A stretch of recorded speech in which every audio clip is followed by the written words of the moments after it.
Before we begin, let me know where you're listening from tonight. I read every comment. If these stories help you relax or fall asleep, feel free to like, share, or subscribe, only if you feel this channel deserves it. Now get comfortable, let the rain play, and listen. My name is Bruce, and my brother brought a ghost to our family camping trip. He was in love with her. The river, I think, was in love with her too. He showed up at my cabin door on that Friday evening, grinning like a fool with this woman beside him, her hand tucked into the crook of his arm like it grew there. She was pale, the kind of pale that made you think of mushrooms under a rotten log, and thin as a sapling. She gave me a smile that didn't do anything to her eyes, which were the flat gray of a winter sky. Her handshake was cold and quick, like grabbing a bottle from the fridge, and she pulled away the second it was polite to do so. My brother bounced on his heels, so proud, so happy. "Isn't she amazing?" he kept saying, and I nodded and clapped him on the back because that's what you do, even when every instinct in your body is telling you to grab your kid and lock the door.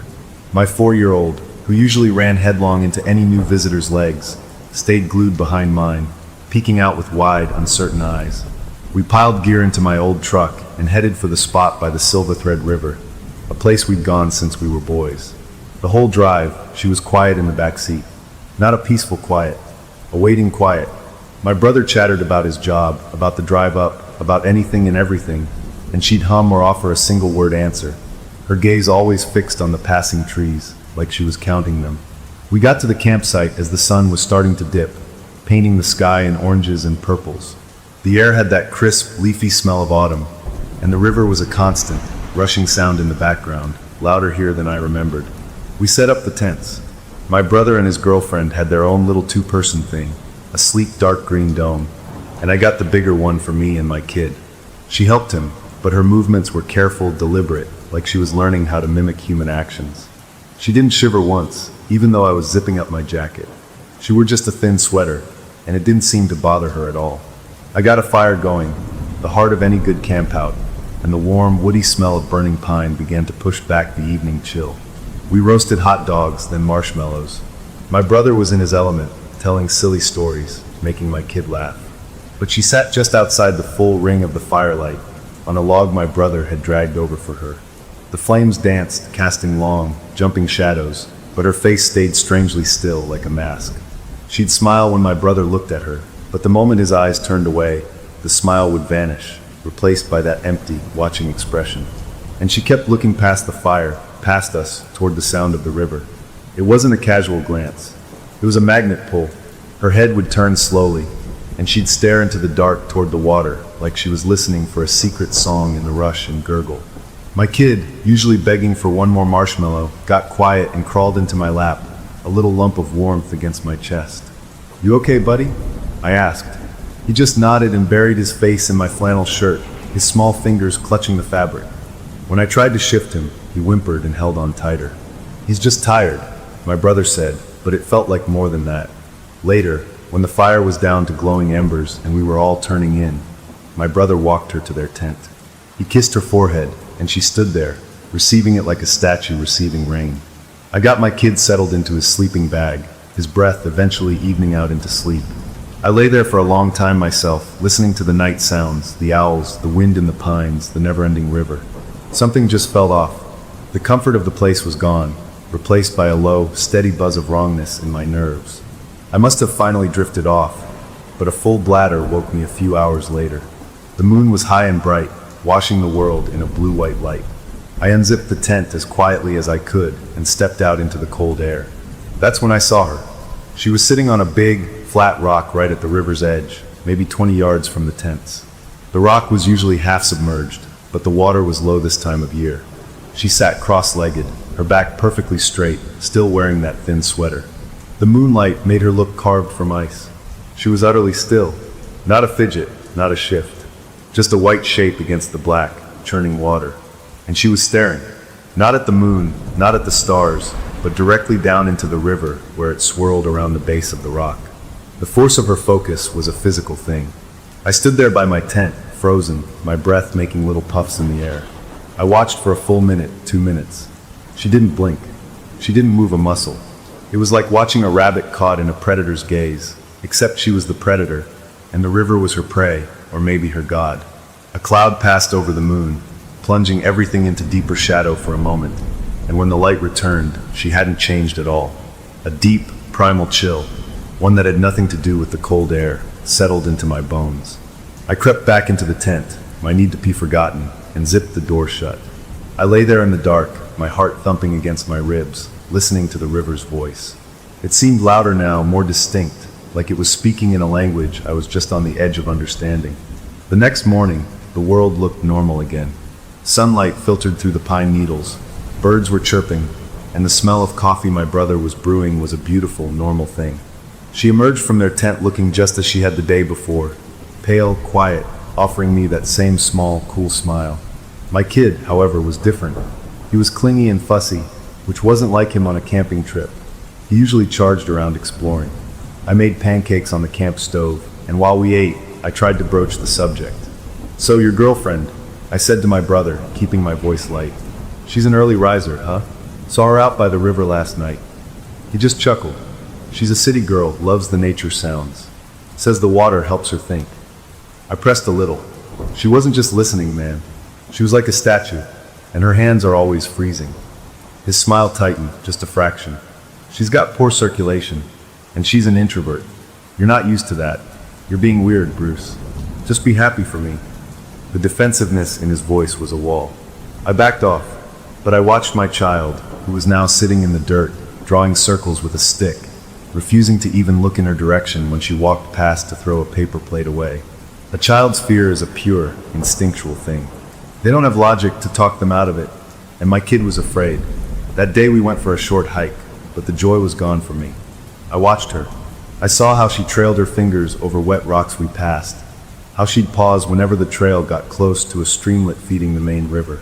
My brother held her hand, pointing out birds and trees, and she'd nod, but her attention was always being pulled back to the sound and sight of water. We got back to camp in the afternoon. My brother decided to fish downstream a bit, leaving me, my kid, and her at the site. She settled on that same log, looking at a book she never turned a page of. I tried to engage, asking where she was from, what she did for work. Her answers were vague, placid. "Back east," she said. "I'm between things right now." The whole conversation felt like skimming a hand over the surface of a pond, never going deep. My kid played with his toy trucks in the dirt, building a careful road, but every so often he'd look up at her, and his little brow would furrow. When my brother returned, empty-handed but cheerful, I felt a surge of relief I was ashamed of. We made dinner, another campfire. The pattern repeated. She sat just outside the warmth. My brother basked in her presence. My kid stayed pressed to my side. That night, I couldn't sleep at all.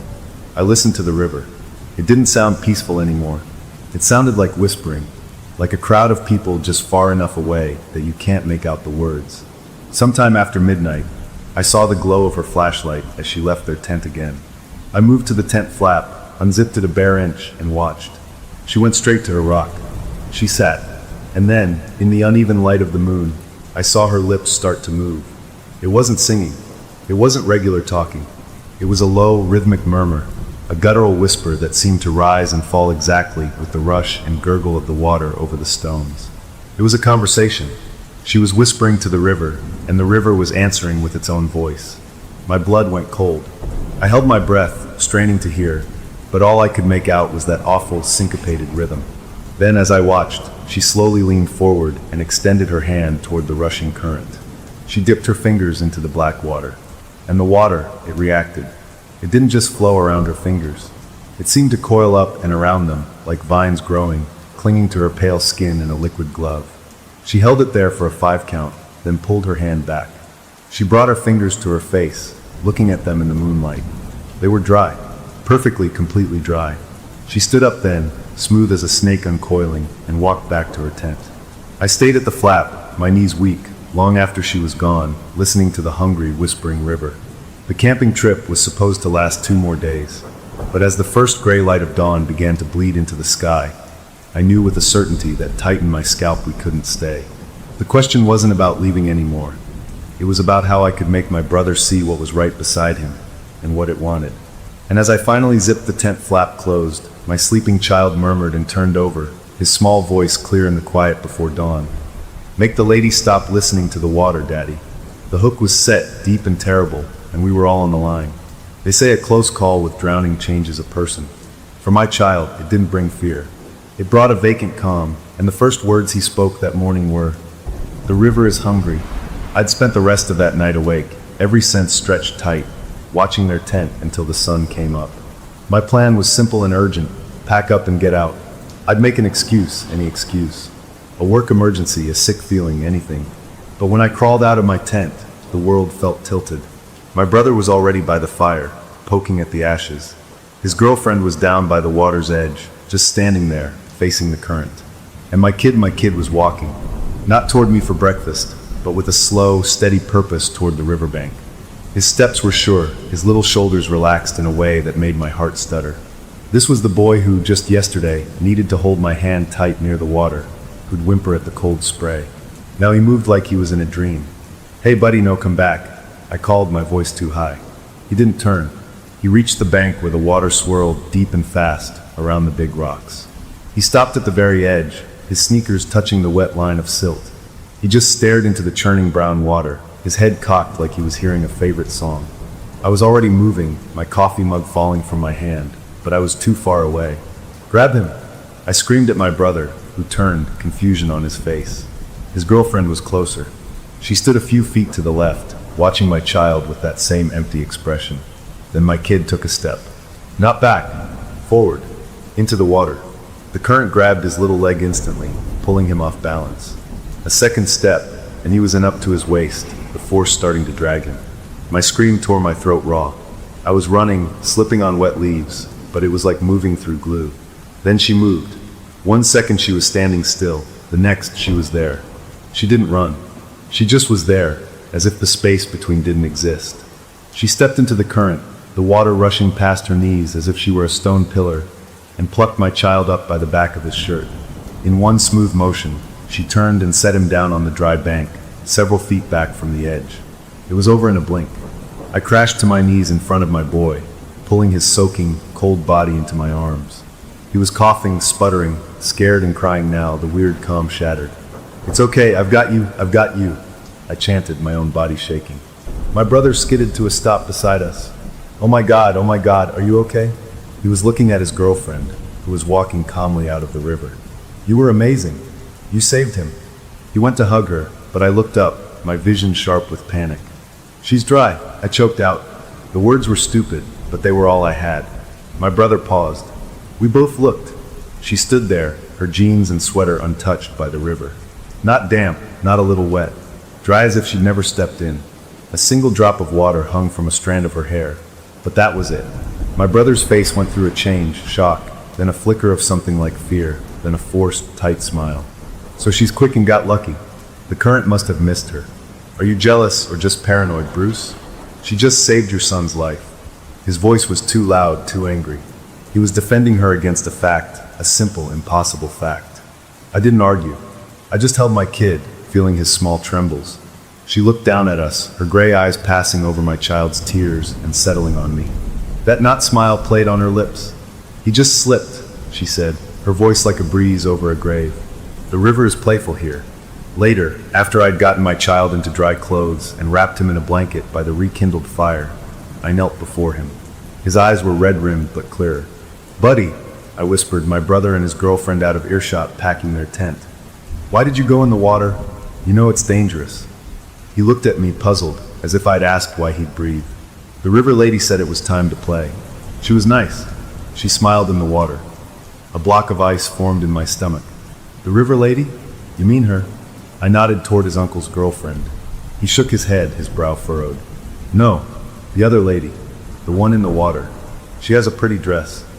I couldn't breathe. I stood up, my legs weak. My brother was in love with a woman who whispered to rivers, who stepped into currents and came out dry, and now my kid was seeing women in the water. Rational explanations were gone, burned away by the cold, dry fact of her genes. I needed to know what we were dealing with. While my brother fussed over her, making her tea, acting like she'd performed some heroic feat instead of an impossible one, I grabbed my phone. Service was a single, wavering bar at a specific rock near my truck. I stood there, my back to the camp, and I searched. I typed in things like local legends Silver Thread River, and water spirits and ghosts by the river. The pages loaded in fragments. Tourist sites about fishing spots. History of logging. Then I found a dusty-looking digital archive of county folklore. The words were scanned from an old book. I read about drownings, about lights over the water, about lost travelers. Then I found a paragraph, just one, that made my skin prickle. It talked about river brides or silt wives. Spirits of women who drowned, bound to their drowning spot, it said. They were always cold, longing for the warmth of the living. They could sometimes pull themselves onto land, the stories said, looking for a family, a place to belong. But their time was short. To stay, they needed to anchor themselves to the warmth of a living family. And the only way to do that was to trade, to give the river new lives, new souls to hold under the water, so they could be free. The spirit gained strength not from the death, the text said, but from the grief that followed. A family's sorrow was its feast. I lowered the phone. The rushing sound of the river filled my ears, no longer just water, but a hungry mouth. She wasn't just a weird girlfriend. She was a lease on life, and the payment was due in us. My brother, my child me. We were the warmth. We were the feast. I had to make him see, but he'd thrown logic away. He'd explain away the dry clothes, the whispering, the nighttime vigils. I needed something he couldn't explain.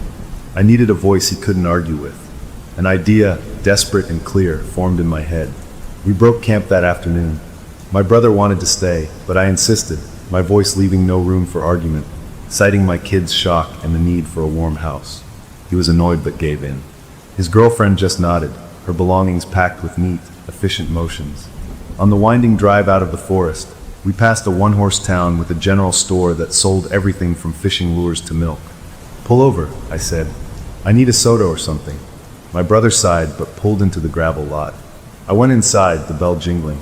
I bought a couple of sodas, and then, my heart pounding, I asked the old man behind the counter if he had any voice recorders. He squinted at me, then rummaged under the counter and produced a cheap, digital one, still in plastic. $20, he said. I paid in cash. It was small, black, about the size of a matchbox, with a little red recording light. It claimed to be voice activated. Back in the truck, I handed my brother a soda. "What took so long?" he grumbled. "Couldn't decide," I said, the small recorder a burning weight in my jacket pocket. I dropped my brother and his girlfriend at my cabin. They were staying a few more days before heading back to the city. The normalcy of it was insane. I got my kid inside, bathed, and into his own bed. He fell asleep almost immediately, exhausted. I paced my small living room, the recorder in my hand. The plan was simple. I would go back. Tonight, I'd drive to the campsite, I'd hide that recorder near her rock, and I'd catch her conversation with the river. I'd capture that wet, whispering answer. Then I'd play it for my brother. He couldn't call that jealousy. He couldn't explain that away. As night fell, I told my brother I was going for a drive to clear my head. He was on the couch with her, a movie playing, barely looking up. Whatever, man. The drive back into the mountains felt like diving into a cold, black pool. The woods at night were a different creature. My headlights cut tunnels through the dark, and every shadow seemed to move. I parked a good distance from the campsite and walked the rest of the way with a flashlight, its beam feeling feeble. The clearing was empty, our fire ring just a circle of blackened stones. The river was louder at night, a constant, pushing presence. I found the flat rock. The air here was colder, damper. I could see my breath. I got on my hands and knees, the cold dampness of the ground seeping through my jeans. I found a rotten log, hollowed out by insects, a few feet from where she'd sat. My hands shook as I set the little recorder inside, pointing its tiny microphone hole toward the rock. I switched it on. A tiny red light glowed in the darkness of the log. It was set. Now I had to wait. I retreated to a dense thicket of young pines up the slope, giving me a view of the rock and the log. The ground was cold. The minutes stretched into an hour. My legs cramped. The river sound started to warp in my ears, forming almost words. Just as I was starting to think she wouldn't come, that it was all a terrible mistake, I saw a flicker of white in the trees on the far side of the clearing. She walked into the moonlight, barefoot, wearing a simple white nightgown. She went straight to the rock and sat, folding her legs beneath her. For a long time, she was still just like before. Then, she began to whisper. I was too far to hear the words, but I could hear the rhythm, that same unnatural cadence matching the water's flow. My body was rigid. This was it. The recorder would get it. Then something changed. The river's sound shifted. A particular gurgle rose above the rest, took shape. It wasn't just water anymore. It was a voice. A wet, hollow, echoing sound, like someone talking from the bottom of a well filled with river water. It was answering her. A real conversation was happening between the pale woman on the rock and the dark water at her feet. The voice from the water was clearer now, and I heard a word, a hungry, drawn-out word. Soon. She leaned forward, her whisper becoming eager, pleading. They are strong. The family is good. The child is pure. You will be fed. The water voice gurgled, a sound like laughter bubbling up through mud. The grief will be deep. We are hungry. I pressed my face into the pine needles, a whimper trapped in my throat. It was real. It was all real. The bargain was confirmed, right there, just feet from me. After what felt like a lifetime, she stood, smiled at the water, and walked back into the trees. I waited until I could no longer hear any rustle. Then I scrambled down the slope on numb legs. I reached into the hollow log. The little red light was off. I grabbed the recorder, fumbled it into my pocket, and ran back to my truck, not caring about the noise. I didn't breathe until the doors were locked and the engine was running. I had it. Proof. In the glow of my dashboard lights, I stared at the small black device. It looked so ordinary. Inside it was the sound of a nightmare, and it was the only thing that might save my family. The drive home was a blur. I had the evidence. Now I just had to play it.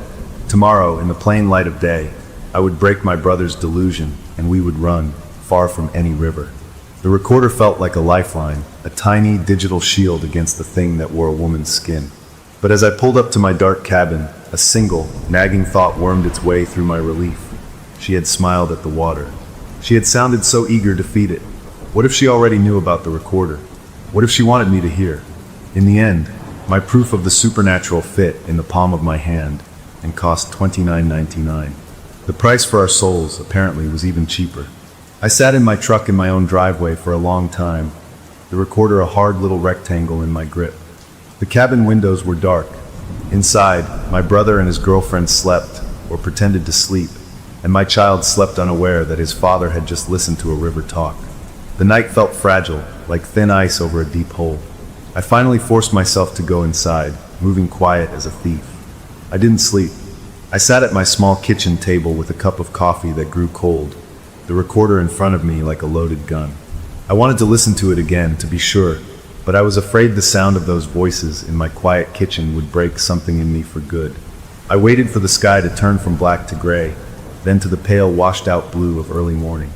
I heard movement from the guest room, the creak of the floor, the soft click of the bathroom door. This was it. The plan was solid. I would play it for him in the open, in the kitchen, with the morning sun coming through the windows. Safety was in exposure, in facts. He couldn't deny a recording. When I heard him in the kitchen, puttering with the coffee maker, I took a deep breath, picked up the recorder, and walked in. He looked tired, his hair messy. He gave me a flat look. You're up early. Or did you ever go to bed? His tone was still edged with yesterday's annoyance. You need to hear this, I said. My voice was rough. Right now. No arguments, no interruptions. Just listen. He frowned, crossing his arms. Hear what? More of your theories? I didn't answer. I just lifted the recorder between us, my thumb on the play button. I pressed it. The little speaker crackled to life. At first, it was just noise. The rushing, roaring sound of the river from last night, so loud and clear it filled the kitchen, bringing the chill of that bank with it. Then, cutting through the watery static, her voice. It was unmistakable. The whispering, rhythmic murmur, the eager, pleading tone. I have them. The family you asked for. Strong. Healthy. The bond is good. A cold knot tightened in my stomach. Hearing it here, in my own home, was a violation. My brother's face shifted from annoyed to confused, his eyes darting from the recorder to my face. Then the other voice came. The wet, hollow, gurgling voice from the water, bubbling up through the tiny speaker. The child is pure. The mother's grief will be deep. Good. We are hungry. My brother flinched. Actually physically jerked back as if struck. His eyes went wide, the color draining from his face. He heard it. He heard the intelligence in that watery gurgle, the malice in the words. For one beautiful, terrible second, I saw it in his eyes, the shattered delusion, the raw, terrified recognition. He knew. He understood. Then he blinked. The wall slammed down. His expression hardened into something stubborn and scared. He forced a laugh, a short, barking sound that held no humor. What is this? A joke? You went out in the woods and recorded the river and you're doing voices? This is pathetic, Bruce. Really sick. He reached out and snatched the recorder from my hand. His fingers were cold. I said, listen. I shouted, but it was too late. He turned and in one swift motion, he threw the small black device. It sailed across the kitchen, clattered against the stone surround of the fireplace, and fell directly into the cold ashes of last night's fire. Before I could move, he grabbed the box of matches from the mantel, struck one, and tossed it onto the kindling still laid there. The drywood caught with a whoosh. What are you doing? I yelled, lunging forward. He put an arm out, blocking me. I'm burning your stupid, jealous prank. Enough. You will not ruin this for me. I tried to push past him, but he was bigger, fueled by a desperate anger. I watched, helpless, as the flames licked over the plastic casing. It blackened, curled.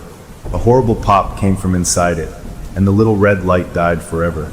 The proof, the voices, the bargain, all of it melting into a toxic-smelling lump in my own fireplace. The heat from the flames warmed my face, but inside I was freezing.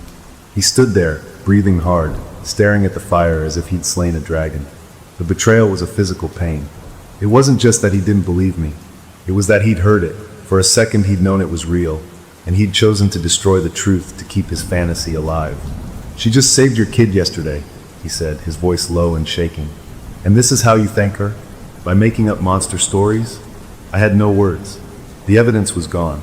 My own brother had become her protector. The isolation in that moment was total and complete. I was alone. A shadow fell across the kitchen floor from the hallway. She stood there, dressed in the same jeans and thin sweater. She must have heard everything, the recording, the argument, the fire. She looked at me, then at my brother, then at the small, burning lump in the fireplace. Her polite, placid smile didn't change. It was the same smile she'd worn since she arrived. It didn't reach her eyes. What's that smell? She asked, her voice sweet, curious. She walked into the kitchen, her bare feet making no sound on the wooden floor. She peered at the fire.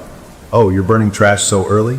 My brother moved to her side, putting a possessive arm around her shoulders. He was pale, but his jaw was set. Just some old junk, he muttered, not meeting my eyes. She looked directly at me.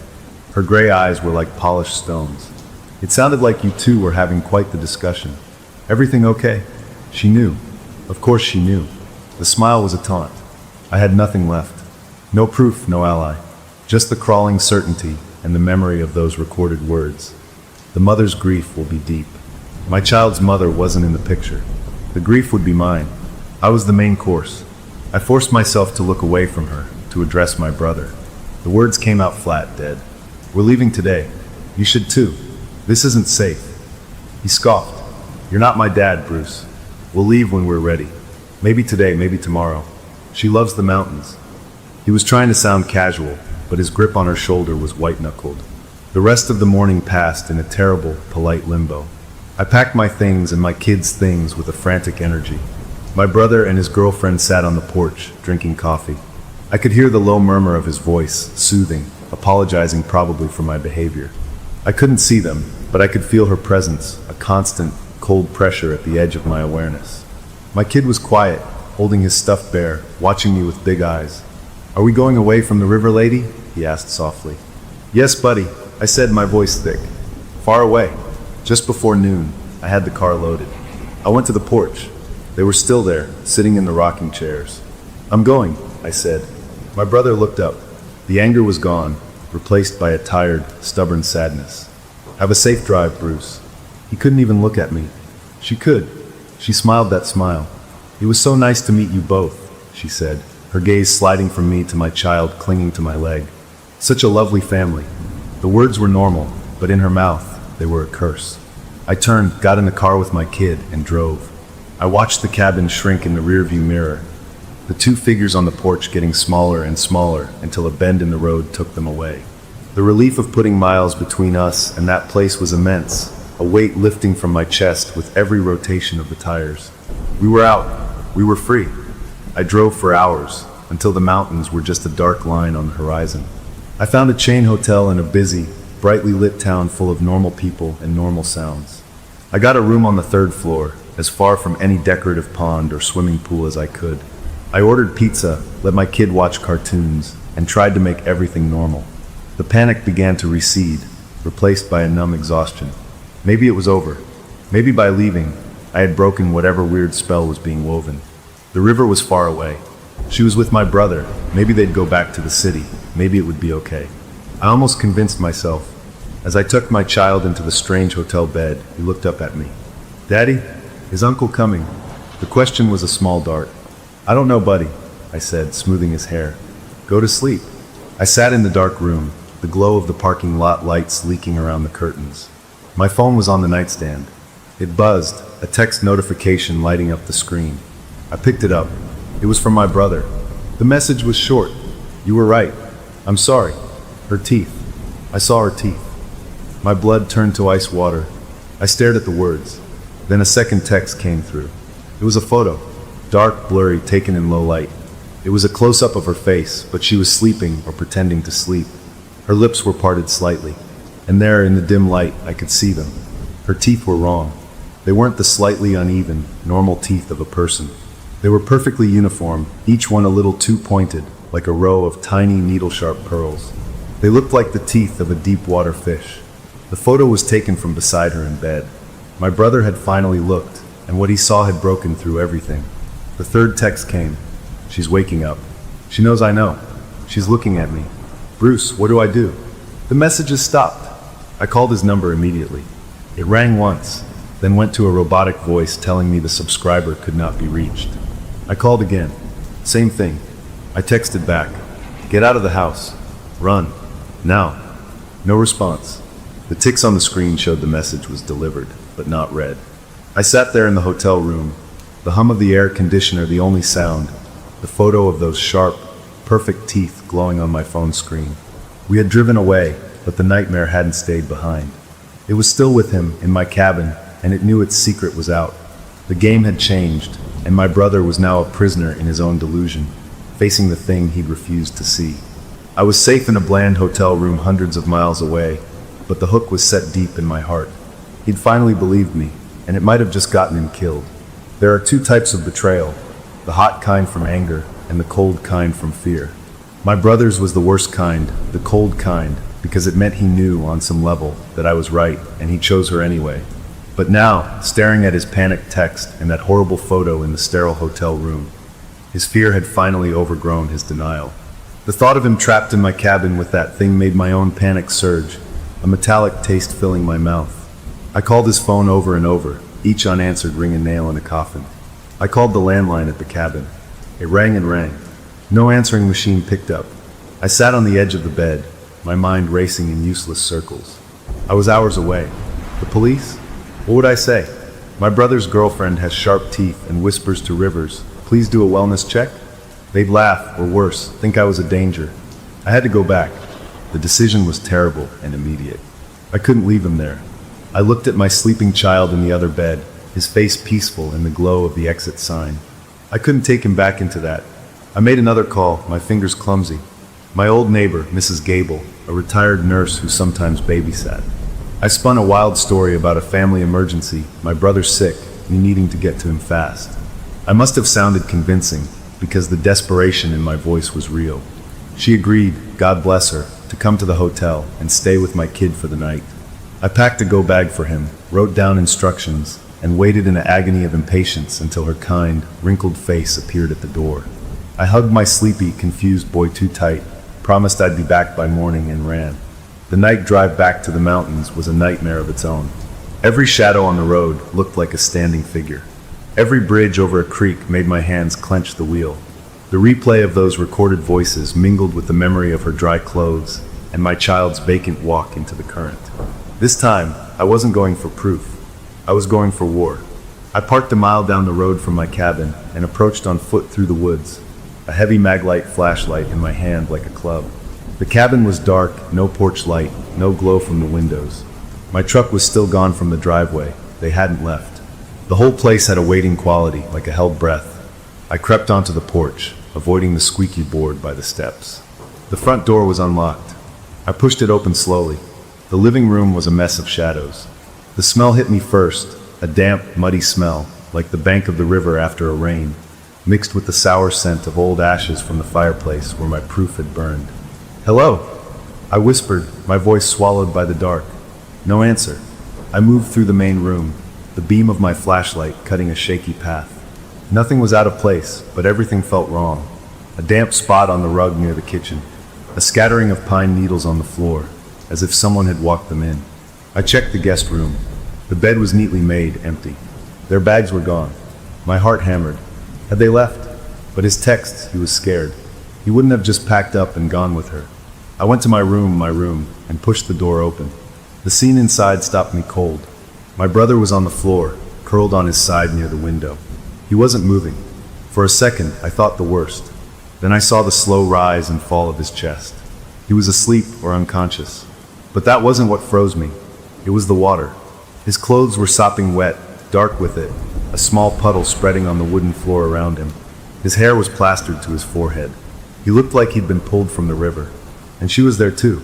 She sat in the rocking chair in the corner of my room, a place she had no right to be. She was perfectly dry, wearing a clean, light-colored dress I'd never seen before. She was rocking slowly back and forth, watching him with a placid, almost maternal expression. In the beam of my flashlight, her eyes reflected the light like an animal's. "He was sleepwalking," she said, her voice smooth and calm, not startled at all by my sudden appearance. "He tried to go for a swim. In the bathtub. I found him just in time." She smiled then, and in the direct glare of my flashlight, I saw them clearly for the first time. The teeth, just as the photo showed, but worse in person. They were a perfect, uniform row, each one coming to a delicate, needle-like point. They were not human teeth. They were the teeth of something that needed to grip slipping, wriggling things. A scream built in my throat, but I choked it down. I rushed to my brother, kneeling in the cold water. I shook his shoulder. Hey, wake up." He groaned, his eyelids fluttering. They opened, but they were glassy, unfocused. He looked at me without recognition for a moment. Then a deep, profound terror filled his eyes. His mouth worked, but only a raspy gurgle came out, a sound too much like the voice from the recorder. "We need to get you out of these clothes," I said, trying to keep my voice steady to be an anchor. I looked back at her. She had stopped rocking. She was just watching, her head tilted, that smile still playing on her lips. "You should have stayed away, Bruce," she said, not unkindly. "The river doesn't like its meals to travel." That did it. The pretense was gone, completely stripped away. "Get out," I snarled, standing up, facing her. "Get out of my house." She didn't move. He invited me in. His love for me is the lock on the door. You can't undo that. My brother made another wet, choking sound. I hauled him up, his body limp and heavy. "We're leaving. Now." I dragged him toward the door, his feet leaving wet tracks on the floor. She didn't try to stop us. She just watched us go, that terrible smile in place. I got him outside into the cool night air. It seemed to revive him a little. He coughed, a racking, deep cough, and water spilled from his lips. "To the car," he stammered, his voice raw. "The tires." I half carried him to where his car was parked beside the house. In the moonlight, I saw it immediately. All 4 tires were slashed, cut open with something sharp and precise. The rubber gaped like dead mouths. A trail of wet footprints, small and barefoot, led from the car down the path toward the river. We were stranded. No, he was stranded. My truck was miles down the road. I could make a run for it, but I couldn't carry him. A low, gurgling laugh floated from the porch. She stood in the doorway, leaning against the frame. "You see, the river provides everything, even reasons to stay." My brother gripped my arm, his fingers like icy clamps. His eyes were clearer now, filled with a horror I'd never seen in another person. She isn't Sarah," he whispered, water still trickling from the corner of his mouth. "Sarah Marshall drowned in the Silver Thread 60 years ago. I looked it up after the texts. She's wearing her face." The confirmation was a final, settling weight. I believed him instantly. It explained the pale skin, the cold, the connection to the water. She was a worn skin, and something old and hungry was inside it. We were prey in a territory it had marked. Our only chance was to hold out until daylight. Maybe then I could get to my truck, get help. We retreated not into the cabin, but into the old woodshed out back. It was sturdy, with a solid lock on the outside. If we were inside, we could brace the door. It smelled of cut pine and gasoline. I got my brother onto a stack of old tarp-covered lawn chairs. I found an old blanket and wrapped it around his shaking shoulders. His coughing had subsided, but but he was deep in shock, muttering about teeth and cold water and graves. I took the axe from the wall, its weight solid and comforting in my hand. I stood by the small, dirty window watching the cabin. She didn't follow us. The porch was empty. The cabin was dark. For an hour, nothing moved. The only sound was my brother's ragged breathing and the ever-present, distant rush of the river. It seemed louder tonight, closer, as if it had crept up the bank while we weren't looking. Then a new sound, a soft, wet scraping, coming from the other side of the woodshed door. Scritch, scritch, scrape, like fingernails or something harder, dragging slowly down the wood. Then a whisper, not her voice, but the other one, the water voice, seeping through the cracks around the door. "We are hungry. Open the door," my brother whimpered, pulling the blanket over his head. I tightened my grip on the axe handle, my knuckles white. "Go away," I shouted, my voice cracking. The scraping stopped. For a long moment, there was nothing. Then a new sound, dripping. A steady plink, plink, plink from the corner of the woodshed roof. I shone my flashlight up. A dark stain was spreading on the plywood ceiling, and a single drop of water gathered and fell, landing on the dirt floor. Then another. It wasn't raining. The roof wasn't leaking. The water was coming from inside the shed, from somewhere above. As I watched, the stain grew faster, spreading like a blooming flower of dampness. More drops fell, then a slow, steady trickle began to seep through a seam in the plywood, pouring down in a thin, constant stream. The woodshed, our fortress, was weeping river water from its very bones. The hook was no longer just in my heart, it was in the walls, in the air, in the water falling from a dry roof. We had escaped to a cage that was already filling up. We couldn't run. The forest behind us had become a wall of tangled shadows and the sound of rushing water. The only way out was through the river, and it was made very clear we weren't leaving that way alive. In the woodshed, the dripping from the ceiling became a pour, a solid stream of cold, clear water that smelled of algae and deep places. It wasn't breaking the roof, it was just manifesting, seeping through solid wood as if the material remembered being a tree drinking from a creek. My brother stared, his face a mask of exhausted terror, as the puddle on the dirt floor grew into a pool that lapped at the legs of the lawn chairs. The whispering outside had stopped, but the water's own voice was inside with us now, a gurgling chuckle in the flow. The axe in my hand felt stupid, useless against something that could bleed through a roof. "We can't stay here," I said, my voice tight. He just nodded, his teeth chattering. I moved to the door, put my ear against the wet wood. I heard nothing but the normal night sounds, crickets, wind, but the normal felt like a trap. I unbolted the door slowly and pushed it open a crack. The clearing was empty. The cabin was a dark shape. The path to the road was a black tunnel through the trees. "Come on," I whispered. We sloshed out of the shed, the water from our clothes adding to the mess. My plan was simple and desperate, make for my truck a mile down the road. We could follow the river path for a bit, then cut up to the road. It was our only chance. We moved fast, keeping to the edge of the trees, away from the open yard. The river was on our left, a constant, rushing presence. The moon was high, giving enough light to see the path. We hadn't gone 50 yards when my brother stopped, grabbing my arm. He pointed a shaking finger toward the river. I looked. The water was high, higher than it should have been, licking at roots that were usually dry. And in the water, just below the surface, shapes were moving. Pale, blurry shapes, human-sized but not quite human. They drifted with the current, but their faces were turned upward, pressed against the underside of the water's skin, as if looking up at us. One passed close to the bank. I saw a flash of dark, open eyes and flowing hair caught in an eternal drift. They were the stories she listened to. The others. My brother made a small, broken sound. We ran, not away from the river now, but up, scrambling up the steep bank toward the road above. Branches tore at our clothes. My brother, still weak and waterlogged, stumbled, and I hauled him up. We burst out onto the gravel road, gasping. The normality of it, the gray gravel, the yellow line painted down the middle, was a shock. My truck was to the right. We turned and ran, and then we saw her.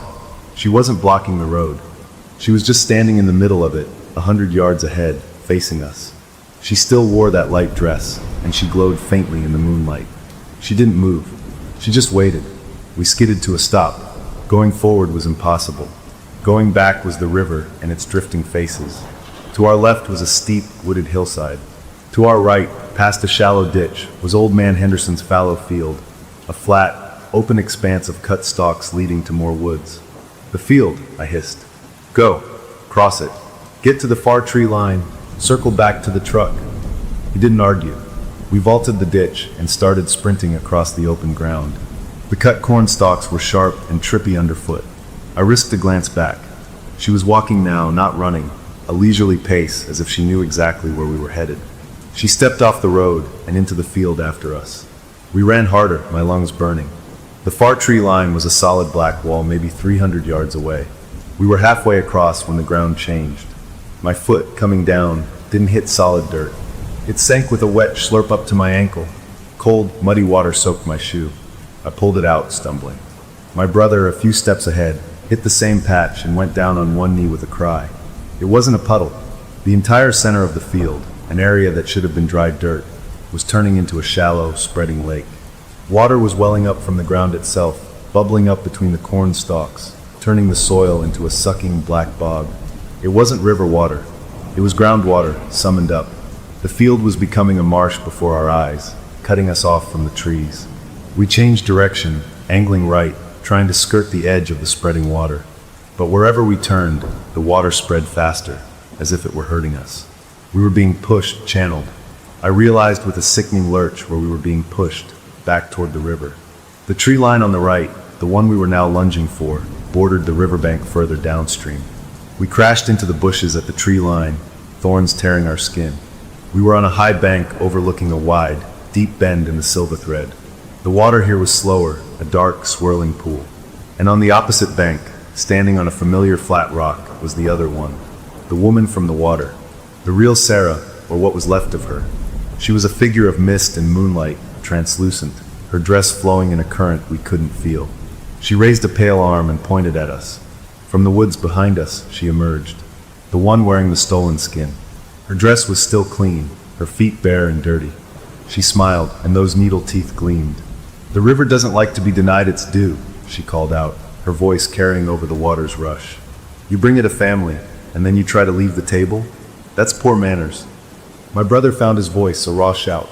"What do you want?" She tilted her head. "I want to be warm. I want to walk in the sun and feel it on my skin for more than a season. I want a life. Your love for this shell was the key. Your family's grief will be the lock that sets me free. A trade. You stay, I go." She gestured to the swirling water below. "The stories down there are so lonely. They want new stories to hear. Yours will be so fresh, so full of feeling." It was the bargain laid bare. No more whispers, no more pretense. My brother was sobbing, great heaving breaths. I'm sorry, I didn't know." I stepped in front of him, facing her. "You can't have us." She laughed, a sound like pebbles in a can. "I already do." She took a step forward, and the ground at our feet softened, water seeping up around our shoes. We were cornered on the bank, the deep pool below, her in front, the treacherous field behind. My brother grabbed my shoulder. "The water took me once," he rasped. "In the cabin. It showed me it's not just drowning. It's forever. It's cold and dark, and you can hear everything, but you can never leave. Don't let it take you. Don't let it take your boy." His eyes were clear, focused for the first time since this began. It was the clarity of a man who knows he's already lost. He looked past me at her, at the thing he'd loved. "You're not Sarah," he said, his voice stronger. "And I take back my love. It's not yours anymore." Her smile vanished. Her face went blank, empty, like a pond freezing over. "Then you are of no more use," she said, her voice now the gurgling, watery voice of the river itself. She raised her hands. The river below us didn't rise, it reached. A tendril of water, thick as my arm, whipped up from the surface like a liquid whip and lashed around my brother's waist. It yanked him off his feet before I could even blink. He screamed, not in fear, but in pain. The water was cold enough to burn. I lunged for him, grabbing his arm. The force was incredible. It was like trying to hold back a truck. My feet slid in the mud. I looked into his eyes, wide with pain and a final, frantic message. He shook his head once. A fierce, final command. "Let go." The water pulled harder. My grip broke. He was dragged over the edge of the bank and into the black pool. He didn't splash. He was swallowed. The surface closed over his head, and for a second, I saw pale hands, not the water tendril, but the hands of the drifting shapes, reach up from the depths and pull him down. Then the river smoothed over, swirling as if nothing had happened. I stood there on the bank, my arms still outstretched, the cold mud soaking my knees. The world was a roar of blood in my ears, and the chuckling river. She was still there, watching me. "One part of the payment," she said, her voice sweet again. "His grief is gone. Now we wait for yours. It will be richer, and the child's innocence, that will be the sweetest of all." She turned and walked back into the woods, leaving me alone on the bank with the river that had just eaten my brother. I don't know how long I stayed there. The moon moved. The cold seeped into my bones, a cold deeper than the night. He was gone. Not dead. Worse. Taken. Paid. I had run to save him, and had only been fast enough to watch him go. A numbness, thick and insulating, wrapped around my mind. I had to move. I had to get back to my child. That was the only thought left. I stumbled back through the field, which was now just wet ground, the standing water gone as if it had never been. I found the road. I walked past my cabin, not looking at it. I found my truck. I drove mechanically back to the hotel. The sun was coming up, painting the sky in pinks and oranges, a beautiful morning that felt like a mockery. I walked into the hotel room. Mrs. Gable was asleep in a chair. My child was sleeping peacefully. The normalcy of the scene was a slap. I thanked Mrs. Gable, paid her from the cash in my wallet, my movements robotic. She left with a concerned look I couldn't even begin to address. I locked the door. I sat on the floor with my back against it. I had escaped. My brother had not. The thing had what it wanted from him. It was waiting for my grief, a feast it had earned. And as I sat there, the first wave of it hit me. Not tears, not yet, but a hollowing out, a void where my brother had been. I could feel it, a cold emptiness inside me that was separate from my own sorrow. It felt like a draft from an open door. It felt like something was feeding. The hook was no longer about fear for myself. It was about a debt that had been partially paid, and a hungry thing waiting for the rest of its meal to be served. Knowing that the love I had for my sleeping child in the next bed was the final, most delicious course. The worst part wasn't the cold or the force of the water that took him. It was the sound. It wasn't a roar anymore. It was a chorus of whispers, thousands of them, all telling the same story of how they drowned. And now my brother's voice was among them, a new thread in a terrible tapestry. In the hotel room, the hollow feeling inside me grew. It wasn't just grief, it was a sucking emptiness, like a wound draining into a hidden gutter. I could almost hear a distant, wet satisfaction in the back of my mind. The thing was feeding. I knew I couldn't stay still. It knew where I was. It had followed my brother's love to my cabin. It could follow my grief anywhere. I had to move, to think, to find a way to break the bargain. But my mind was sludge. My child woke up, confused by the bright room in my face, which must have looked like a stranger's. "Where's Uncle?" he asked. The question was a knife twist. He had to go away, I managed to say, the lye ash in my mouth. "We need to go on a trip, okay? A long drive." He was a good kid. He nodded, trusting me, which made the hollowness ache worse. I packed our few things. We got back in the truck. I drove without a destination, just away, putting miles between us and those mountains. We stopped at a diner off the interstate. I forced pancakes into my kid, watched the normal people come and go. A family laughed in a booth. Their noise felt like an assault. Every smile was a reminder of what was being stolen from me, from my brother. The grief wasn't just mine, it was being harvested, and that knowledge poisoned it, turned sorrow into fuel for the thing that caused it. I paid the bill and went to the restroom. I splashed water on my face, looked at my haunted eyes in the mirror. That's when I felt it, a chill, a sudden drop in temperature in the tiled room. The fluorescent light flickered, and from the drip of the faucet I hadn't fully closed, the water changed. Instead of a clear trickle, it came out dark, full of fine silt, like river mud. It plinked into the white sink, staining it brown. I stumbled back. The drip continued, a steady plink, plink, plink of filthy water. Then it stopped. The water ran clear again. The room warmed up. It was a message. You can run, but the water is everywhere. It's in the pipes, in the ground, in the air you breathe. We drove again. Hours melted into a haze of highway lines and radio static. My kids slept in the back seat. I found myself heading north, toward my mother's old summer cottage on a small lake. It was a place of good memories, a place away from rivers. It was also isolated. Maybe that was stupid, but my reasoning was broken. I needed walls that didn't have her in them. We arrived at dusk. The cottage was musty but dry. The lake out front was still and placid, nothing like the churning silver thread. I got a fire going in the stone fireplace. the first bit of warmth I'd felt in days. I put my kid to bed in the loft, exhausted from the drive. I sat by the fire, staring at the flames, trying to plan, to think of anything but the empty feeling inside and the image of my brother being pulled under.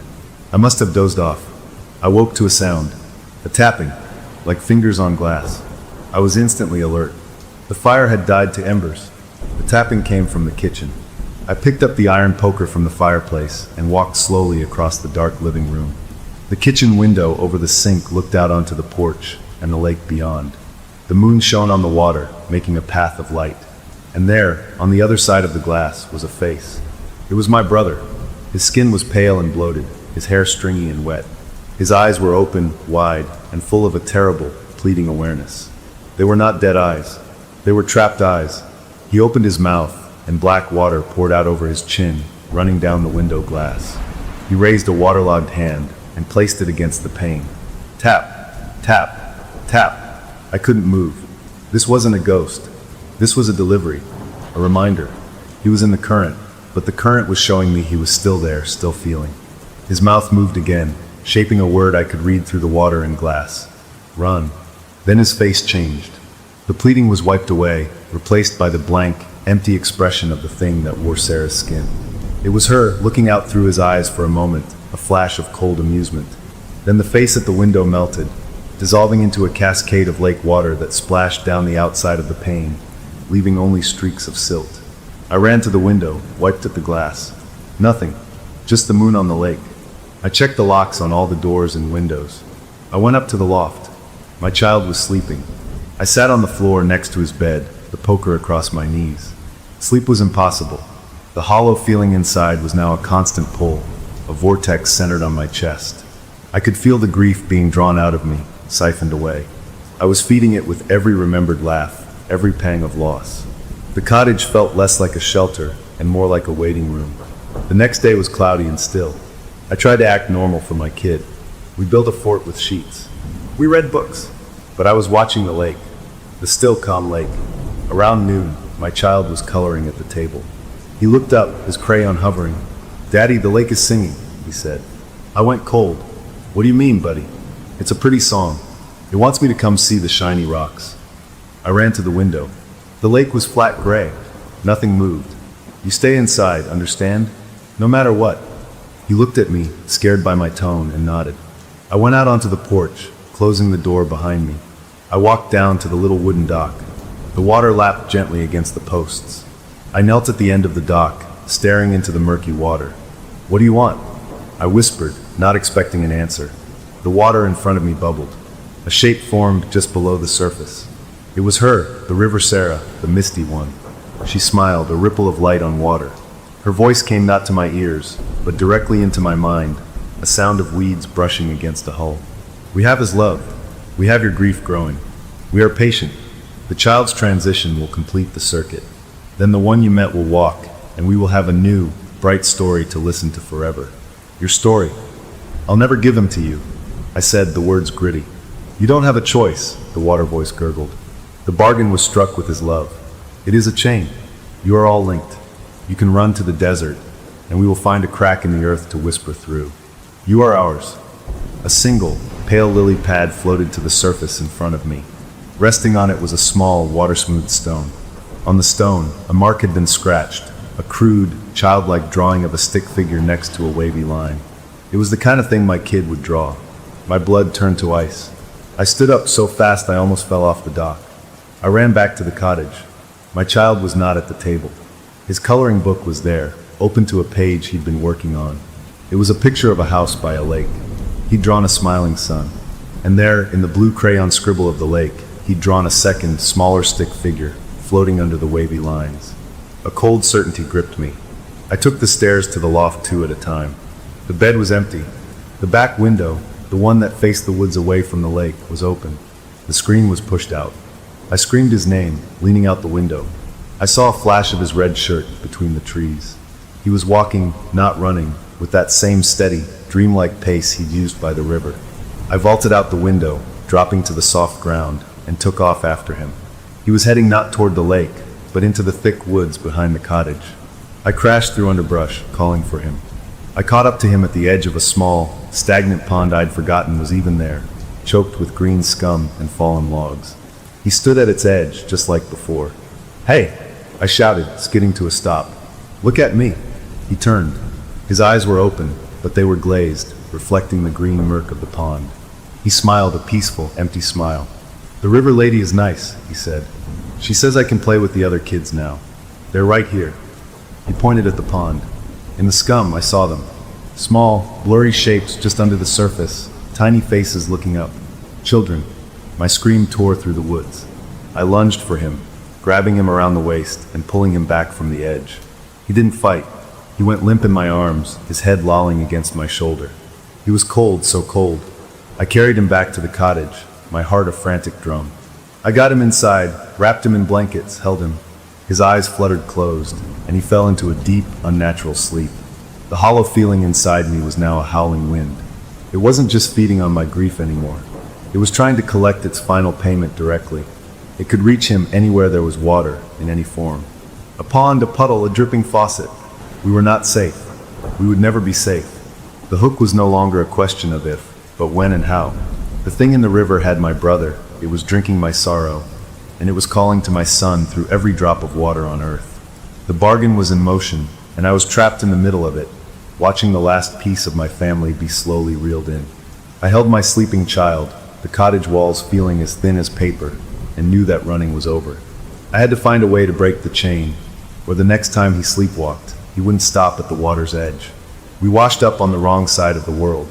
The air was colder, the stars were foreign, and the sound of the river wasn't behind us anymore. It was in front of us, and beside us, and underneath us. After the pond, I knew nowhere with water was safe. My mind, frayed as it was, landed on one desperate idea: the desert. Dry, barren, miles from any real river. I loaded my sleeping child back into the truck and pointed us south and west, toward the dust and rock. We drove for 2 days, stopping only for gas at Stark stations under a blazing sun, buying bottled water by the case. I avoided motels. We slept in the truck at rest stops, and I tied a soft cloth around my child's wrist at night, the other end to my own, a pathetic tether against the pull of his sleepwalking. The hollow feeling inside me, the siphon of my grief, became a constant companion, a cold spot in my gut. I could feel it, a connection stretching back across the miles like a taut, wet string. I was feeding it by just existing, by remembering. The desert, when we finally reached it, was a shock of heat and light and open space. I found a rental, a cinder-block box on a barren lot 10 miles from a dying town, with a rainwater tank that was empty and a view of cracked earth and scrub for miles. It felt like a fortress. For 3 days, nothing happened. The heat was immense, a dry oven that baked the wetness from my bones. My child seemed better, color returning to his cheeks, the glazed look fading from his eyes. He played in the dusty yard with toy trucks, making roads in the dirt. The constant roar of the river was replaced by the buzz of flies and the whisper of hot wind. I started to dare to hope. The connection felt stretched thin. Maybe the distance and the dryness were breaking it. On the 4th night, the wind picked up, howling around the corners of the little house. I lay awake on my cot, listening. The sound was lonely, but it was just wind. Then, around midnight, I heard a new sound. A pitter-patter on the tin roof. Rain. In the desert. I got up, my heart starting to hammer. I looked out the window. Black clouds had blotted out the stars. A hard, sudden desert downpour was lashing the earth, turning the dust to mud in seconds. It wasn't right. The air hadn't felt stormy. The rain fell in thick, silver sheets, and in the flashes of lightning, I saw the water wasn't just pooling. It was moving with purpose, gathering into rivulets that snaked toward the house. It was seeking. I ran to check on my child. He was sitting up in his cot, staring at the wall. A slow trickle of water was leaking from the corner of the ceiling, cutting a dark line down the painted cinder block. "Daddy," he said, his voice small. "The rain is telling a story. It's about Uncle. He says he's so cold." The leak in the ceiling bulged, and a gout of water burst through, splattering on the floor. It didn't spread like normal water. It gathered itself into a small, dark puddle that seemed to shimmer with an inner light. Then it began to flow against the slope of the floor toward my child's bed. That was it. There was no more running. It would use a flash flood in the desert, a leak in a roof, a drop of condensation. It was in the water cycle itself. I grabbed my child, yanked him from the bed just as the creeping puddle reached his blanket. I pulled him into the main room. Water was now seeping under the front door, a steady invasion. The wind screamed. The downpour roared on the roof. We were trapped in a box that was filling up from the outside and the inside. I did the only thing I could think of. I dragged our cots and the small table into the center of the room. I piled every dry thing we had, blankets, clothes, pillows, onto them. I lifted my child onto this pathetic island. "Stay here. Don't move," I commanded. He nodded, his eyes huge. I grabbed the kerosene lantern we used for light. I uncapped the fuel reservoir. I didn't think, I just acted. I poured the sharp-smelling liquid in a wide circle on the concrete floor around our island of furniture, soaking the few rag rugs. I threw the empty lantern aside, struck a match, and dropped it. A wall of blue and yellow flame whooshed up, forming a flickering ring around us. The heat was intense, immediate. The water seeping under the door halted at the line of fire, bubbling and steaming. The puddle from the bedroom stopped its advance. For a moment, the hiss of steam and the crackle of fire were the only sounds. Then the front door blew open with a sound like a gunshot. She stood there in the opening, the lashing rain behind her not touching her. Her dress was dry. Her needle teeth were bared in something that wasn't a smile. The wind whipped her hair, but it didn't move like hair. It moved like kelp in a current. "Fire is clever," she said, her voice cutting through the storm. She didn't sound angry. She sounded impressed, like a chef admiring a tricky ingredient. But stone drowns fire, and water drowns stone. And she stepped across the threshold. We drown everything. She walked toward the circle of flame. She didn't hurry. The fire roared, but it seemed to bend away from her, the heat not touching her cool, pale skin. She stopped just outside the ring. She looked at me, then at my child huddled on the cot. Her gaze was a physical coldness. "The bargain is for all of you," she hissed. "But I can be merciful. Give me the child. Let the transition complete. Your grief for your brother and your son will be so vast, so deep, it will sustain me for a century. I will let you live with it. You can keep your life as a monument to your loss. A living tombstone. Just hand him over." My child was crying, burying his face in a blanket. The offer was a new kind of horror. A life of pure, distilled agony, feeding her forever. I shook my head, my jaw clenched so tight it ached. "Never." Her blank expression returned. "Then you choose the dark." She opened her mouth, not wide like a scream, but perfectly round. And from her throat, a torrent of black, icy water vomited forth.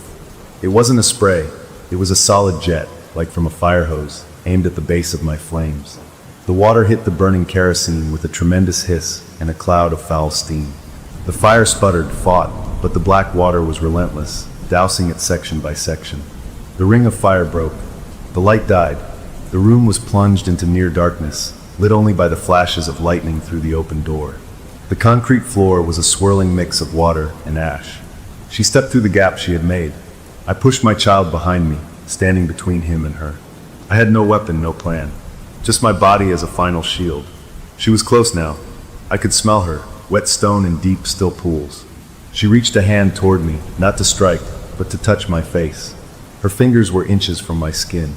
And then my child spoke. Not a whimper, but a clear, strong sentence. "You're not a real lady. You're just a sad puddle." She froze. Her hand stopped. Her head turned toward him, slow and mechanical. A ripple passed over her face, a flicker of the borrowed features, like a stone dropped into a reflection.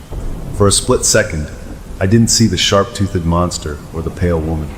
I saw a young girl, scared and lonely, drowning in a cold river 60 years ago.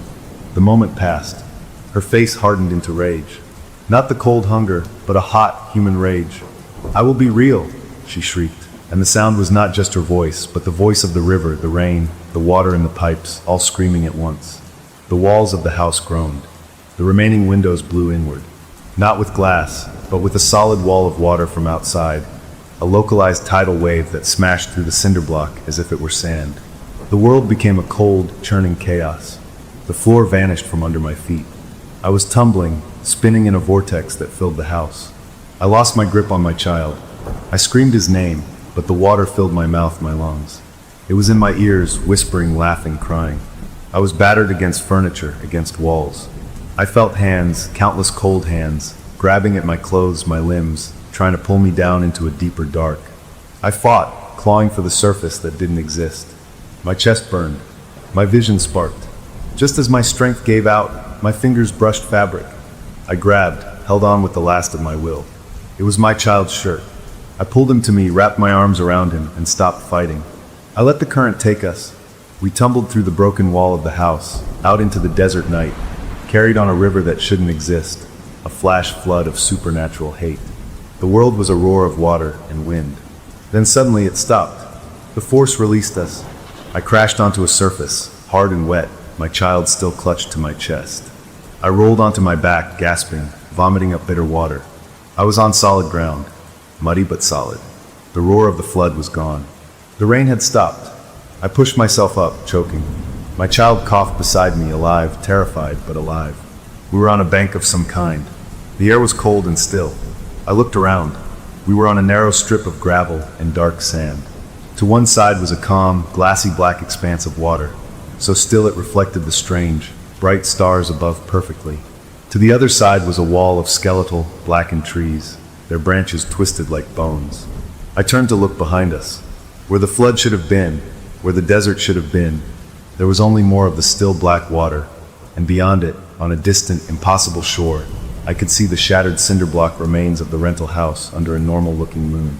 An impossible distance away. We hadn't been washed down a desert wash. We had been washed through. We were on a shore, but not our shore. The wrong side of the world. The hook was no longer in me. It had pulled me through the eye of the needle. We had escaped the flood, but we had arrived in the place the flood came from.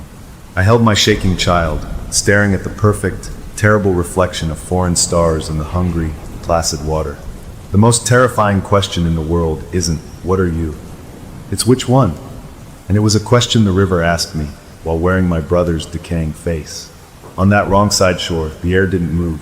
It was cold, a damp cold that seeped through my wet clothes and into the marrow. The stars above were too many, too bright, arranged in shapes I'd never seen. My child shivered against me, his small fingers clutching my shirt. He pointed a trembling finger at the ground. "Daddy, the dirt is talking."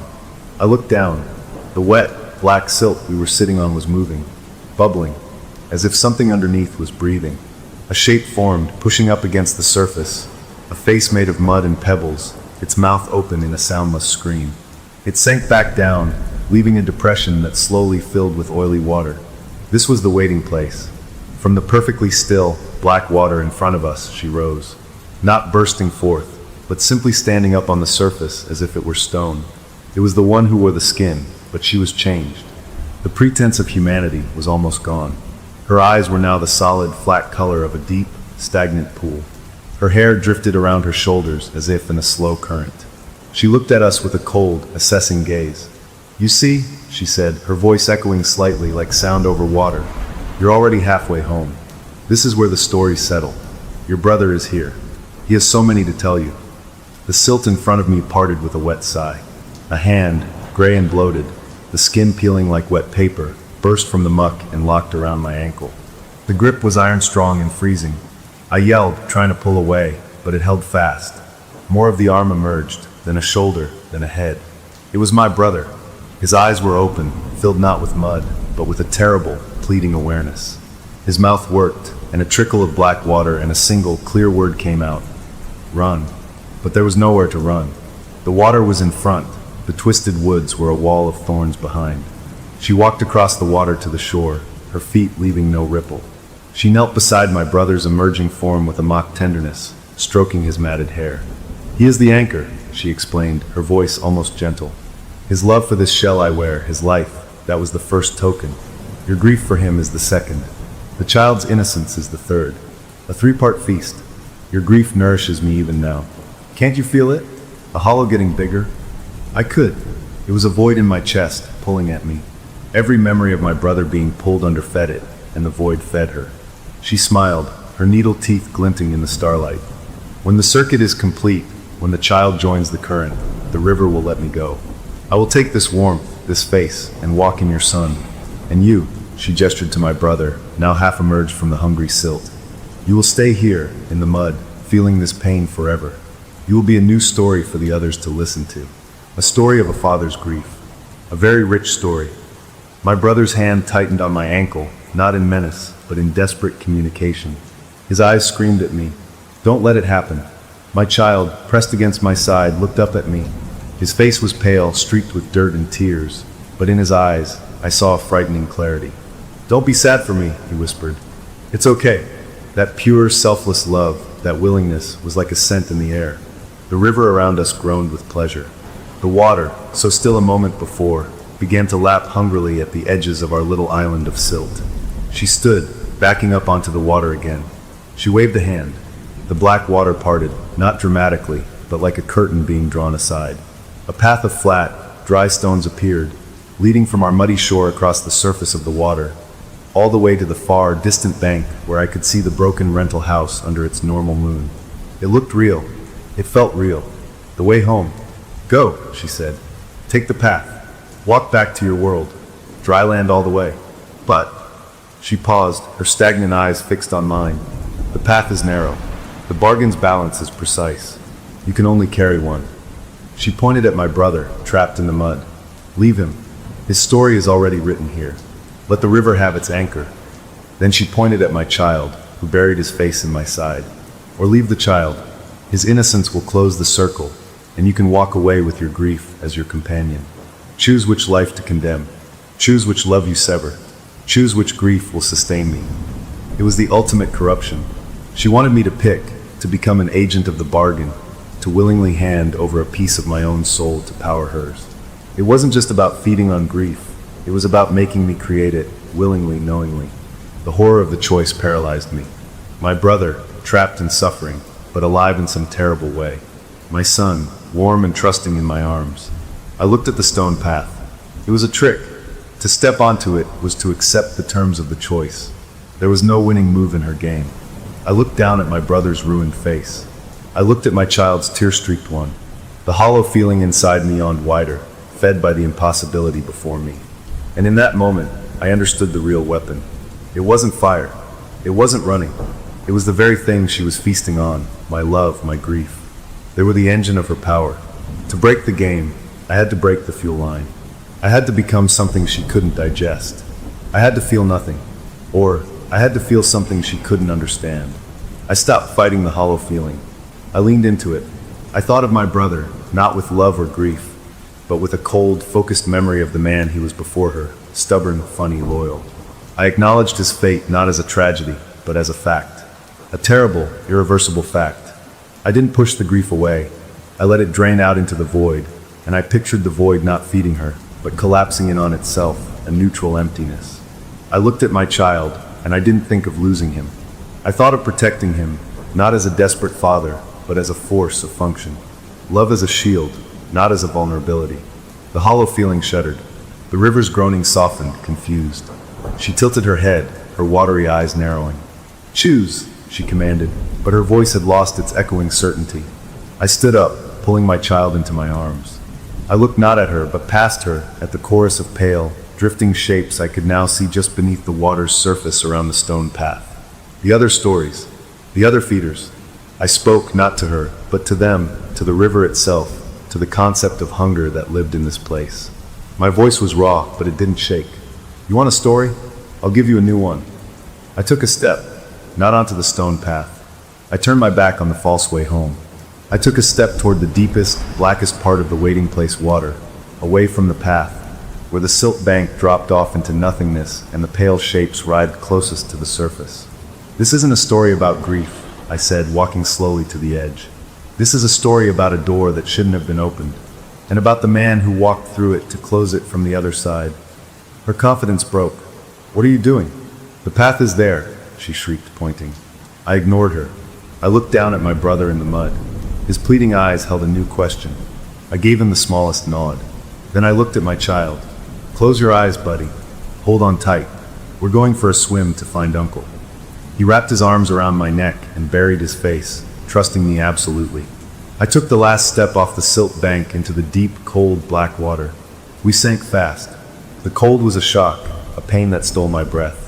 The pale hands were on us immediately, pulling, grasping. But I didn't fight them. I let them pull us down. I focused everything I had not on fear, not on love, not on grief, but on a single white-hot point of defiance. A new story, a story of invasion, a story of a father who didn't choose, but brought the fight into the heart of the hunger. We sank into the dark. The pressure grew. The whispering of the thousand stories became a roar in my ears. And then in the deepest dark, I felt it, a connection, a current that wasn't water but something else. The link of the bargain, the chain that bound my brother, my grief, and my child's potential fate. I could feel it like a braided rope made of cold water. And with the last of my air, with my child clinging to me, I didn't pray. I didn't wish. I issued a command into the drowning dark, a new thread for the tapestry. This story is mine, and it ends with us going home. All of us. I felt a jolt, like a cable snapping. The hands pulling us stopped. The roaring whispers hesitated. And deep below, in the mud where my brother was anchored, something let go. The current around us shifted. It was no longer pulling us down. It was turning. The river on this wrong side didn't flow like a normal river. But now it moved. It began to spiral, a slow, vast whirlpool centered on the deep spot where we sank. The pale shapes scattered, confused. A scream, her scream, echoed from far above, full of rage and sudden, sharp fear. The water started to brighten, not with light, but with a pale, greenish luminescence. I saw the silt bottom below, a forest of grasping, half-buried forms. And I saw my brother, free of the mud, floating, his eyes closed, a peaceful look on his ruined face. The spinning current gathered us, me, my child, my brother, and began to carry us up, not toward the false shore, but along a new, rising channel that glowed with that eerie green light. We were moving fast, a rushing elevator of water. I held my breath, my lungs burning. My child's grip was fierce. The light grew brighter, turning from green to white. There was a sound like a great inhalation, and then we were expelled. We shot out of the water onto a familiar bank, gasping and coughing. Not the waiting place shore, the real shore. The flat rock by the Silver Thread River, under the normal moon, next to our old, flooded campsite. I rolled onto my back, heaving. My child sputtered beside me. I turned my head. My brother lay a few feet away, still and pale, but he was breathing shallow, ragged breaths. He was here. He was real. He was back. The river in front of us churned angrily, white-capped and loud. On the far bank, I saw her, the thing that wore the skin. She was on her knees, the human form dissolving, melting back into the water like a sandcastle in the tide. She wasn't screaming anymore. She was just staring at us, her expression one of profound, timeless confusion, as the current she thought she commanded unwove her, pulling her back into the chorus of whispers from which she came. The bargain was broken. The chain was severed. We had not chosen her game. We had changed the story. I crawled to my brother, checked his pulse. It was there, thready but steady. I pulled my child into a hug, feeling his warm, alive weight. We were on the right side of the world. We were soaked, freezing, and scarred in ways I couldn't yet understand. But we were together. The river's roar began to soften, settling back into its normal, mindless rush. The hunger was gone from its sound. It was just water again. As the first true rays of dawn began to lighten the sky, painting the pines in gold, I knew this chapter was over. We had survived. We had won. But as I helped my shaking brother to his feet and lifted my exhausted child into my arms, I looked at the swirling water one last time. Downstream, where the river bent, the surface was perfectly calm. And in that calm patch, for just a second, I saw a reflection that wasn't the sky or the trees. I saw a face, pale and blurred, looking back at me. It wasn't her. It was different, older, hungrier. And then a ripple crossed the water, and it was gone. We turned and walked away from the river, toward the road, toward help, toward a life after. The story of the river bride was finished. But the river itself, with all its deep, dark stories, was still there. And stories, I had learned, have a way of waiting for new voices to tell them. Story number 2.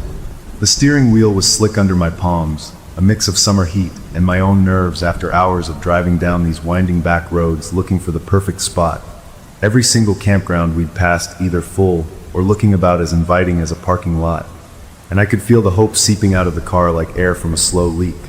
The backseat whines from our 7-year-old daughter turning from questions to full-on complaints, and my wife's map folding getting sharper and more frustrated.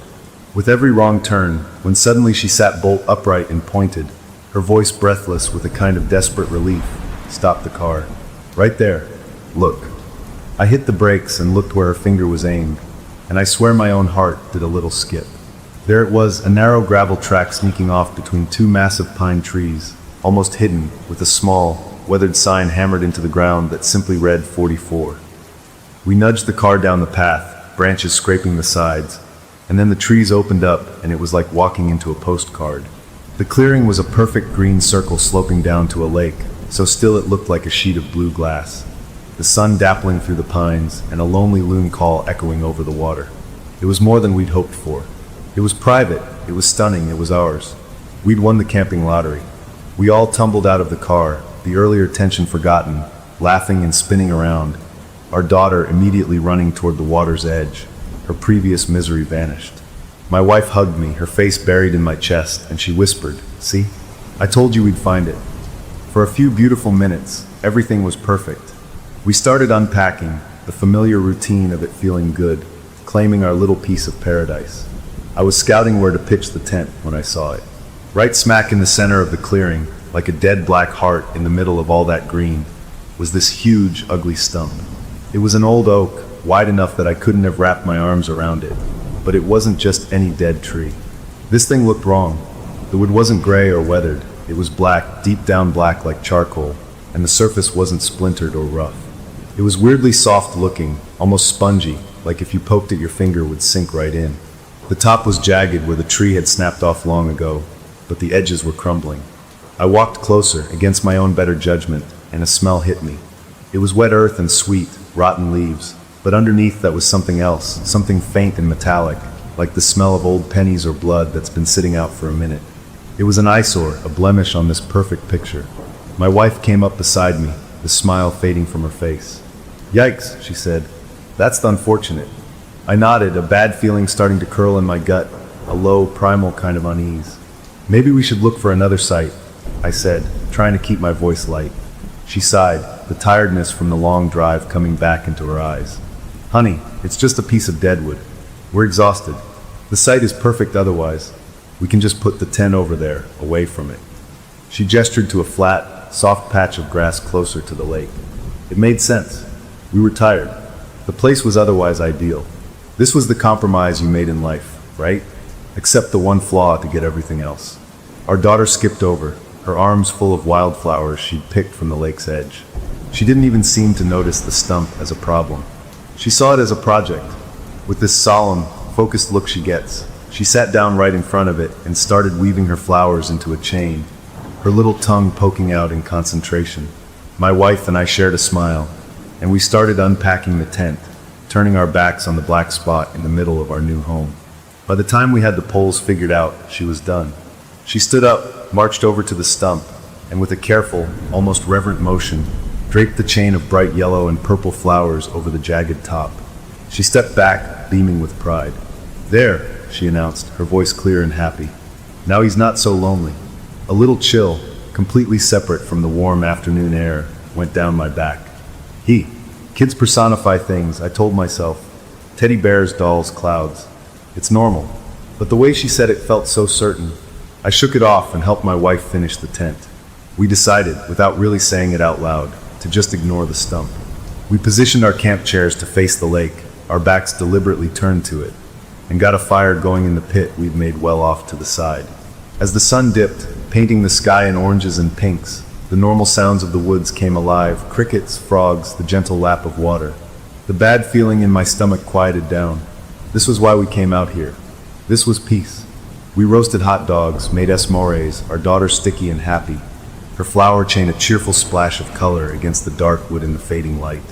When it was full dark and the stars were coming out, million pinpricks in the black above the trees, we got her into her pajamas and tucked her into the tent. She was asleep almost before her head hit the pillow.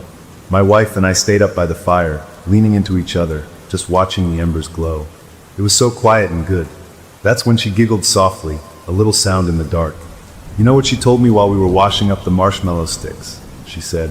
I grunted, content. She told me the stump's name is Mr. Hollow. Said he told her while we were making dinner. We both laughed, a low, comfortable sound. It was cute, a kid's wild imagination, making friends with a piece of the forest.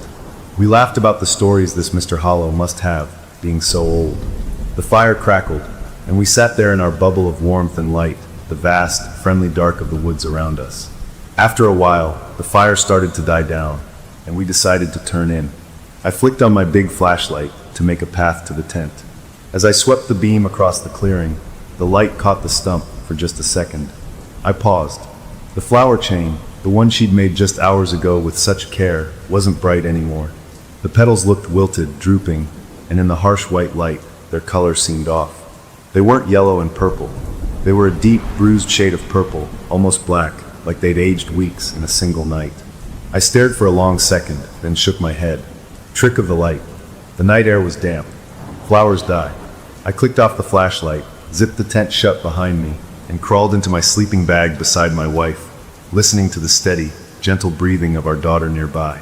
The weird feeling from earlier was gone, buried under the tiredness and the warmth of the bag. It was just a stump. We were just camping. Everything was fine. As I drifted off, the last thing I heard was the loon calling again out on the lake. A lonely, beautiful sound that echoed in the deep, still dark, and for a fleeting second before sleep took me, I wondered why the loon sounded so much farther away now than it had before. The first thing I heard the next morning was her voice, bright and chirpy like a little bird, and for a second, still wrapped in the warm fog of sleep, I thought she was talking to her mother. Then the words filtered in. "Good morning, Mr. Hollow. Did you sleep good?" I opened my eyes, the fabric of the tent ceiling coming into focus. My wife was still asleep beside me, but our daughter's sleeping bag was empty. I lay there for a minute, listening. There was no answer, of course, just her voice chattering away. I dreamed about butterflies. They were all blue. Did you dream? A pause as if listening, then a giggle. That's a silly dream. The normalcy of it, the sheer kidness, almost pushed the weirdness away. Almost. I got up, unzipped the tent, and the cool morning air hit me.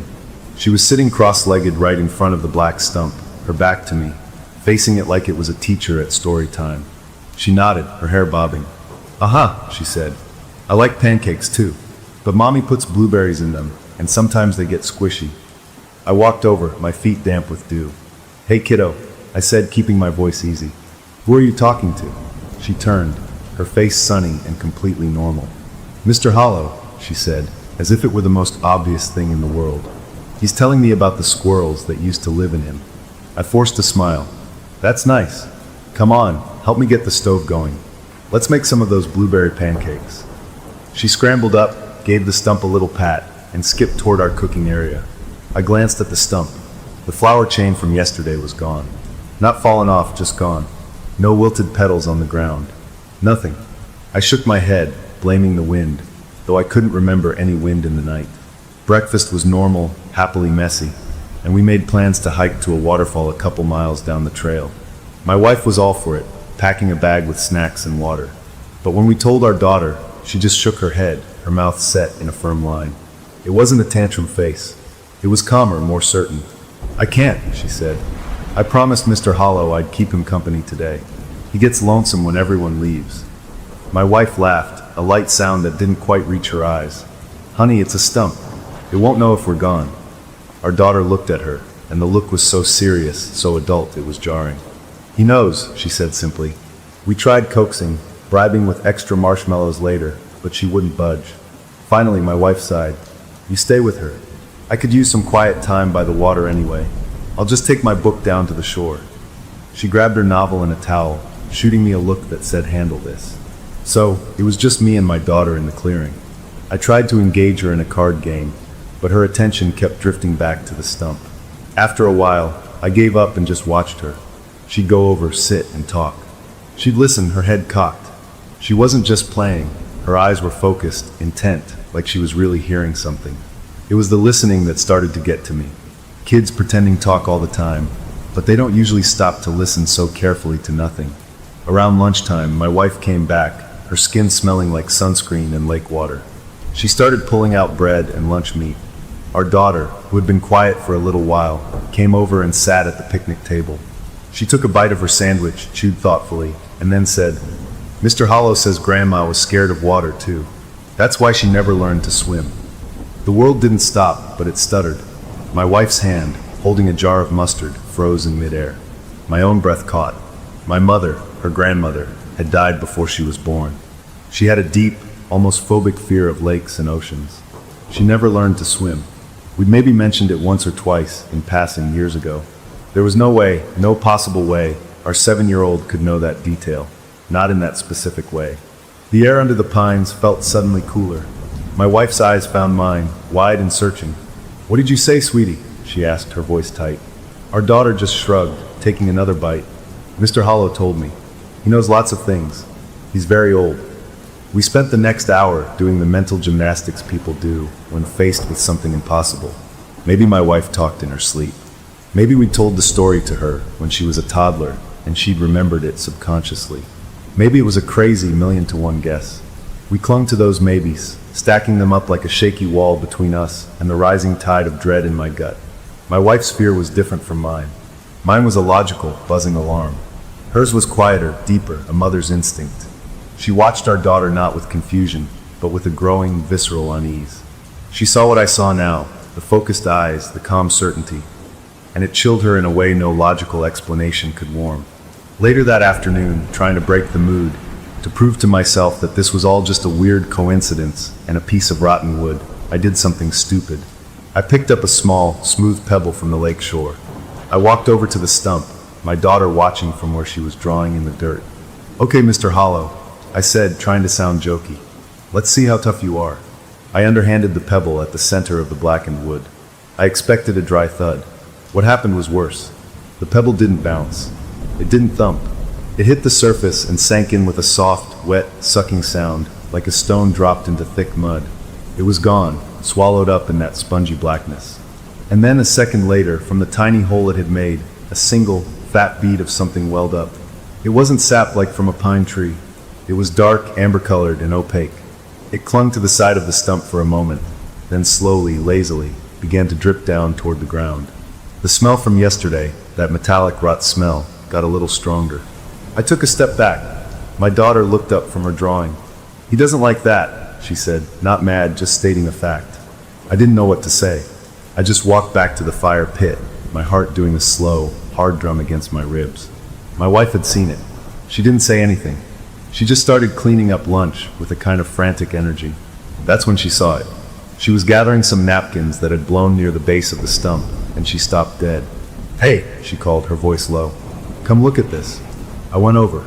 There, in a perfect circle around the bottom of the stump, was a ring of mushrooms. They weren't there yesterday.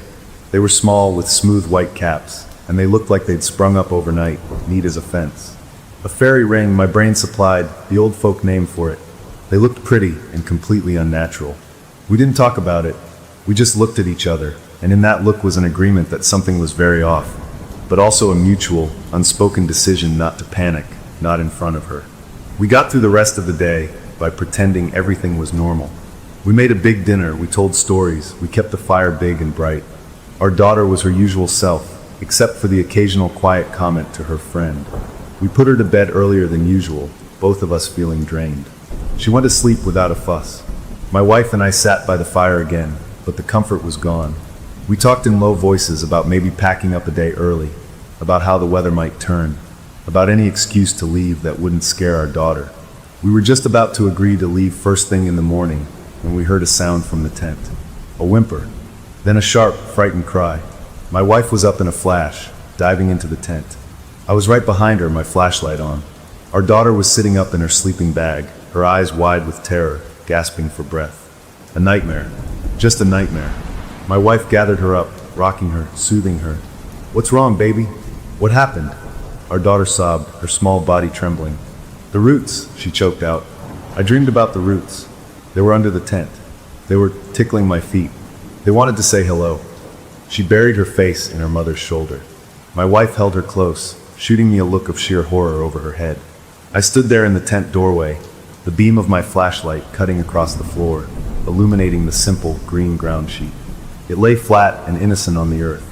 But as I stared, the memory of that pebble sinking into the soft, hungry wood played over and over in my mind. I switched off the light, plunging us into a dark that no longer felt friendly, and listened to the steady, ancient sound of the forest outside, a sound that now seemed less like a lullaby and more like a waiting breath. That night, after the nightmare, sleep was impossible. My wife held our trembling daughter until her breathing evened out into the deep, slow rhythm of true sleep. But the second she was out, my wife's own calm vanished. Her eyes, when they met mine in the shadowy tent, were wide and glittering with a fear she wasn't trying to hide anymore. We whispered, our voices papery thin in the dark. "We're leaving," she said, and it wasn't a suggestion. It was a flat statement, the bedrock truth of a mother whose protective instinct had been triggered on a level deeper than logic. First light. We pack the car and we go. We'll tell her we saw a weather report, that it's going to rain. I just nodded, relief flooding through me. The decision was made. The weird feelings, the strange knowledge, the swallowed pebble, the mushrooms, the dream about roots, it was all too much. We didn't need to debate it. We just needed to go. We lay there in the dark, listening to the sounds of the forest, every snapped twig or rustle of leaves outside now sounding purposeful, like footsteps. I must have drifted off, because the next thing I knew, I was in a dream. But it wasn't a normal dream. It was slow and dark, and I wasn't me. I was deep under the ground, surrounded by cool, pressing earth. I could feel myself stretching, fiber by fiber, pushing through the dirt. I was a root, and I was hungry, not for water, but for warmth, for the heat of living things. I could feel other roots around me, a tangled, pulsing network, all of us feeling our way blindly through the soil, searching. And up above, I could sense it, a little pocket of delicious, radiating warmth, a small beating heart, a sleeping child. I stretched upward, the tip of me probing, nudging against a barrier, the tough fabric of a ground sheet. I pushed, seeking a way through, drawn to that gentle heat like a moth to a flame. I woke up with a jolt, a choked gasp stuck in my throat. The dream was so real I could still feel the grit of the soil, the blind, seeking urge.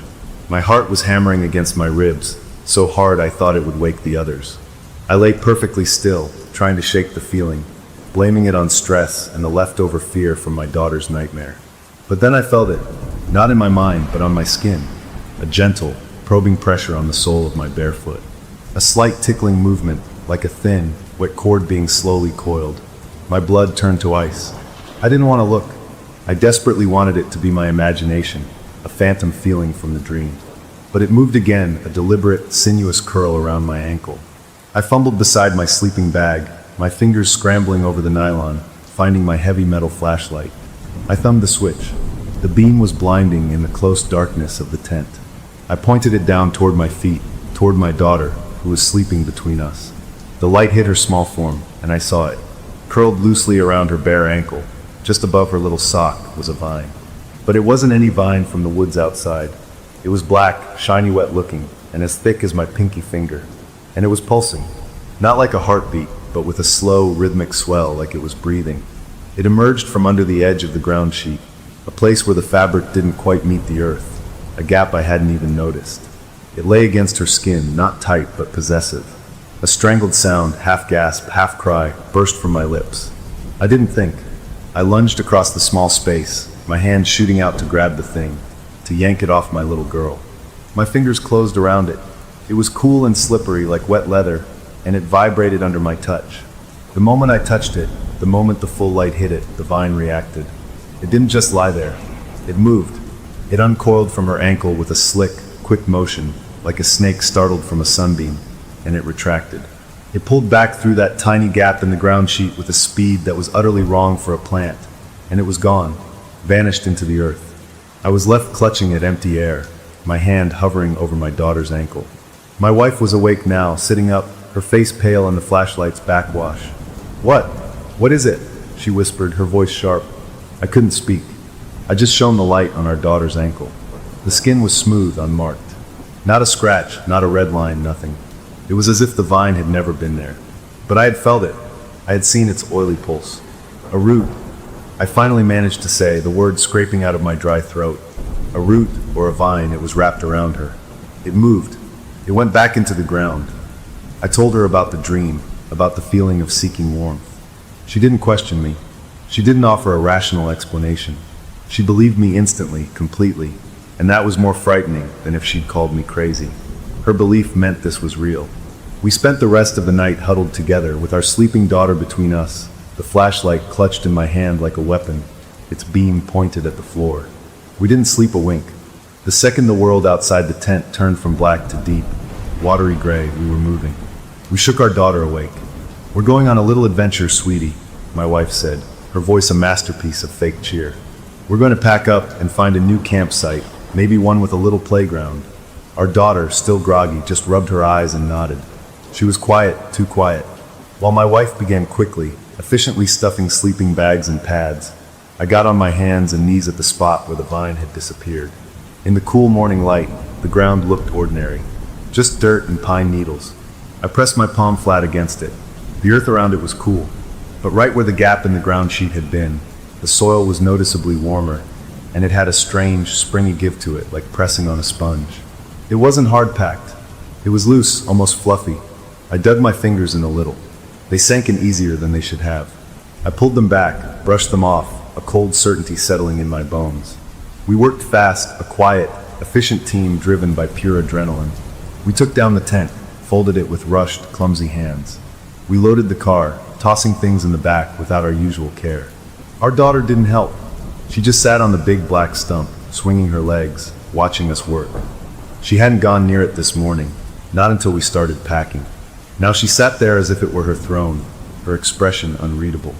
We didn't stop her. We just needed to be gone. Finally, the car was packed. The campsite was just a scar of flattened grass and a stone fire ring. All that was left was the stump and our daughter sitting on it. "Okay, kiddo, time to go," I said, walking over, forcing a big smile. New place, new adventures. She looked at me, then past me, at her mother, who was already getting into the passenger seat. "Mr. Hollow says you're being rude," she said. Her voice was clear, calm, and it cut through the morning air like a knife. I stopped in my tracks. "He made this place for us. He likes having a family here." The fake smile melted off my face. "We're leaving now," I said, my voice firmer than I'd ever used with her. "Get in the car." She didn't move. She tilted her head, as if listening to something only she could hear. Then she looked back at me, and her eyes were too old for her face. "He says if you leave," she said, each word dropping like a stone, "you'll be sorry." A bolt of pure, undiluted anger shot through me, burning away the fear for a second. This thing, whatever it was using my daughter's voice to threaten me. "Get in the car." I said it slowly, with a finality that brooked no argument. For a second, her lower lip trembled, and I saw my little girl again, scared and confused. Then the look was gone, replaced by that blank calm. She slid off the stump and walked silently past me, climbing into the back seat without another word. I let out a breath I didn't know I'd been holding. We'd done it. We were getting out. I got behind the wheel, my hands gripping it tight. I turned the key. The engine roared to life, a wonderfully normal mechanical sound. I put the car in reverse, looking over my shoulder, and back down the narrow gravel track, the trees passing on either side. I didn't look back at the clearing. In the rearview mirror, I saw my wife reach back to hold our daughter's hand.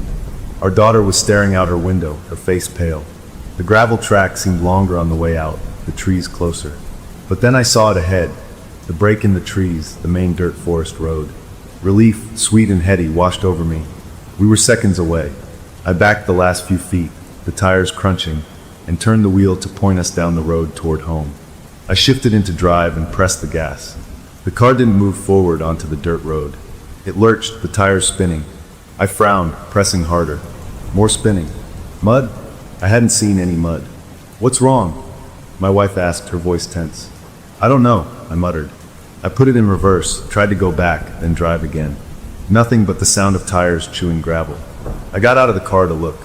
The back tires were dug in, sure, but that wasn't the main problem. The problem was in front of the car.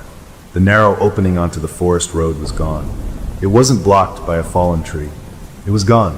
In its place was a solid, snarled wall of vegetation. Thorny brambles, thick as my wrist, with cruel-looking black spikes, had grown in a dense, tangled mat across the entire exit. They weren't there when we drove in 2 days ago. They couldn't have grown that fast. They looked ancient, gnarled, and impenetrable. They stretched from one tree trunk to another, sealing us in. I stood there, staring at the wall of thorns, the earlier relief curdling in my stomach into something much, much worse. The engine of the car idled behind me, a pointless hum. We weren't leaving. The woods, or something in it, had other plans. I stood there in front of that wall of thorns, the car's engine idling behind me like a confused animal, and my brain just couldn't make it make sense. It was a solid, snarled curtain of black vines and spikes that hadn't been there 10 minutes ago when we'd first pulled in. It was impossible. I heard my wife's door open and close, her footsteps on the gravel. "What is it? Why are we stopped?" she asked, and then she saw it. She didn't say anything else. She just came up beside me and stared. I reached out a hand, not to touch the thorns, but just to point, to confirm it was real. A nearby vine, one of the thinner ones dangling from the main mass, twitched. It wasn't the wind. There was no wind. It moved on its own, a quick, jerking motion like the tail of an irritated cat. It lashed out, and a long black thorn scratched a thin, burning line across the back of my knuckles. I yanked my hand back with a hiss. The cut stung, but worse than the sting was the feeling that followed, a cold, deep ache that seeped under my skin, like I'd been injected with something icy. It wasn't a normal scratch. "Get back in the car," I said to my wife, my voice low.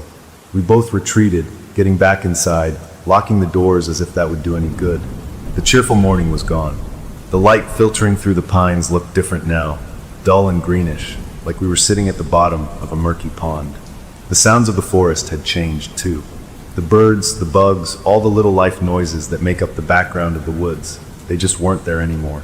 It wasn't quiet, exactly, but the space where those sounds should have been felt empty and waiting. Our daughter spoke from the back seat, her voice small. "I told you." I turned to look at her. She was hugging her knees, her face pale. "He doesn't want you to go. He's not done with us yet." My wife spun around in her seat. "Who is he, baby? What does he want?" Our daughter just shrugged and looked out the window toward the clearing, toward the stump. "He's lonely," she said, as if that explained everything. We sat in the car for what felt like an hour, trying to think. We could try to drive through the thorns, but they looked tougher than the car's metal. We could try to cut them, but we only had a small pocket knife. We could go on foot, try to hike out through the woods, but with no path and a 7-year-old, it was a bad plan, but it was the only one we had. "We'll walk," I said finally, the words tasting like defeat. "We'll follow the lake shore. There has to be another campsite, another road." My wife nodded, her jaw set. We got out again, unpacking our small day packs, filling them with water bottles, a little food, a first aid kit, a flashlight. We'd travel light and fast. We told our daughter we were going on a big hike, a surprise exploration. She didn't argue. She just took her mother's hand. We left the car, the locked doors feeling stupid now, and started walking away from the clearing, keeping the lake on our right. We'd only gone maybe 50 yards when the trees began to press in closer. The undergrowth, which had been ferns and soft moss near our sight, became thicker, tangled with more of those thorny vines. They weren't blocking the way completely, but they were everywhere, catching on our clothes, forcing us to slow down and pick a path. The ground underfoot, which had been firm, became soft and spongy. Our shoes started to sink in a little with each step. It was hard, slow going. After another 20 minutes of struggling, my wife stopped. She was looking at a big pine tree ahead of us. That's the tree with the broken branch," she said, her voice shaky. "The one that looks like a Y. We passed it 5 minutes ago." I looked. She was right. We'd been walking in a wide circle, brought right back toward the clearing without realizing it. The woods themselves were turning us around. A deep, low vibration started then, coming up through the soles of our sinking feet. It wasn't a sound you could hear with your ears. It was a feeling, a hum that traveled up your bones and settled in your teeth, a steady, angry pulse from the earth itself. It was the feeling of the forest waking up and noticing us trying to leave. Panic, real and sharp, began to claw at my throat. We turned and tried a different direction, away from the lake, pushing deeper into the woods, hoping to hit a trail or a fire road. The thorn vines were worse here, snagging our pants, scratching our arms. The hum in the ground got stronger. Our daughter began to cry, not a tantrum cry, but a scared, tired whimper. My wife picked her up, carrying her despite the extra weight. We pushed through a final wall of ferns and stumbled out, right into the back edge of our own campsite. We were back. The black stump sat in the center, waiting. We stood there, breathless, defeated. The sky through the trees was no longer morning bright. It was a flat, gray color, like tarnished silver, even though there were no clouds. The light was wrong, making everything look like a faded photograph. That's when we saw the change in the stump. It was blooming. Overnight, dozens of flowers had erupted from its rotten wood. They were fleshy and large, a sickly pink color veined with inky black. They weren't pretty. They looked like internal organs turned inside out, and they were moving. They pulsed slowly, their petals opening and closing with a soft, wet sound, like lazy mouths breathing. A smell drifted from them, cutting through the clean pine air. It was sweet, too sweet, like cheap candy and rotting honey mixed together. My wife, still holding our crying daughter, took a step forward, her head tilting. "Do you smell that?" she asked, her voice sounding distant, slurred. It's actually kind of nice." Her eyes, which had been wide with fear, started to lose their focus. She took another step toward the stump, a dreamy expression softening her face. "No!" I grabbed her arm, pulling her back. She stumbled, blinking, and the fear rushed back into her eyes for a second. She looked down at our daughter in her arms, then at the pulsating flowers, confusion and terror warring on her face. The hum in the ground rose in pitch, becoming a painful vibration that made my fillings ache. The flowers seemed to pulse faster. I knew, with a certainty that was cold and absolute, that we couldn't walk out. The woods wouldn't let us. We were trapped. We had to try the car again. Maybe if we gunned it, we could break through the thorns. It was our only remaining option. "Back to the car," I said, my voice rough. Now, we half ran, half stumbled back down the gravel path to where we'd left it. The wall of thorns was still there, even thicker now if that was possible. I got into the driver's seat, my hands shaking as I started the engine. My wife buckled our daughter into her car seat, then got in beside me, her face a mask of grim hope. "Just go," she whispered. I put the car in drive, pressed the gas pedal all the way to the floor, and aimed right for the center of the greenish-gray light between the trees where the road should be. The engine roared. The tires screamed on the gravel, then hit the first of the thorny vines. The car lurched forward a foot, 2 feet, with a sound of tearing metal and snapping branches. Then it stopped dead, lurched again, and the engine coughed and died. Something had wrapped around the axle, something strong. Thick, black vines, studded with those same cruel thorns, had snaked out from the wall and entangled the front wheels. We weren't going anywhere. The car was caught. I tried to restart the engine. It just clicked. Dead. We sat there, the three of us in the stalled car, sealed in by the forest. The humming in the ground faded to that low, constant background pulse. The only sound was our ragged breathing and the soft, wet, breathing sound of the flowers back in the clearing, a sound that seemed to carry on the still, strange air. My wife reached over and took my hand, her grip tight and cold. We didn't speak. There was nothing left to say. The fight to leave was over. We had lost. Now we just had to figure out how to survive whatever came next. We sat in the dead car for a long time, just staring at the thorny wall that had us prisoner. The initial shock of being trapped was a cold, hard lump in my stomach, but after a while, a weird numbness set in. We couldn't drive out. We couldn't walk out. We were stuck in this beautiful, terrible place with the black stump and its breathing flowers. My wife was the first to move. She took a deep, shaky breath, the kind you take when you're about to do something you really don't want to do. "We can't stay in here," she said, her voice flat. "We need water. We need to think." She was right. The car felt like a metal coffin now, not a shelter. We had a little water in our day packs, but not enough for long. We unbuckled our daughter, who had been unnervingly quiet, and stepped back out into the strange, grayish light of the clearing. The smell from the flowers was stronger now, that cloying mix of sweetness and decay. It hung in the air, making it feel thick and hard to breathe. My wife walked a few steps toward the picnic table, then stopped. She swayed on her feet, putting a hand out to steady herself. "Whoa," she murmured. "That smell. It's actually kind of nice." She said it again, just like before, but this time there was no fear behind it. It was a statement of fact. She took another step, not toward the table, but toward the stump. I grabbed her arm. "Hey, don't." She turned to look at me, and her eyes were glassy, unfocused, like she'd just woken up from a deep sleep. A small, peaceful smile played on her lips. "It's okay," she said, her words slightly slurred. "He just wants a family. Can't you feel it? It's warm." She pulled her arm gently from my grip and took another step toward the pulsing pink flowers. Then her knees buckled. She didn't collapse. She just sank down gracefully into a sitting position in the dirt, right in front of the stump. She crossed her legs, rested her hands in her lap, and stared up at the rotten wood with the expression of someone watching the most fascinating movie. Our daughter, who had been clinging to my leg, let go. All the fear and confusion melted from her little face, replaced by that serene, alien calm. She walked past her entranced mother and climbed right onto the stump, sitting on its jagged top as if it were her favorite chair. She reached out and patted the black bark, a gesture that was almost affectionate. The transformation was complete. My wife was lost in a drugged dream. My daughter was the thing's willing companion. And I was alone. The hum in the ground seemed to soften, becoming a contented purr. From the cracks and puckered holes in the stump, a new horror emerged. A fine, golden dust began to puff into the air. It looked like pollen, but it didn't drift away on a breeze. There was no breeze. It moved with a mind of its own, forming a slow, swirling cloud that hung in the clearing. The sweet, rotten smell intensified, now mixed with the dry scent of this golden powder. The cloud began to drift, purposeful as a hunting animal, toward me. I stumbled back, holding my breath. My mind was screaming. I ran to my wife, dropping to my knees in front of her. I shook her shoulders. "Look at me. Snap out of it." Her head lolled. She blinked slowly, those glassy eyes meeting mine, but they didn't see me. They saw something else, something beautiful and terrible inside her own head. "Can't you feel it?" she whispered again, a trickle of drool at the corner of her mouth. "The love.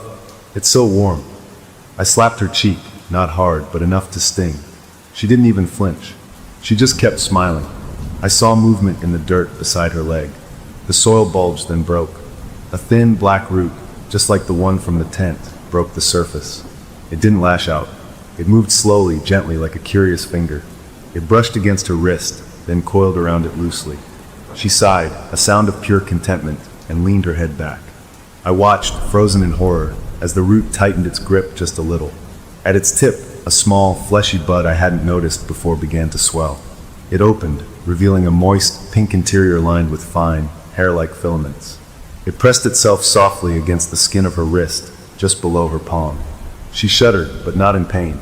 In ecstasy. A tiny bead of blood, dark and thick, welled up where the filaments touched. The root seemed to drink it in, the black vine throbbing with a slow, satisfied rhythm. It was feeding, and she was loving it. From her perch on the stump, my daughter spoke, but the voice was wrong. It was her pitch, her sound, but the way she formed the words was ancient, patient, and horribly wise. "Don't be scared, Daddy," the voice said. I looked up at her. She was watching me, her head tilted. "He just needs to taste your love. Then you'll understand. You want to stay with us."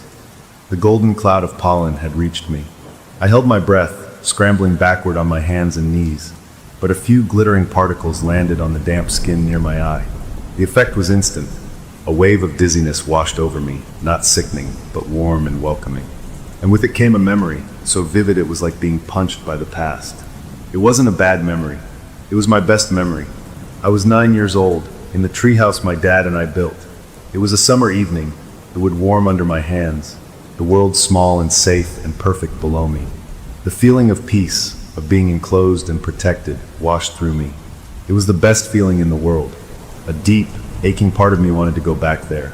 That's what the pollen was doing. It was mining my own happiest memories and using them as a weapon against me. The stump, Mr. Hollow, wasn't offering nightmares. It was offering the thing every adult secretly craves, the perfect, safe piece of childhood. All I had to do was breathe in. I clenched my teeth, fighting the dizziness, fighting the pull of that perfect memory. I focused on the horror in front of me. My wife, sitting in the dirt with a root drinking from her wrist, a blissful smile on her pale face. My daughter, a puppet on a throne of rotten wood.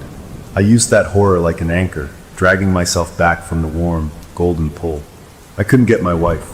She was connected now, literally tethered to the thing by its root. My eyes darted to the lake. It was a stupid plan, born of pure desperation. The thorns blocked the land, but what about the water? Could we swim? Could we follow the shoreline until we found another access point? It was a long shot. The water would be cold. My wife could barely walk.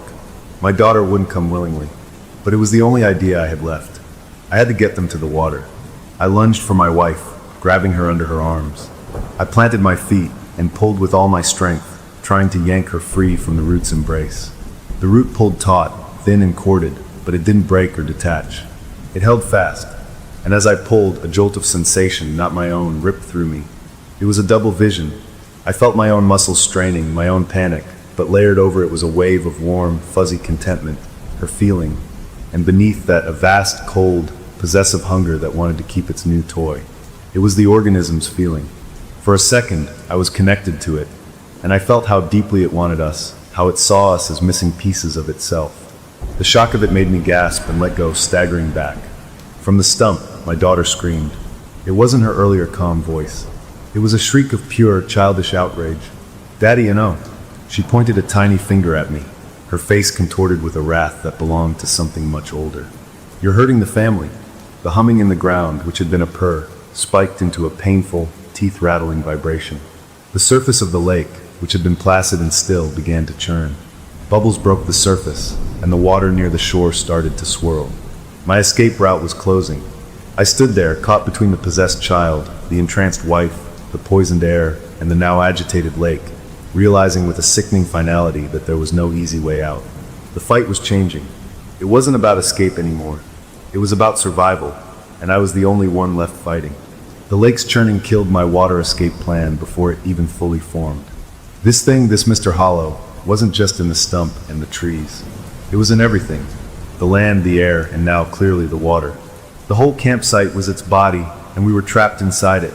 I stood there, the golden pollen still hanging in the air, my wife drifting in her dream while a root drank from her, my daughter glaring at me from her perch. The hum in the ground had settled back into that low, watchful pulse.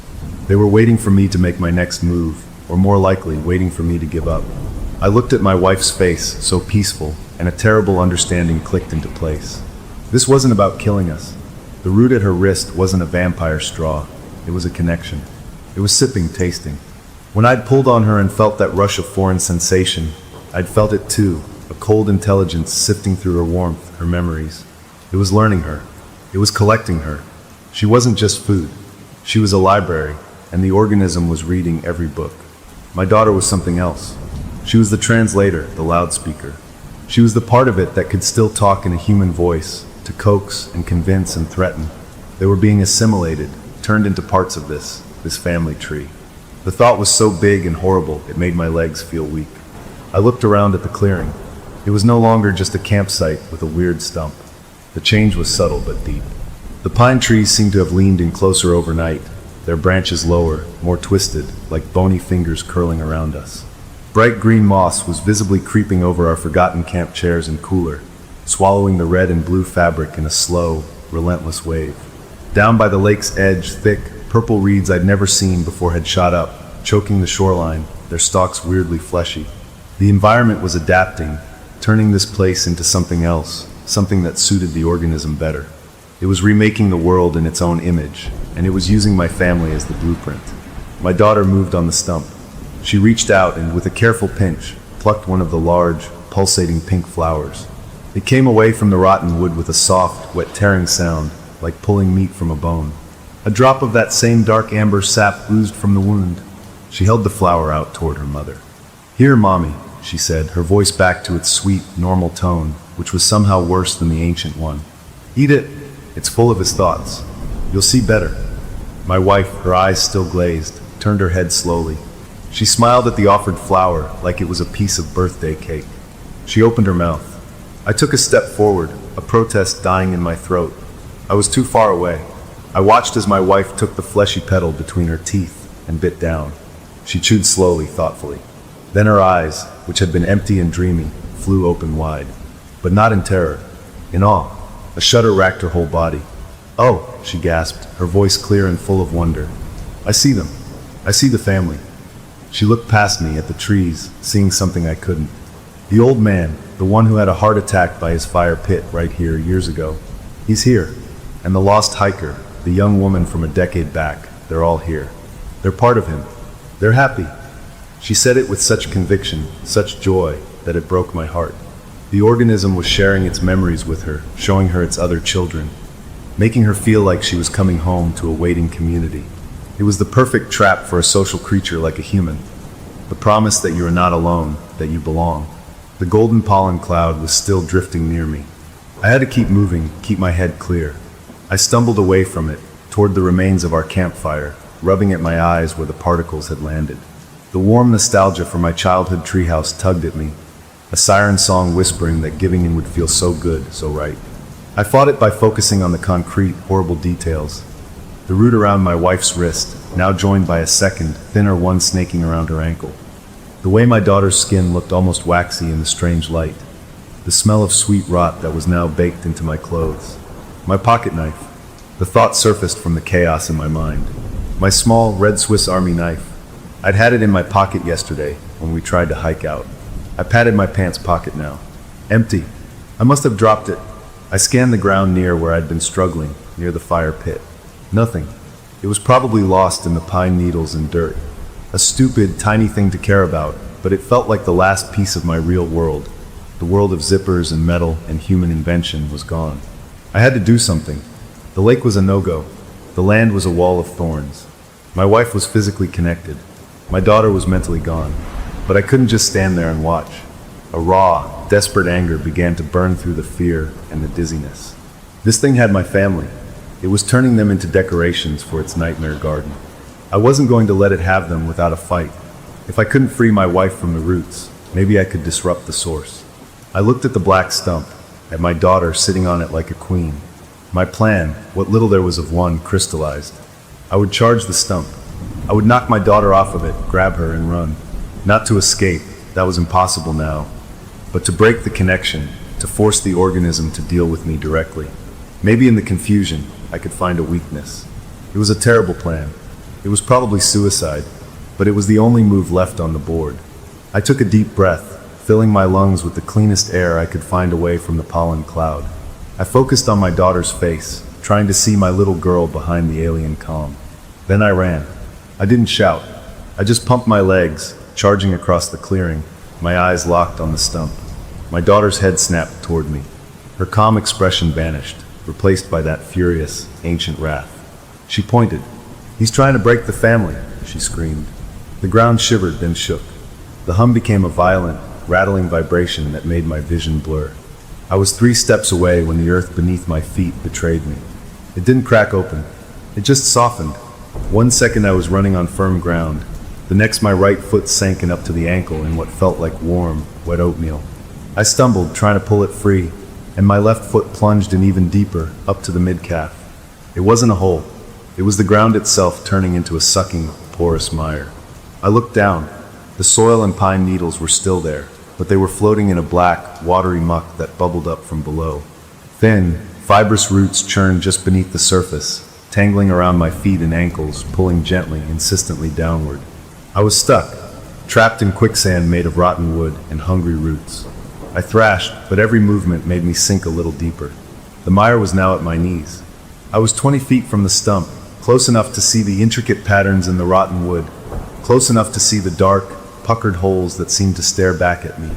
My daughter watched me struggle, her anger fading back into that terrible serenity.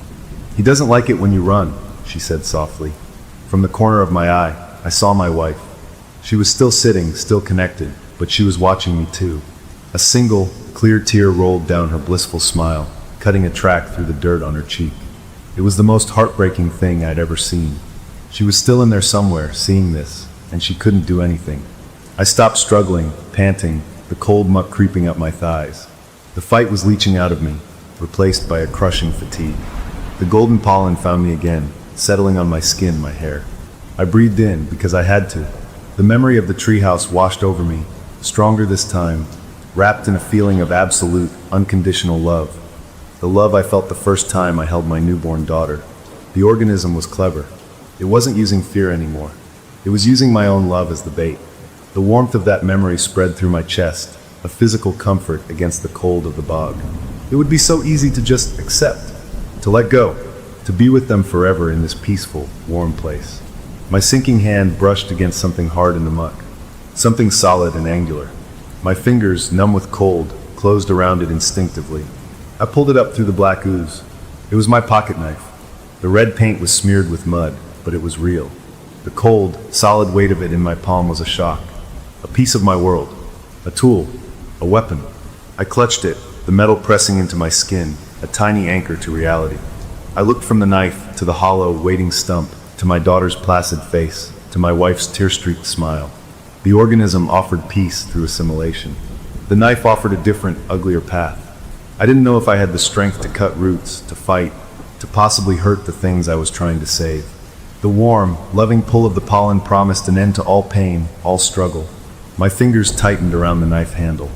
I had to choose, and as I hesitated, a new, wet, cracking sound came from the stump. The blackened wood at the back, opposite where my daughter sat, was splitting open. It peeled apart slowly, like a rotting flower blooming in reverse, revealing a deep, dark hollow inside. Something moved in the shadows within. The heart of the hollow was waiting. The cracking sound from the stump snapped me out of the pollen's warm, welcoming haze. I looked from the pocket knife in my muddy hand to the dark hollow opening up in the rotten wood. What was inside? More roots? Some kind of core? The movement in the shadows was slow, rhythmic, like something breathing. The mire was at my waist now, the roots within it gently pulling, not with violence, but with a patient, inevitable pressure, like the tide drawing sand from a beach. I couldn't reach the stump. I was stuck, but my wife wasn't. Not completely. The idea was madness, born of pure desperation. I couldn't get to her to free her, but maybe, just maybe, I could get her to come to me. If I could break the organism's hold on her mind for even a second, maybe her own instincts would take over. I had nothing left to lose. I locked eyes with my wife. Her gaze was still distant, focused on some happy vision of the family. But the tear on her cheek was real. "Look at me," I shouted, my voice raw and cracking in the strange air. "Honey, please, look at me." Her eyes drifted toward my voice, swimming slowly into focus on my face. There was a flicker there, a tiny spark of recognition behind the blissful fog. "The lake," I yelled, pointing with my free hand toward the churning water. "Remember our honeymoon? In Maine, the water was so cold, and you jumped in anyway, and you screamed and laughed. I was grabbing at any memory that was ours, that was strong and human, and not part of this rotten place. You said it woke you up better than coffee. We need to wake up now." I saw her brow furrow just a tiny bit. The root around her wrist pulsed, and she flinched, the blissful smile wavering. The organism was reinforcing its control, feeding her more of its sweet, false comfort. My daughter, from her perch, watched this exchange with a detached curiosity, like a scientist observing an experiment.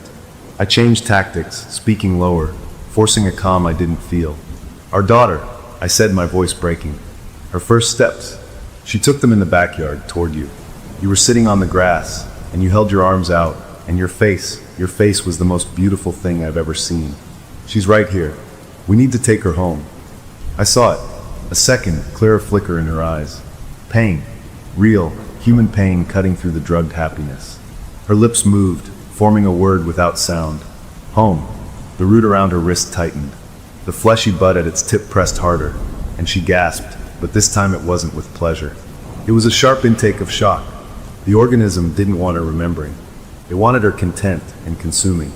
I had found a crack. "Fight it," I screamed, straining against the mire. "Pull your arm away. Just try." With a moan that seemed to come from the very bottom of her soul, she moved. She looked down at the root coiled around her wrist, and a look of revulsion twisted her features. She yanked her arm inward. The root held fast, stretching like tough rubber. A thin trickle of dark blood ran from where the filaments touched her skin. She cried out, in pain and effort, and pulled again. This time, she used her other hand, grabbing the root itself. The moment her bare fingers touched the black, pulsing vine, she screamed, a short, sharp sound of pure agony. The root was hot, burning hot. Smoke, or steam, curled from between her fingers. But she didn't let go. She pulled with everything she had. The root tore. It didn't snap cleanly. It ripped with a wet, fibrous sound, like tearing a piece of rotten canvas. Amber sap and dark fluid spurted from the broken end. The severed piece in her hand writhed for a moment like a dying worm, then went still. She flung it away, staring at her bleeding wrist, her breath coming in ragged, shocked sobs. The connection was broken. The other root around her ankle loosened its grip, slithering back into the soil. She was free. For now. The reaction from the clearing was instant and violent. The hum in the ground became a high-pitched shriek that felt like needles in my ears. My daughter on the stump let out a wail of betrayal that was both childlike and deeply alien. The flowers on the stump clenched shut, then exploded open, releasing a huge, billowing cloud of the golden pollen. And the lake erupted, not with water, but with thick, ropey vines of aquatic weed covered in slimy, clear barbs. They lashed onto the shore like whips, not aiming for me in my bog, but for my wife. They were fast. One wrapped around her newly freed wrist, yanking her off balance. Another snaked around her waist. They began to pull, not back toward the stump, but toward the water. The organism wasn't just trying to reconnect her. It was trying to take her, to put her somewhere I could never reach. "No!" I bellowed, thrashing uselessly in the mire. She scrambled, clawing at the muddy ground with her free hand, fighting the pull toward the churning, vine-filled water. Her eyes were clear now, wide with terror and pain, but they were her eyes. She looked at me, and I saw fierce, determined understanding. She knew what was happening. She kicked at the vines, but the barbs dug in, holding fast. The stump hollow yawned wider. The movement inside became more agitated. This had gotten its full attention. The gentle persuasion was over. My wife was fighting, and I was still armed with a memory and a pocket knife. It was done playing family. My daughter stood up on the stump, her small figure outlined against the gray sky. She pointed at me, then at my wife. "They are breaking the family," she shrieked, her voice echoing with that otherworldly power. "They need to be reminded. They need to be shown." The ground under my wife began to soften, just like mine had.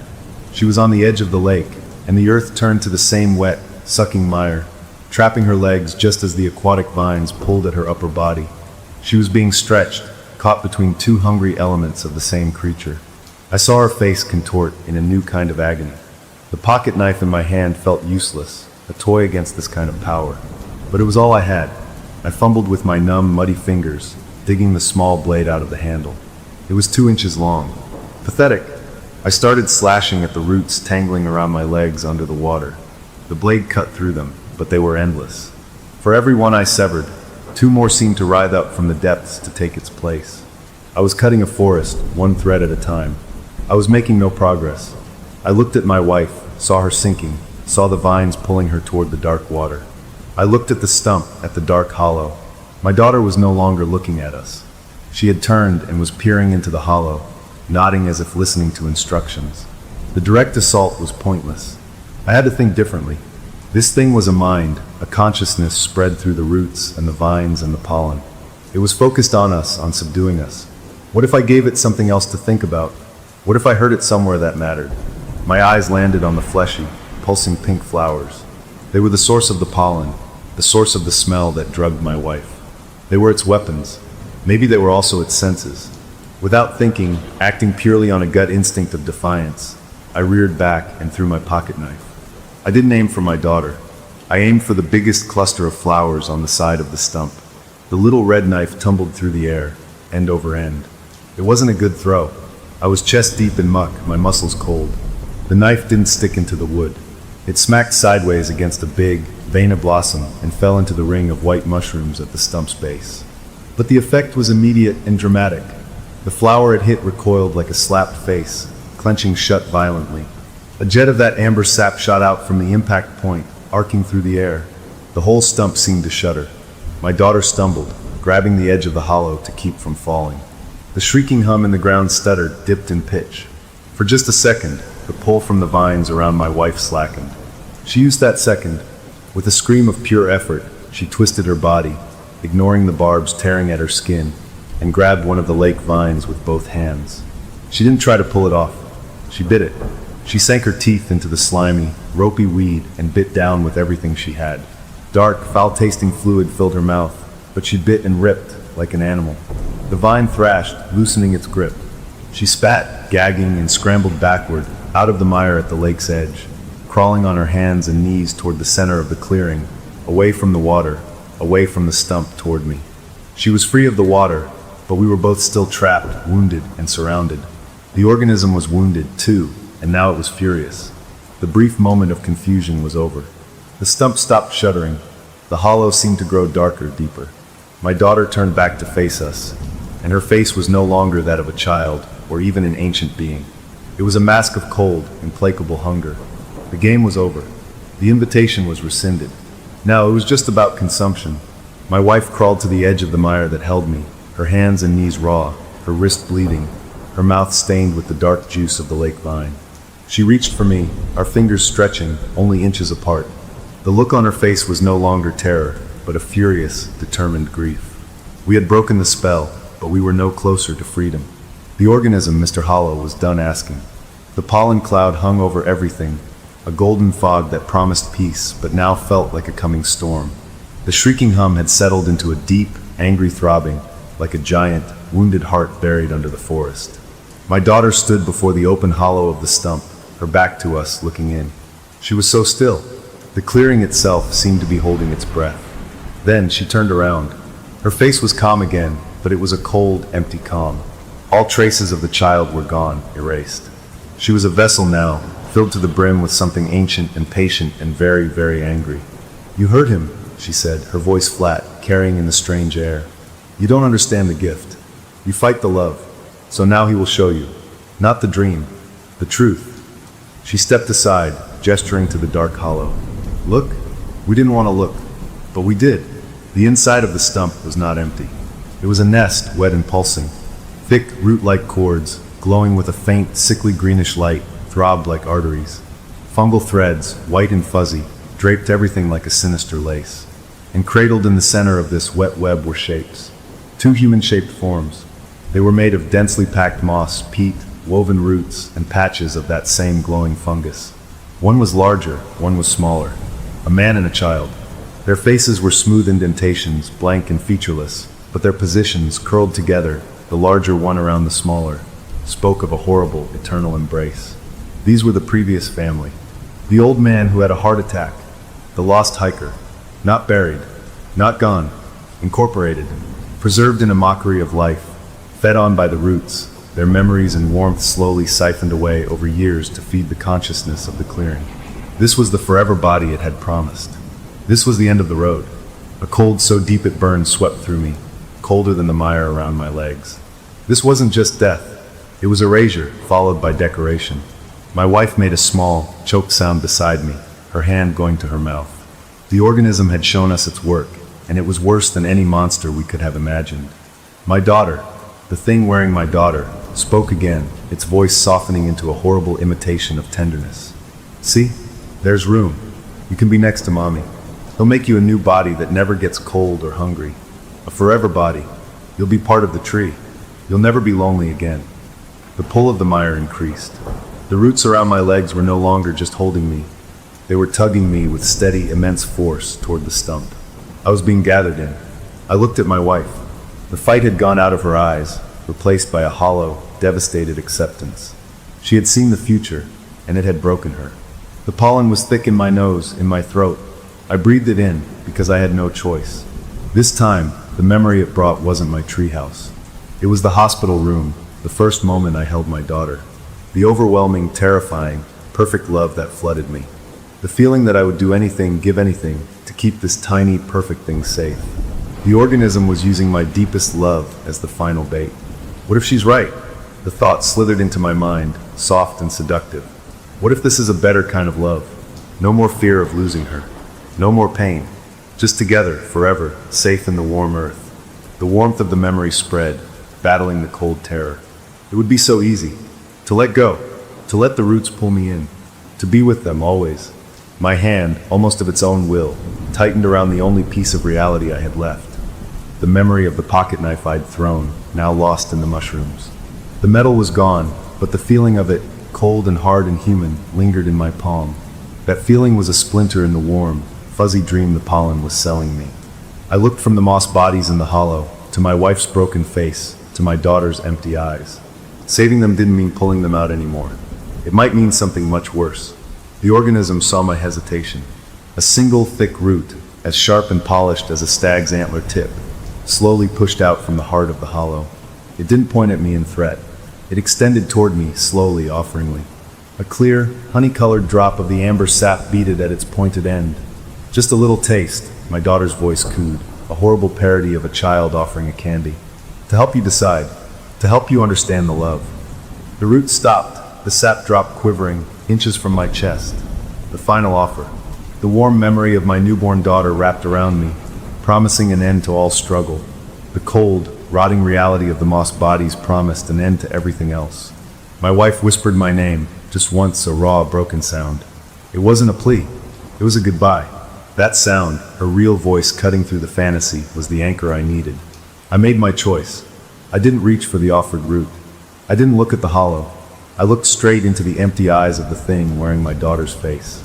And I let all the love, the real, human, aching love I had for my little girl, fill my own face. I smiled at her, a true, sad, loving smile. I love you, I said, my voice clear and steady. I love you so much. For a fraction of a second, something flickered in those empty eyes. A confusion. The organism understood threats and fear and hunger. It didn't understand this. This pure, selfless offering of love that asked for nothing in return. In that tiny moment of its confusion, I moved. Not away, not to fight. I bent forward as much as the mire would allow, and I plunged my hands into the black, watery ooze around my legs. I didn't grab for the roots. I dug my fingers deep into the cold, wet earth beneath them. I found what I was looking for: thicker roots, older roots, the ones that felt like cables running back toward the stump. And I pulled, not to free myself, to pull myself in. I yanked with all my remaining strength, using the roots' own pull against them, launching myself forward through the mire, a desperate, muddy surge toward the stump, toward my daughter, toward the offering root. The organism, surprised by this sudden acceptance, hesitated. The sharp root didn't move. I crashed into the base of the stump, the rotten wood crumbling under my weight. My daughter, the thing, stumbled back with a cry. I ignored the antler root. I ignored the hollow. My arms snaked out, and I wrapped my wife and my daughter together in the tightest, most desperate hug of my life, pulling them both down into the mud and mushrooms with me. "I love you," I whispered again, into my daughter's hair, my face pressed against my wife's bleeding wrist. "I love you both. Remember that. Whatever happens, you remember that." Then, I did the only thing I could think of. I opened my mouth and I blew. Not a shout, a long, hard, sustained breath. I blew the golden pollen that hung around us, blew it away from their faces, toward the open, waiting hollow of the stump. I blew the memory of my love, the weapon it was using against me, right back into its heart. And I poured every bit of my own memory, my own love for them, not into the air, but into the tight, physical circle of my arms around them, a human shield against the fantasy. For a second, nothing happened. Then the stump trembled. The offering root whipped back into the hollow. The glowing cords inside pulsed erratically, the green light flaring bright, then dimming. The organism was choking on the very emotion it sought to consume. Pure, defiant, self-sacrificing love was a poison to its logic of consumption and control. It didn't know what to do with it. The mire around us loosened its grip. The humming in the ground sputtered, cracked, and fell apart into a discordant, pained rumble. The wall of thorns at the edge of the clearing shivered, and for a moment, I thought I saw a gap. It wasn't freedom. Not yet. But it was a flaw, a second of weakness. In my arms, my daughter shuddered. A long, soft sigh escaped her lips, and she went completely limp. My wife clutched at her, feeling for a pulse, her own eyes wild with a new, fragile hope. "She's asleep," she breathed. "Just asleep." The thing was gone from her eyes. For now. The stump's hollow began to slowly close, the wood creaking as it knitted itself back together, hiding its shameful core. The flowers wilted, the pink flesh turning brown and shriveled. The golden pollen settled to the ground, inert like common dust. The unnatural gray light began to lift, and the normal sounds of the woods, a distant bird, the rustle of a squirrel, tentatively returned. We lay there, the three of us, a heap of mud and tears and exhaustion at the base of the blackened stump that was now just a piece of dead, rotting wood again. We had won a battle, not the war. The organism was wounded, confused. It had retreated. But the car was still trapped. The thorns still blocked the road. And we were still in its territory. We were alive, and we were together, and for this single precious moment, we were ourselves. But the woods around us were very quiet and very deep, and we knew, as we helped each other to our feet, that the tree had roots that went far deeper than we could ever dig. It was sleeping now, but it would be hungry again. Story number 3. My name is Dale Jennings, but I go by my job title, and the call about a problem at Camp 7 came in just before midnight. I was sure it was a bear. Those black bears are smart, and they know a poorly locked cooler is a free meal. I drove over in my parked truck, the headlights cutting through the pitch black of the woods, and I parked a ways off, walking the last bit with my big flashlight. I heard giggling first, nervous kid laughter, and I relaxed. Just some campers breaking curfew. I rounded the corner of the campsite, and my beam of light landed right on them. For teenagers, maybe 16 or 17, were sitting in a circle on the ground. In the middle of them was one of those plastic Ouija boards, the kind that glows in the dark. Their fingers were all on this little heart-shaped piece of plastic, and it was zipping around the board. When my light hit them, they all froze. The laughter died in their throats. The air got cold, real cold, like someone had opened a freezer door. I felt a chill go right up my back, which was stupid. It was a summer night. I shook it off and put on my official voice. "Park's closed, folks. You know the rules." They looked up at me, guilty as sin. I told them these things were nothing but trouble, a toy that scared people for no good reason. I felt a little sorry for them, getting spooked by a piece of plastic. I took the board from them. It felt cheap and light in my hands. I sent them packing back to their parents' campsite with a warning, and I carried the board back to my truck. I didn't even bring it into my cabin. I just tossed it onto a shelf in my metal supply shed, the one where I keep tools and spare parts. I locked the shed door with a solid padlock, chuckling to myself about the drama. It was a toy, nothing more. That night, I went to bed like normal, but I didn't dream. I had an experience. One minute I was asleep, the next I was standing in the middle of the Black Pine Grove. That's a restricted area, dangerous because of the unstable ground. But in this experience, that wasn't the scary part. The scary part was the trees. They were too still. There was a wind. I could feel it on my face, but the branches didn't move. Not a leaf rustled. And the wind didn't sound like wind. It sounded like something big and rough being pulled slowly over a dry bone. A deep, grating scrape. And beneath that, a kind of pulse, a thumping from the ground itself, like a giant heart beating under the dirt. I woke up in my bed gasping for air, my sheets tangled around me. My heart was hammering against my ribs. It was just a nightmare, I told myself. A weird, vivid nightmare from dealing with those kids and their nonsense. I got up, made coffee, and went about my morning checks. Out of habit, I walked over to the supply shed. The lock was still on it, tight. I opened it up and looked at the shelf. The Ouija board was right there where I left it, but then I looked down at the floor. The shed floor is always dusty, and around the base of the shelf, the dust was messed up. But not with footprints.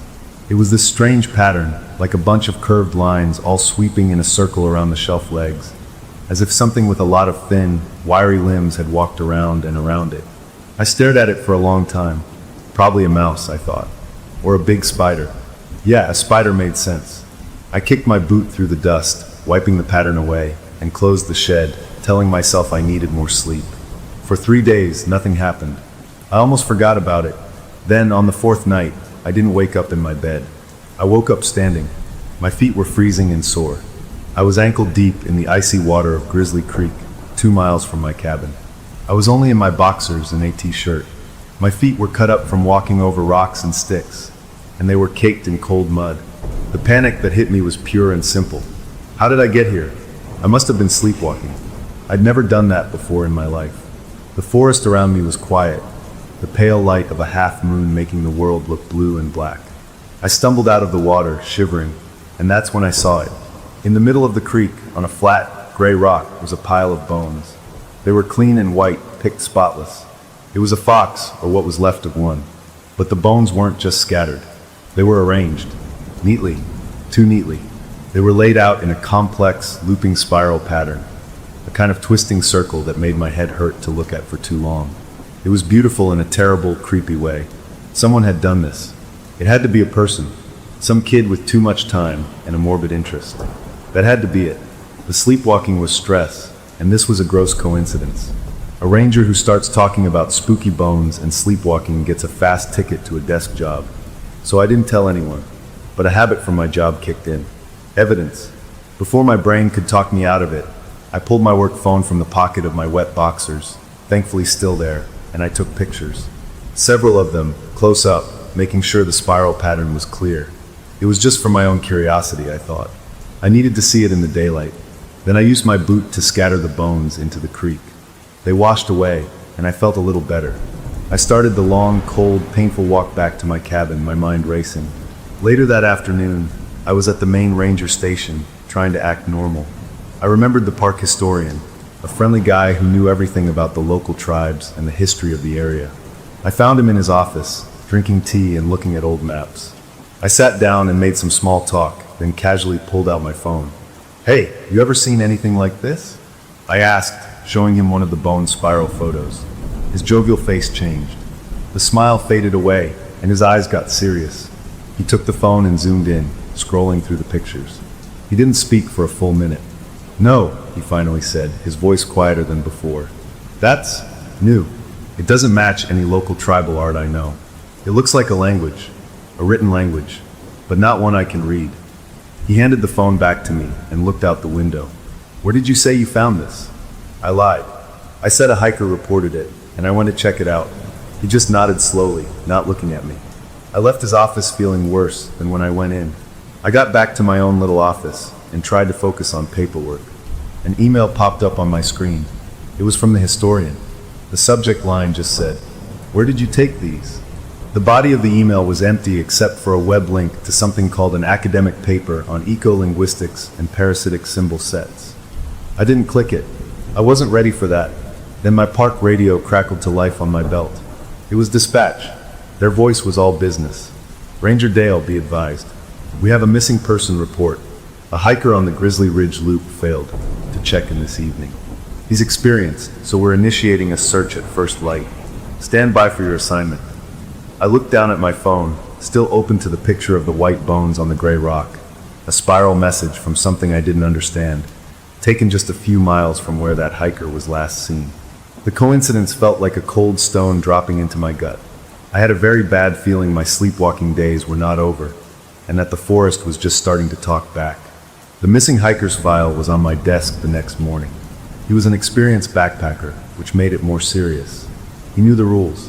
He should have checked in. I was assigned to the search team covering the southwest quadrant near Grizzly Creek, which made my skin feel too tight.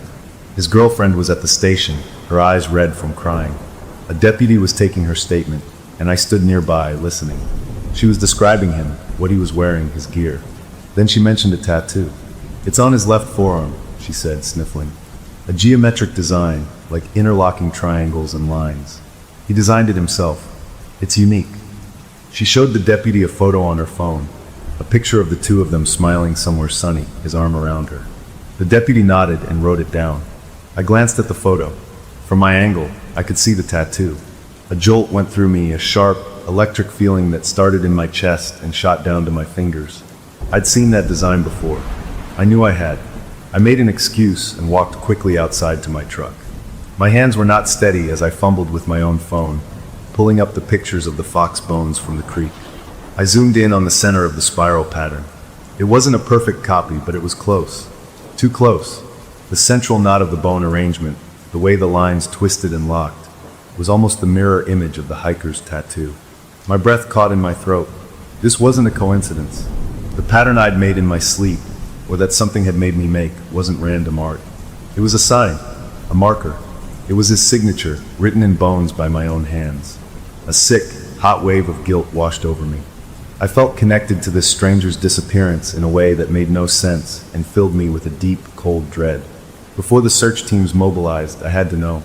I drove back out to the creek, my mind racing. I told myself I was looking for clues, for anything the hiker might have dropped, but I was really going back to that rock. When I got there, the bones were gone, of course. I'd scattered them myself. The creek babbled over the stone, innocent and clean. I stood there, feeling foolish and scared. Then I looked around. In a patch of soft, green moss about 10 feet from the water's edge, I saw a splash of color. I walked over, my boots sinking into the damp earth. There, in the moss, was a new arrangement. It was made of dark gray owl feathers, each one stuck straight into the ground. Holding them in place were sharp, needle-like thorns from a hawthorn tree. They weren't just stuck in randomly. They formed a shape, a sharp, angular symbol that looked like a crooked arrow or a mean-looking bird foot. It was different from the spiral, but it had the same feeling, the same deliberate, creepy neatness. It hadn't been there the night before. This was new. My mouth went dry. I pulled out my phone again and took pictures, my heart thumping a hard rhythm against my ribs. I was documenting evidence, but it felt like I was taking snapshots of a crime scene where I might be the criminal. Back at the station, I had to stand in front of my supervisor for the search briefing. He held the missing hiker's file. He asked if I'd seen anything unusual in my recent patrols. The photos on my phone felt like they were burning a hole in my pocket. I looked him in the eye and said, "No, sir. Nothing unusual." The lie tasted sour. I was keeping secrets, and every secret made the weight on my shoulders a little harder to carry. That night, alone in my cabin, I couldn't avoid it anymore. I opened my laptop and clicked the link the historian had sent me. The academic paper was full of big, confusing words, but the main idea came through. It talked about the theory that certain places, especially old, wild places, could develop a kind of awareness. Not a thinking mind like a person, but a slow, patient consciousness in the land itself. And that this consciousness could try to communicate. It would use whatever was around, bones, feathers, sticks, to write symbols. And it needed a mind to work through, to borrow like a parasite. It would tap into someone sensitive or maybe just unlucky, and use them to create these symbols. The paper called it a manifold locus. I read it twice. It sounded like the craziest thing I'd ever heard. It also sounded exactly like what was happening to me. I finished reading and just sat in the dark of my cabin, listening to the normal night sounds of the woods outside my window. They didn't sound normal anymore. Every little crack of a branch was a footstep. Every rustle in the leaves was something moving just out of sight. I couldn't just let this happen. I had to fight it. I started with simple things. I set up a small trail camera I used for wildlife surveys, pointing it right at my cabin door from a tree outside. I tied a little set of jingle bells to the inside doorknob. That night, I even took one of the mild sleeping pills my doctor had given me after a bad back injury, hoping it would knock me out too deep for any sleepwalking. It was a weird, restless sleep. The pill made my thoughts thick and slow, but it didn't stop the walk. In the morning, I felt groggy and wrong. I was in my bed, but my sheets were muddy. My knees ached. I rushed outside and grabbed the trail camera. Back at my laptop, I pulled up the footage. It showed my cabin door from the outside, a rectangle of black in the green night vision glow. The timestamp read 2:17 a.m. The door opened. I watched myself walk out. I moved slowly, stiffly. My eyes were wide open, but they didn't blink. They stared straight ahead, past the camera, into the dark woods. I looked like a stranger, like a doll someone was pulling on strings. I watched the figure that was me walk out of the frame and into the forest. The hook of a terrible question was already set in my mind when my park radio buzzed later that day. It was my supervisor again. His voice was tight. "Heads up, we've got a second missing person report. Different trailhead, but same time frame as the first. Keep your eyes open for anything unusual out there." I didn't answer right away. I just looked at the photo on my computer screen, the one of the owl feathers and thorns in the moss. I knew with a cold certainty that settled in my bones that I would find something unusual. I knew it because I was part of it. I waited until the afternoon when the official search was focused elsewhere, and I went back to the mossy patch by the creek. The feathers and thorns were gone, but in a small clearing under a giant old cedar tree, I found a new arrangement. This one was made of woven pine needles and this bright, almost neon orange lichen that grows on the north side of trees. It was another symbol, more complex, with looping curves that ended in sharp points. I didn't need to wait for a missing person report or check a description. I knew this symbol would match someone, because I remembered seeing it. In the photo the first missing hiker's girlfriend had shown, she was wearing a silver necklace.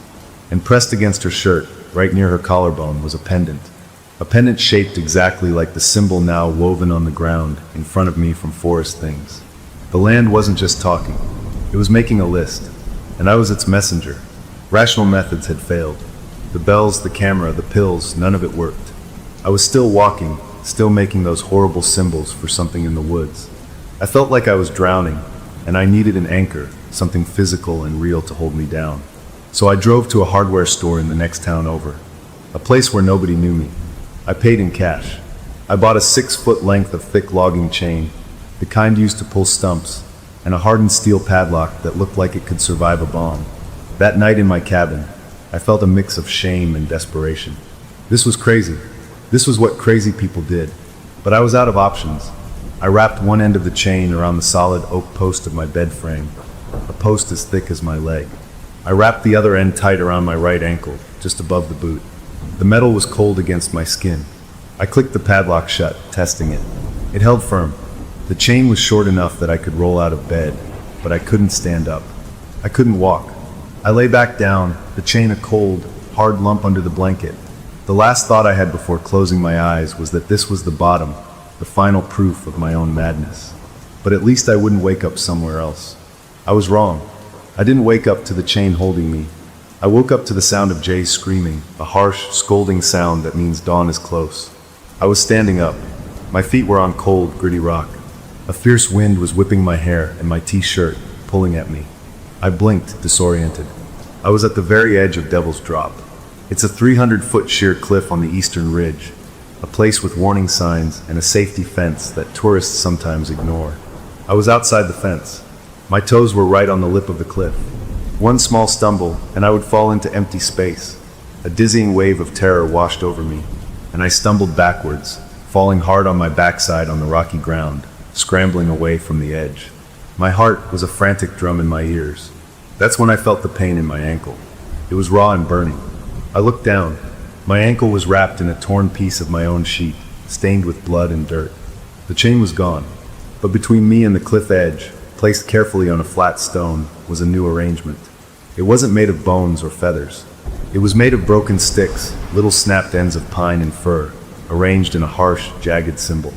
And placed right in the center of it, catching the first gray light of morning, was my own park ranger badge. My stomach turned to ice. They'd given me that badge 10 years ago. It was a symbol of my authority, of my duty to protect this place. Seeing it there, in the middle of that ugly stick symbol, felt like the worst kind of violation. It was a message. It was mocking me. My hands shook as I crawled forward and picked up my badge. The metal was cold. As I pulled it from the sticks, I saw my hands were a mess. They were caked in dirt, sure, but also in something dark and flaky. I brought my palms close to my face. It was a rusty brown color, dried and cracking. There was a smell, a coppery, metallic smell I knew from helping hunters field dressed deer, from a bad car accident I'd responded to years ago. It was blood, dried blood, and it wasn't mine. I stared at my hands, my mind refusing to understand. I had no cuts, no wounds. This blood was from somewhere else, from someone else. The two missing hikers flashed in my mind. A low moan escaped my lips, there on the cliff edge, alone with the screaming wind. I got back to my cabin somehow, moving like a ghost. The first thing I did was check my ankle and the bedpost. The strip of torn sheet was still knotted around my ankle. The bedpost showed deep, fresh gouges in the old oak wood. But the chain wasn't broken. The lock wasn't picked. The steel links themselves weren't cut. They were worn through. In two places, the metal looked like it had been rubbed away, ground down to thin, shiny points until they snapped. It looked like years of constant rubbing had happened in a single night. That wasn't possible. Nothing I owned could do that. I threw the ruined chain into a corner like it was a poisonous snake. I scrubbed my hands raw under hot water until the last flakes of the brown stuff were gone, but the smell seemed to linger in my nose. I looked at the picture I'd taken of the stick symbol with my badge. It was different from the others. The bone spiral, the feather thorn arrow, the lichen loop, they were made from natural things. This one used a man-made object, my badge. It felt aggressive, personal. It wasn't just a mark on the land anymore. It was a mark on me, on my role. An idea started to form, a horrible, creeping idea. The symbols matched the tattoos and jewelry of the missing people. What if they matched someone else? What if the thing was pointing me toward the next person, or maybe even someone who was already part of this? I had access to the park's internal employee database. It had photos, emergency contacts, and for safety reasons, a record of any identifying tattoos, so we could recognize each other in bad situations. My fingers were clumsy on the keyboard. I pulled up the photo of the stick and badge symbol I'd taken. I opened the tattoo registry. The software had a basic visual matching feature, meant to compare photos of scars or marks. I uploaded my symbol photo and ran a search against the tattoo database. I didn't expect anything. I was just chasing a ghost, trying to feel like I was doing something. The computer churned for a minute. Then it pinged. One match. The angular, aggressive lines of the stick symbol matched the recorded image of a staff tattoo. My mouth went dry. I clicked on the employee file. The picture loaded. It was the new junior ranger. He just transferred in a few weeks ago from a park out west. He was young, eager, always with a quick smile that seemed just a little too wide. I'd signed off on his orientation paperwork myself, and according to the schedule on my desk, he was assigned to join me tomorrow at dawn. We were supposed to do a remote boundary survey together, a 2-day hike checking fence lines and markers in the backcountry, miles from anyone, just him and me. I stared at the photo on the screen, at the friendly, unfamiliar face of the man with the symbol on his skin, the symbol that had appeared with my badge on the edge of a cliff. The question wasn't what the forest wanted anymore. The question was, who was this guy walking into my life? And was I being set up to find him, or to lose him forever out in the deep, listening woods where I now knew I was not in control? The junior ranger was all energy and bright-eyed enthusiasm as we geared up at the trailhead in the weak morning light. He talked about trail maintenance schedules and the latest wildlife tracking techniques, his voice loud in the cool air. I nodded and mumbled replies, feeling like a hollowed-out log. Every snap of a twig under our boots made my shoulders tense. Every call of a distant bird sounded like a warning. I watched him constantly, studying his movements. The tattoo was hidden under his uniform shirt, but I knew it was there on his shoulder. a hidden mark that connected him to the cliff edge and my badge. Was he a victim, already marked by the forest like the others? Or was he something else, a part of this whole nightmare? I couldn't tell, and the not knowing was a constant itch under my skin. We stopped for a late lunch by a fast-moving stream, the water bubbling over smooth stones. He rolled up his sleeves to wash his hands and face in the cold water. And there it was. The lower part of the geometric design curled over the muscle of his forearm, the black lines sharp against his skin. It was the symbol, the exact one from the cliff. My mouth went dry as dust. I forced my voice to sound casual, like we were just making conversation. "Interesting ink," I said, nodding toward his arm. "What's it mean?" He looked down at the tattoo, then back at me. His smile was still there, but it didn't reach his eyes this time. They got a little distant, a little cloudy. "Oh, that," he said, drying his hands on his pants. "Just something from my old life. Out west. A reminder, you know?" He didn't elaborate. A reminder of what? I wanted to scream the question, but I just nodded and turned back to my sandwich, my appetite gone. His answer was too vague, a door politely closed in my face. We packed up and kept hiking, moving deeper into a section of old-growth forest where the trees grew close together and the light came down in dusty shafts. He was ahead of me on the trail when he stopped suddenly. "Whoa," he said, his voice low. I came up beside him. Lying right on the middle of the path was a raven. It was big, its feathers glossy and black, and it looked perfectly intact, not a mark on it. It was just dead. "That's weird," he murmured, more to himself than to me. He crouched down, not touching it. No sign of a struggle, not even any ants on it yet. Then, acting on some instinct maybe, he reached out and gently picked it up by the tip of one wing to move it off the trail. As he lifted it, the raven's head lolled in a way that made my stomach clench. And from its slightly open beak, a single, fat black beetle crawled out, antennae waving. He gasped and dropped the bird, stumbling back a step with a look of pure revulsion on his face. I didn't look at him. I was staring at where the raven had landed. Its body had fallen in a strange position. The wings were splayed out, and the neck was twisted at an odd angle. The way it lay there, against the dark earth and brown pine needles, it formed a crude, terrible echo of the symbol on his shoulder. It was like a rough sketch made by a clumsy hand. He saw it too. I watched his eyes track from the dead bird to his own arm, and back again. The color drained from his face. He didn't say anything. He just pulled his sleeve down firmly over the tattoo, and started walking again, faster now. I followed, my mind racing. His disgust had seemed real, the shock genuine. But that didn't clear him. It just made the whole thing more confusing. Was the forest showing him his own symbol, telling him he was next? Or was it showing me? My official side warred with my fear. I should send him back, cancel the survey. But what would I say? "I have a bad feeling about your tattoo." He'd think I was insane, and my boss would agree. I had no proof, only a crazy story and a sleepless horror I couldn't explain. So I made a decision. I couldn't send him away, so I would stick to him. I became the world's most overbearing partner. I questioned his map reading, insisted on checking our bearings twice as often as needed, and made a point of never letting him get more than a few feet ahead of me. My supposed mentorship felt like the watchfulness of a hawk, and I could see it wearing on him, making him nervous. The forest noticed our tension. As we moved into a denser grove of fir trees, the normal sounds began to fade away. The cheerful chirping of chickadees stopped. The scolding chatter of squirrels vanished. The wind in the high branches seemed to pause. We were walking in a pocket of unnatural stillness, where the only sounds were our own footsteps and our own breathing.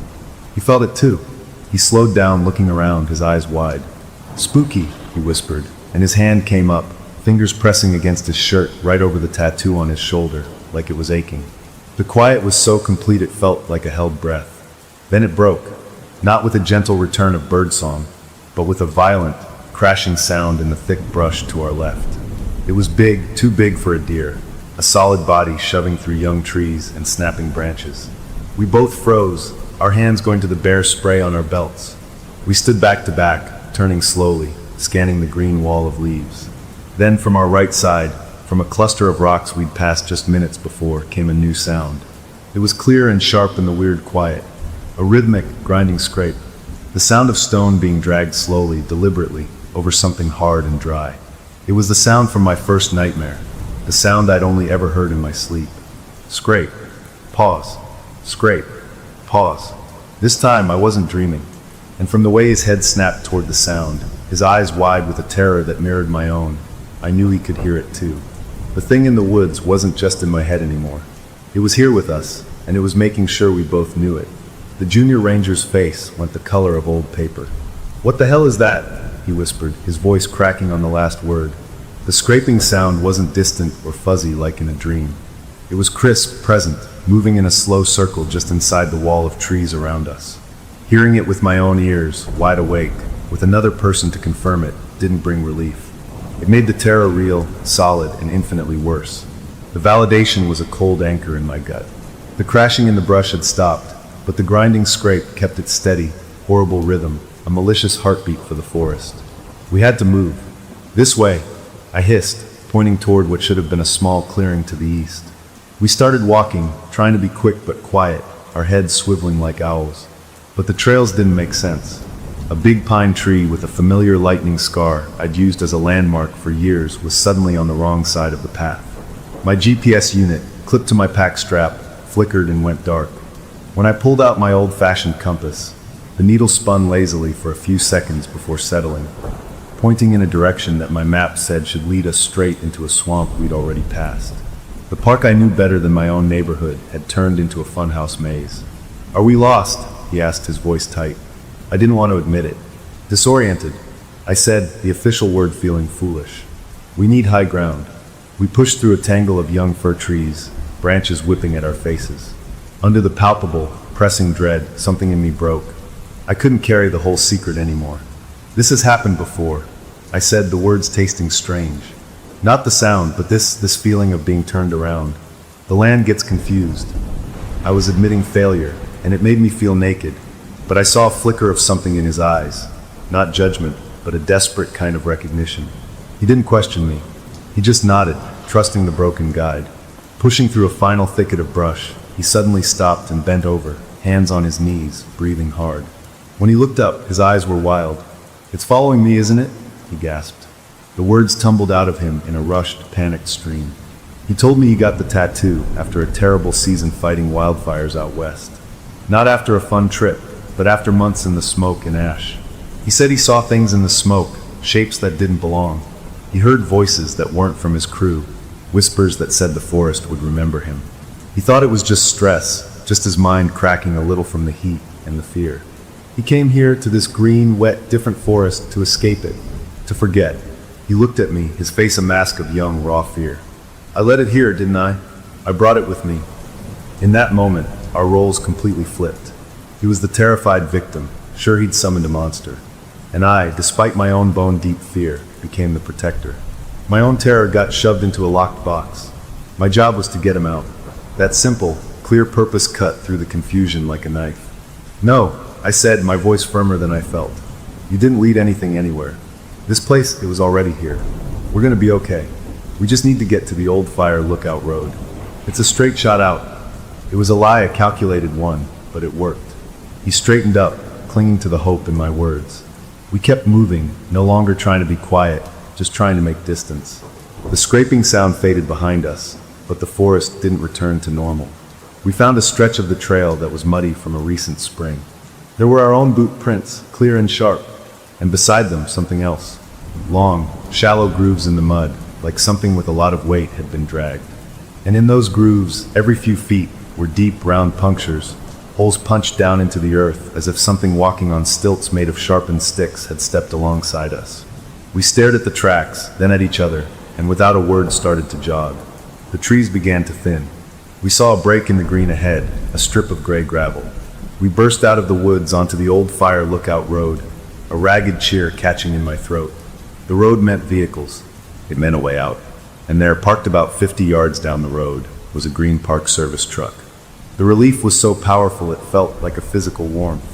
We started running toward it, our packs bouncing. But as we got closer, my steps slowed. The truck looked familiar. Too familiar. The dent in the rear bumper from where I'd backed into a gate last year. The faded sticker on the window. It was my truck. The truck I had left parked back at the main ranger station that morning. A cold trickle of disbelief washed the relief away. How? The keys were in my pocket. I could feel them. We reached the driver's side. The door was open, just swinging slightly in the breeze. The radio inside was dead, not even a static hiss. I touched the hood. It was cold. And sitting on the hood, arranged in a neat, straight line like terrible cutlery, were 3 knives. They were my kitchen knives from the wooden block on my counter. Their sharp points were all aimed in the same direction, up the road, the way we needed to go to get back to civilization. It was a signpost, but not a welcoming one. It was a direction and a threat written in steel. The junior ranger looked from the knives to my face. "That's your truck," he stated, his voice flat. I nodded, my mind racing. The entity, the consciousness, the whatever it wasn't just messing with trails and making sounds. It was moving physical objects across miles. It was in my home. It had taken my truck and my knives and placed them here like pieces on a game board. "Get in," I said, my voice rough. We threw our packs in the back. I didn't have the keys, but I knew this old truck like an old friend. I popped the hood, found the wires I needed, and hot-wired it, a skill from a reckless youth I never thought I'd use again. The engine turned over with a roar that shattered the unnatural quiet of the woods. It was the most beautiful, normal sound I'd ever heard. We peeled out, gravel spraying behind us. For 5 glorious minutes, we had hope. The road unwound beneath us, taking us away from that clearing, from the tracks, from the scraping sound. He slumped in the passenger seat, closing his eyes. Then we came around a bend, and I slammed on the brakes. The road was blocked. A massive old growth pine lay across it, trunk so wide I couldn't see over it. It hadn't fallen in a storm. There was no torn up earth, no shattered root ball. It looked like it had been laid across the road with careful, impossible strength. It was a dead end. In the rearview mirror, back up the empty road we'd just traveled, I saw a shape. It was in the trees, keeping pace with us. It was tall, too tall, and it seemed to be made of shifting shadows and jagged branches, a shuddering column of darkness that didn't walk but flowed. And for a second, I thought I saw the glint of something white and sharp within it. The truck was now just a metal coffin on a dead-end road. We looked at each other, and the same understanding passed between us. We grabbed our packs. I reached for the knives from the hood, shoving them into my belt. Leaving the truck's false safety for the open woods was the hardest choice yet, but staying was worse. We slipped into the trees, not on any path now, heading for a remote ranger's cabin I knew was 4 miles east. It was a long shot, but it was shelter, maybe a working radio. As we hiked, I pulled out my phone. No signal for calls, but it had a cached topographic map of the park. I opened it, searching for the cabin's icon. I found it, and right next to it, a new icon pulsed a soft, steady red, an icon I'd never seen before on this map. And next to it, in my phone's own default font, was a single word label, home. The truck was a violation, a sickness. It shouldn't have been there, and the chill inside it wasn't from the morning air. It felt like a refrigerator that had been closed for a long time. The junior ranger just stared, his earlier energy completely gone, replaced by a numb shock. I forced myself to look past the knives on the hood and into the cab. On the passenger seat was my own notepad, the one I used for trail notes. It was open. I leaned in and grabbed it. On the page were my own sketches of trail intersections and creek crossings from a patrol last week. But drawn over the top of my careful pencil lines, in a substance that looked like a mix of charcoal and dark, flaky rust, was a new map. It was detailed, shockingly accurate. It showed the hollow we'd just fled, the one with the muddy tracks. The cairn of slick stones was marked clearly, and next to it, drawn in a crude, frantic hand, was a stick figure with its mouth open in a scream. The map was an illustration of our terror, drawn in my own book. The road was our only lifeline out of this puzzle of fear, and now it was blocked by a tree that looked like it had been placed by a giant's hand. We had to move. Leaving the truck's false promise of safety was a physical ache, but staying meant waiting for the shifting thing in the trees to reach us. We shouldered our packs, and I took the 3 knives from the hood, the feel of their familiar handles now strange and wrong in my grip. We slid into the woods, off any recognizable trail, aiming east toward a remote seasonal ranger's cabin I knew was about 4 miles away. It was a chance, a tiny flicker of hope. As we hiked, pushing through underbrush, the junior ranger started to talk. It wasn't the eager chatter from the morning. This was a broken, spilling confession. In the truck, seeing his own symbol on a map of horror had shattered his last bit of control. He talked about the wildfires again, but deeper this time. He described faces forming in the rolling black smoke, faces that were not human, made of ember and ash, with eyes that were just deep holes. He said they didn't speak with words, but with feelings pushed into his head, feelings of a deep, ancient hunger, a promise that the green world would remember the one who walked through the flames. He got the tattoo to try and own it, to make the memory his, to lock the whispers into a shape on his skin that he could see and control. He thought it had worked. He thought coming to this lush, wet, different forest had left the dry, burning voices behind. Now he knew better. He hadn't escaped. He'd carried the seed of its attention with him, a beacon in his own flesh. "It's using me," he whispered, tripping over a root, like a homing signal. I listened, and for the first time, I felt a real, desperate pity for him that pushed aside some of my own fear. He wasn't a predator.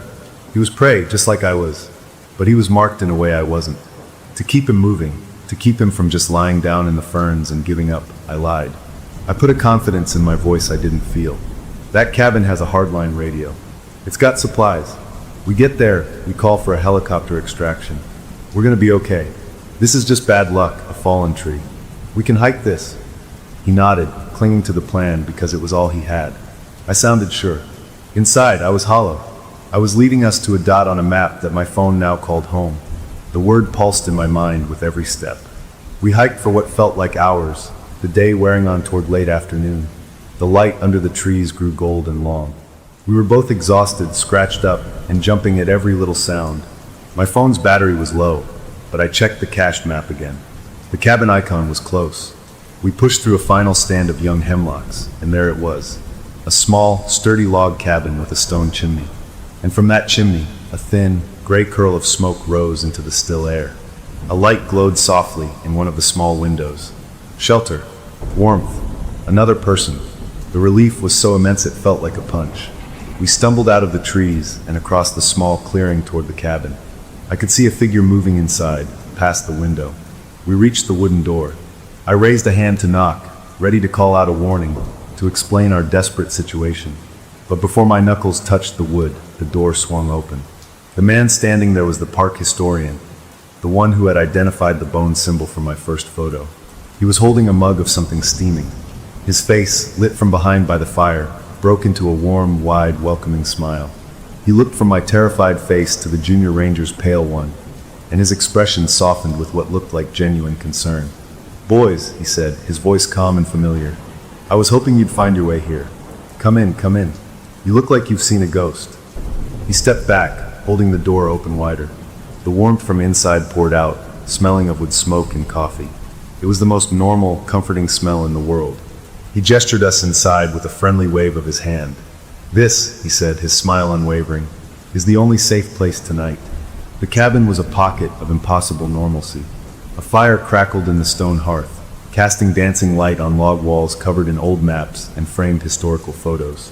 The air was warm and carried the rich smell of coffee. The historian moved with a calm, practiced ease, pouring us mugs from a pot on the wood stove and gesturing for us to sit in worn leather chairs. He listened, his face a mask of scholarly concern, as we spilled out a fractured, jumbled story, the terrible sounds, the shifting trails, the truck, the deep fear of being hunted. We didn't mention the symbols or the sleepwalking.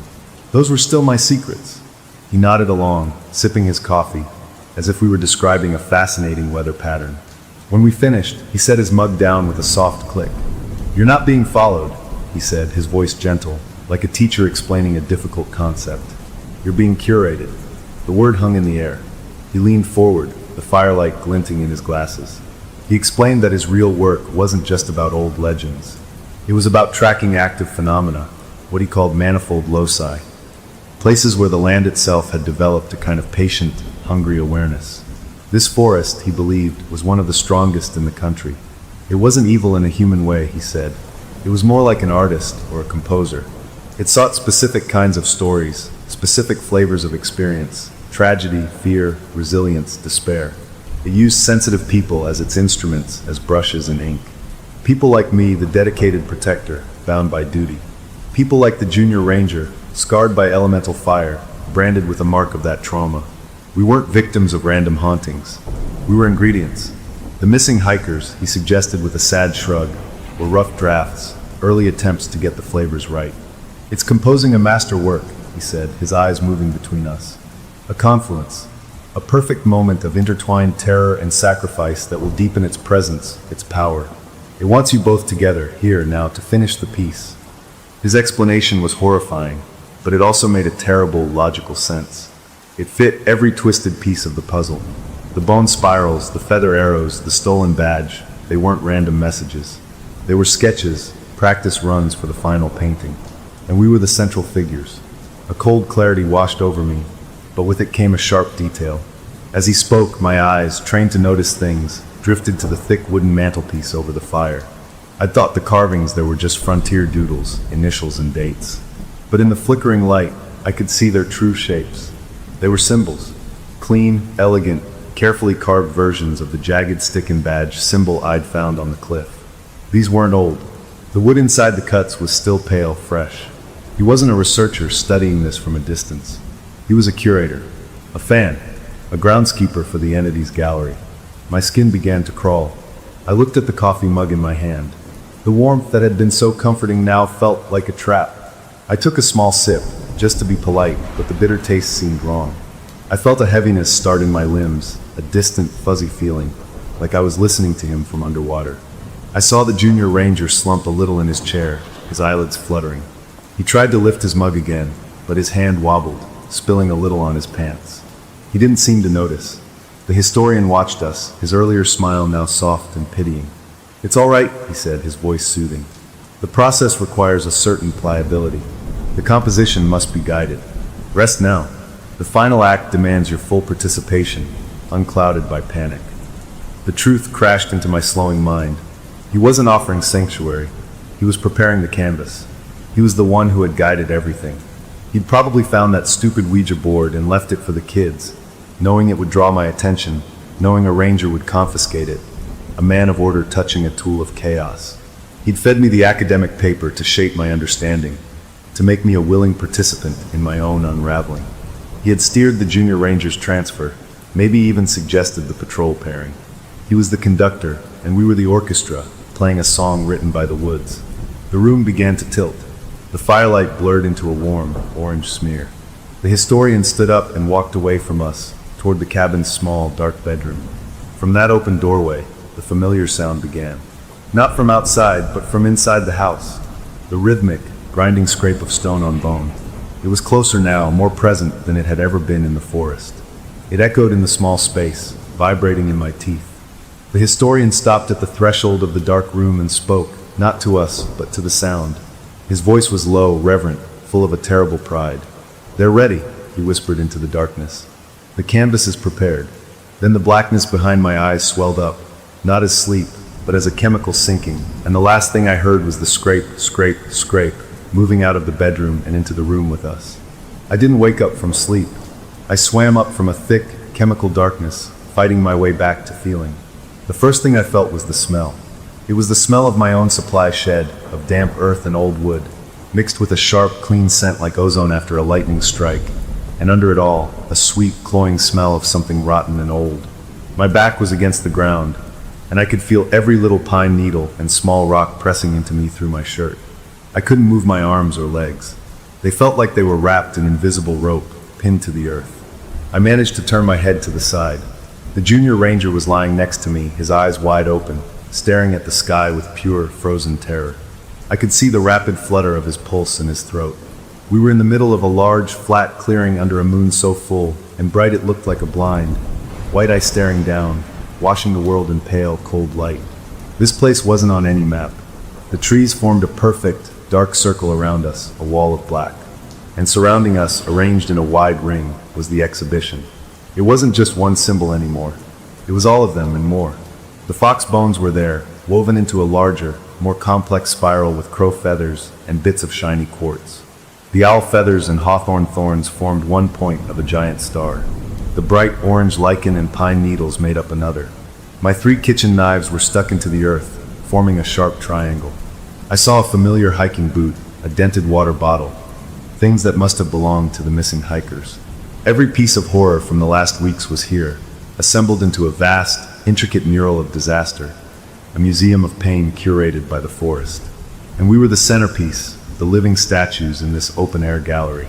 Then the scraping sound began again, but now it was everywhere, vibrating up from the ground into my bones, a deafening rhythm that filled the clearing. It came from the tree line. Something emerged. It didn't have one shape. It was a shuddering, shifting column of darkness that seemed to drink the moonlight. It flickered with the deep, wet green of rotting wood and the stark white glint of exposed bone and pale fungus. It moved with a lurching, wrong kind of grace on limbs that looked like fused together antlers and gnarled roots, scratching and scraping against each other with every step. And in the center of its impossible form, for just a second, I saw a ghostly glowing outline, the plastic heart-shaped pointer from the Ouija board. It wasn't just an animal. It was a collection, an archive of every terrible thing it had touched. The historian stood at the edge of the clearing, just outside the ring of artifacts. He looked like a proud conductor. He spoke, his voice clear and calm over the grinding noise, not to us, but to the thing. "The Guardian," he said, gesturing to me.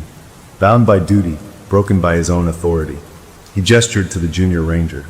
The scorched one, branded by flame, carrying the old hunger in his skin. He spread his arms wide, encompassing the whole terrible scene. Their conflict, their fear, their final struggle. This will be your masterpiece. A story of this land, written in their final breath, in their blood. A story that will grow. The entity loomed over us, a tower of nightmare. The historian's face was ecstatic. "It requires one of you to complete the pattern," he called out, his eyes bright. "The other will be left. To remember, to tend the story, to herald its new strength into the world." He reached into his coat and pulled out a heavy hunting knife, the kind used for skinning. He threw it. It spun through the air and landed in the dirt with a solid thunk, right between my right hand and the junior ranger's left hand. "Choose," the historian commanded, his voice ringing, "or it will choose for you." The drug was wearing off. Not enough to run, but I felt a tingling in my fingers, a little spark of feeling returning. I strained, and my index finger twitched. I turned my head, my neck muscles screaming, to look at the junior ranger. His eyes met mine, wide with terror, but then they flicked down to his own hand. I saw his pinky finger curl, just a little. He felt it too. The entity wanted us aware. It wanted our terror. Our choice would be the final brushstroke, the ultimate flavor of betrayal or sacrifice to cement its power. The thing leaned closer. The scraping sound rose to a fever pitch, becoming a physical pressure on my skull, making my vision blur. The historian watched, breathless, waiting for the climax of his twisted show. My mind raced, cutting through the fear. The choice was a lie, a trick. If I killed him to save myself, I'd become the monster, a herald of despair. If he killed me, his survivor's guilt would warp him forever. Either way, the story the forest wanted got written. The entity's form quivered with a sick anticipation. I forced every bit of will I had into my right arm. My fingers crawled through the dirt, closing around the cold grip of the hunting knife. The junior ranger's hand moved an inch toward it, too, his face a mask of anguish. I tightened my grip on the knife. I didn't turn it toward him. I used all my strength to turn my wrist inward, pointing the sharp tip of the blade toward my own chest. I dragged my eyes away from the shuddering horror above me and looked straight past it, directly into the historian's triumphant, gleaming eyes. I had to force the air from my lungs, my voice a raw, broken thing in the roaring clearing. "What if," I gasped, each word a struggle, "the herald writes his own ending?" The historian's smile vanished. His eyes widened in confusion, then dawning fury. The entity above me froze, the scraping rhythm stuttering into a confused, discordant scratch. In that frozen moment of their surprise, the story they had written broke. I wasn't playing my part. I was scribbling over the script, with a final, desperate scream that came from somewhere deeper than fear. I rolled my body, not toward the junior ranger, but toward the circle of artifacts. I drove the knife not into my own heart, but down into the earth, right through the center of the bone and feather spiral, severing the pattern. A sound like a mountain cracking split the air. The entity shrieked, a sound of breaking branches and tearing roots. The historian cried out, clutching his head. The paralysis holding us shattered. The junior ranger scrambled to his feet, just as I did. We didn't look back. We ran, stumbling, crashing through the ring of trees, leaving the clearing and its furious composer and its confused artist behind. We ran until our lungs burned and the strange, bright moonlight faded behind the normal dark trees. We didn't stop until we found a rocky overhang by a stream we both recognized, a place on the real map. We collapsed there, shaking, not speaking, just listening to the normal sound of water and the wind in the pines. At dawn we walked out, found a trail crew, and got a ride back. We told a story, a simplified one, about getting lost, about a bad reaction to some tainted water, about hallucinations from exhaustion. They believed us because they wanted to.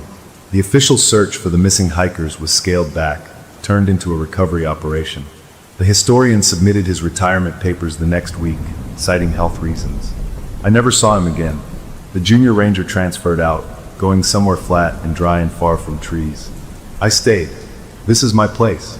I walk my trails. I check my campsites. Sometimes at night, I think I hear a faint, distant scrape on the wind. Sometimes I find odd little piles of stones or feathers. I don't take pictures anymore. I just scatter them with my boot and keep walking. The forest is quiet now, but it's awaiting quiet. It learned a new ending to its story, one it didn't expect. And I'm still here, the ranger, the herald. Not of its power, but of the fact that it can be refused. The story is over, but the woods have a long memory, and I wonder, every single day, if it's just waiting for me to forget the tune, so it can try to teach me a new one. Story number 4. The box the old lady left me was a real pain to carry. I'm telling you, it felt like she'd filled it with concrete blocks instead of whatever old person stuff she thought I needed. And I, Neil, stumbled through my own front door with it, my back complaining with every step. She was my neighbor for years, a sweet woman who baked cookies that were somehow always a little burnt. And when she got sick at the end, it was me who checked in on her, who brought her groceries, who sat in that quiet, clean-smelling hospice room when her family couldn't be there.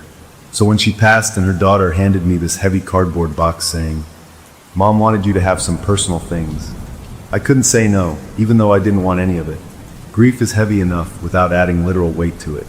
I dumped the box on my kitchen table with a thud that made my coffee mug rattle, and just stared at it for a while, not really wanting to open a door into all those memories. Finally, I got a knife and slit the tape. The smell that wafted out was like walking into a forgotten attic, all dust and dried flowers and time. I pulled out a couple of those crocheted blanket things, the kind with all the holes in them, in colors that haven't been popular since before I was born. Under that were a few photo albums, the plastic pages sticking together a little, filled with pictures of people smiling in clothes that looked funny now, at parties and barbecues I'd never been a part of. It felt weird, like I was spying on a life that wasn't mine. At the very bottom, wrapped in one of those old-fashioned pillowcases with yellow stripes, was something flat and solid. I unwrapped it carefully, and my breath caught for a second. It was a Ouija board, but not the cheesy glow-in-the-dark one I'd messed around with as a kid at sleepovers. This thing was beautiful. It was made of real, smooth wood, sanded and polished to a dark shine. The letters and numbers and the yes and no in the corners were painted by hand in this swirling, gold color that looked almost fancy. The little heart-shaped piece you're supposed to use to point at the letters, the planchette, wasn't wood or plastic. It was made of this heavy, cool glass with a little brass viewport in the center. It felt serious. It felt old. It felt nothing like a toy. Tucked under it was a small, folded piece of stationery with little roses on the edges. In her shaky, spidery handwriting it read, "For you. It always listened to me. True luck comes from listening. Better it stays with you now." I didn't know what to make of that. It gave me a strange feeling, a little chill that walked down my spine even though my kitchen was warm. It always listened. That was a weird way to put it. I turned the board over in my hands. It was just a board. A creepy, maybe antique board, but still just a thing. I figured she was old, she was sentimental about strange stuff, and maybe this was her idea of a thoughtful gift for the guy who took her trash out when she was too weak. Not wanting to seem rude, I decided to keep it. I put it up on the highest shelf of my bookcase in the living room, way out of the way, more like a decoration than anything else. I stacked some big books next to it, so it wasn't so obvious. There I thought, done. A strange gift from a nice old lady. End of story. A week went by, a normal week of work and TV, and not thinking about sad things. I was lying in bed one night, my phone glowing in the dark as I scrolled mindlessly through nothing, when a notification popped up at the top of my screen. It was a Facebook friend request. My brain, tired from the day, read the name without really processing it at first. Then it hit me like a bucket of ice water. The name was Eleanor Henderson. Her name. My dead neighbor's name. The profile picture was her, the same one I'd seen 100 times. Her standing in her tomato garden wearing a big sun hat and a smile. My thumb hovered over the screen. I felt cold all over. This wasn't possible. I clicked on the profile. It was hers, all right. Last post was from months ago, a picture of some flowers. But the friend request, the timestamp said it was sent at 3:07 a.m. that very night. I looked at my clock. It was 3:22 a.m. right now. She had been buried 5 days ago. A jolt of pure, animal fear shot through me. I sat straight up in bed, my heart pounding so hard I could hear it in my ears. I just stared at that screen, at her smiling face, in the middle of the night, in my dark room. My mind raced in crazy circles. Could someone have hacked her account? But why? To mess with me specifically? That didn't make any sense. I was nobody. I threw the phone down on the bed like it had bitten me and turned on the lamp, flooding the room with light. The sudden brightness made me blink, and the ordinary sight of my messy room made the whole thing feel silly. I was spooking myself over nothing. I picked the phone back up, my hand steadier. I declined the friend request. I then clicked the option to mark it as spam and block the account. There I thought, problem solved. Whatever glitch or sick joke this was, I wasn't playing. I put the phone face down and tried to go back to sleep, but it took a long time. And when I did finally drift off, my dreams were full of whispering I couldn't understand. The next day, in the bright, normal sunshine, the whole thing felt even dumber. I met my friend for lunch, the one I play basketball with on weekends. Over burgers, I told him about it, trying to play it off like a funny story. "You won't believe this," I said, forcing a laugh. "I got a friend request last night from my old neighbor, the one who just died." He stopped with a fry halfway to his mouth, his eyebrows going up. Then he shrugged and took a bite. "Dude, that's just a hacked account," he said, his voice full of easy logic. "Happens all the time when people die. Their pages just sit there in spam bits, or weirdos find them." "Did you decline it?" I nodded. "Yeah, and blocked it." "Then you're fine," he said, waving his fry like he was swatting the problem away. "Forget about it. It's nothing." Hearing him say it out loud, so confidently, made all the tension in my shoulders melt away. Of course, it was a hacked account. A random, creepy coincidence. It made perfect sense. I felt a little embarrassed for getting so worked up. We finished lunch talking about the game, and I went home feeling normal again. I even looked at the board on the shelf, and just saw a board. A weird gift, but just an object. To be extra safe, though, I spent a few minutes tightening up my own Facebook privacy settings, making my profile so locked down that only friends could see anything. It made me feel in control, like I was building a little digital fence around my life. That night, I slept better. 2 nights later, the fear came back. It crashed over me in a wave, so sudden it left me gasping. I was asleep, dead asleep, and the buzzing was insistent, vibrating against my nightstand. I fumbled for the phone, the screen blinding me in the pitch black. 3 a.m. Again, a notification for a direct message. My stomach twisted into a cold knot before I even opened it. It was from her, from Eleanor Henderson's profile, the one I had blocked. There was no text in the message, just a single image file. My thumb trembled as I tapped to open it. The picture loaded, blurry at first, then sharpening. It was a photo of a living room, a bookshelf, my bookshelf. I recognized the books, the little knickknacks, everything. And there, right in the center of the picture, was the Ouija board. The angle was all wrong. It wasn't a picture taken from across the room.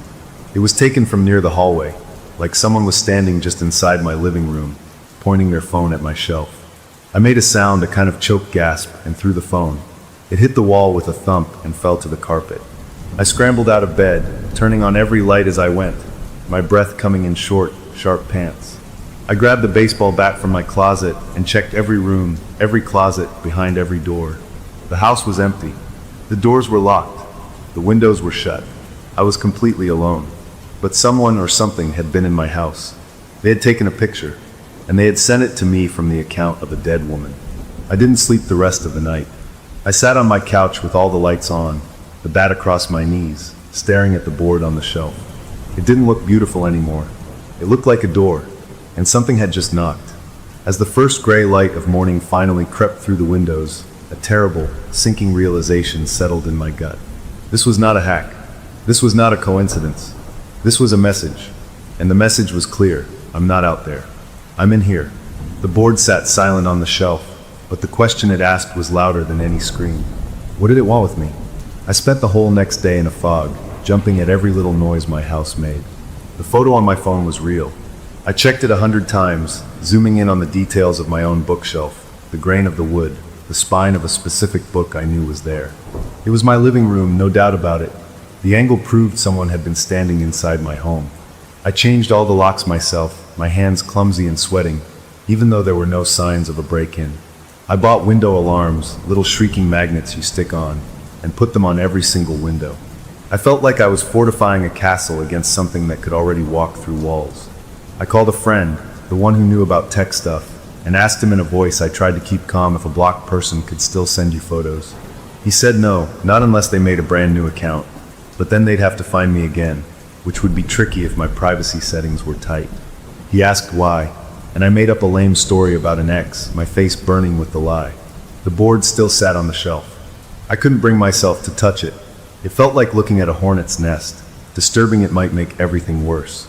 I thought about burning it, about taking it out to the backyard and smashing it to splinters with a hammer.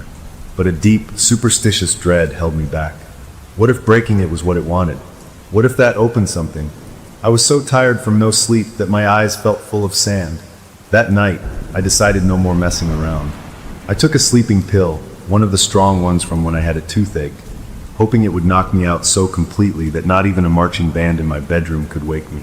I needed to escape, even if just for a few hours.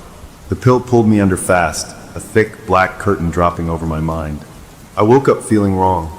My neck was stiff, and there was a dull ache in my back. I wasn't in my bed. I was sitting upright in my office chair. The room was dark, the only light coming from my laptop screen, which glowed with a pale, bluish light right in my face. A wave of disorientation hit me, followed by a spike of ice-cold fear. I never sleepwalk. Never. I blinked, trying to understand. My laptop was open, and on the screen was her Facebook profile again.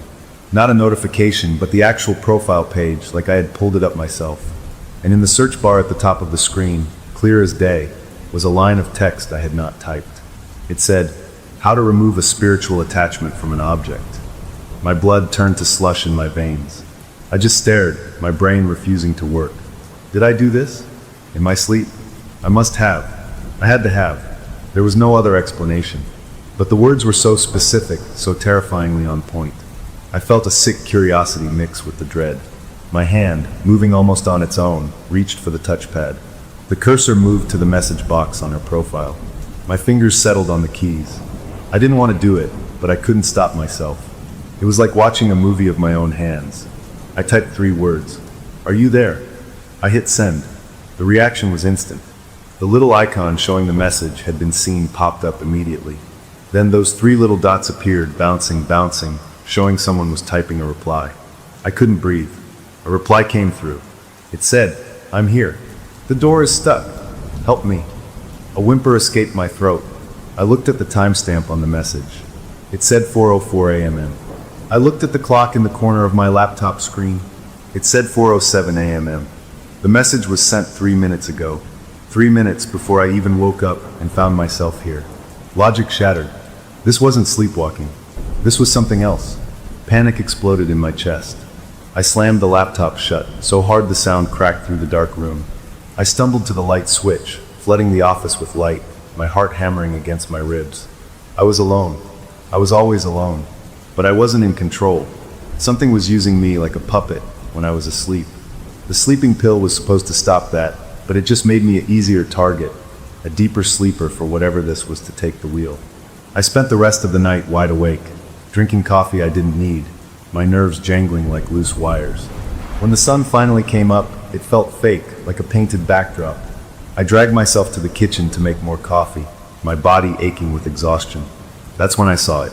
On my kitchen counter, near my laptop bag, was a faint sprinkling of dust. It wasn't normal dust. It was a grayish, fine powder. I leaned closer, my skin crawling. I knew that dust.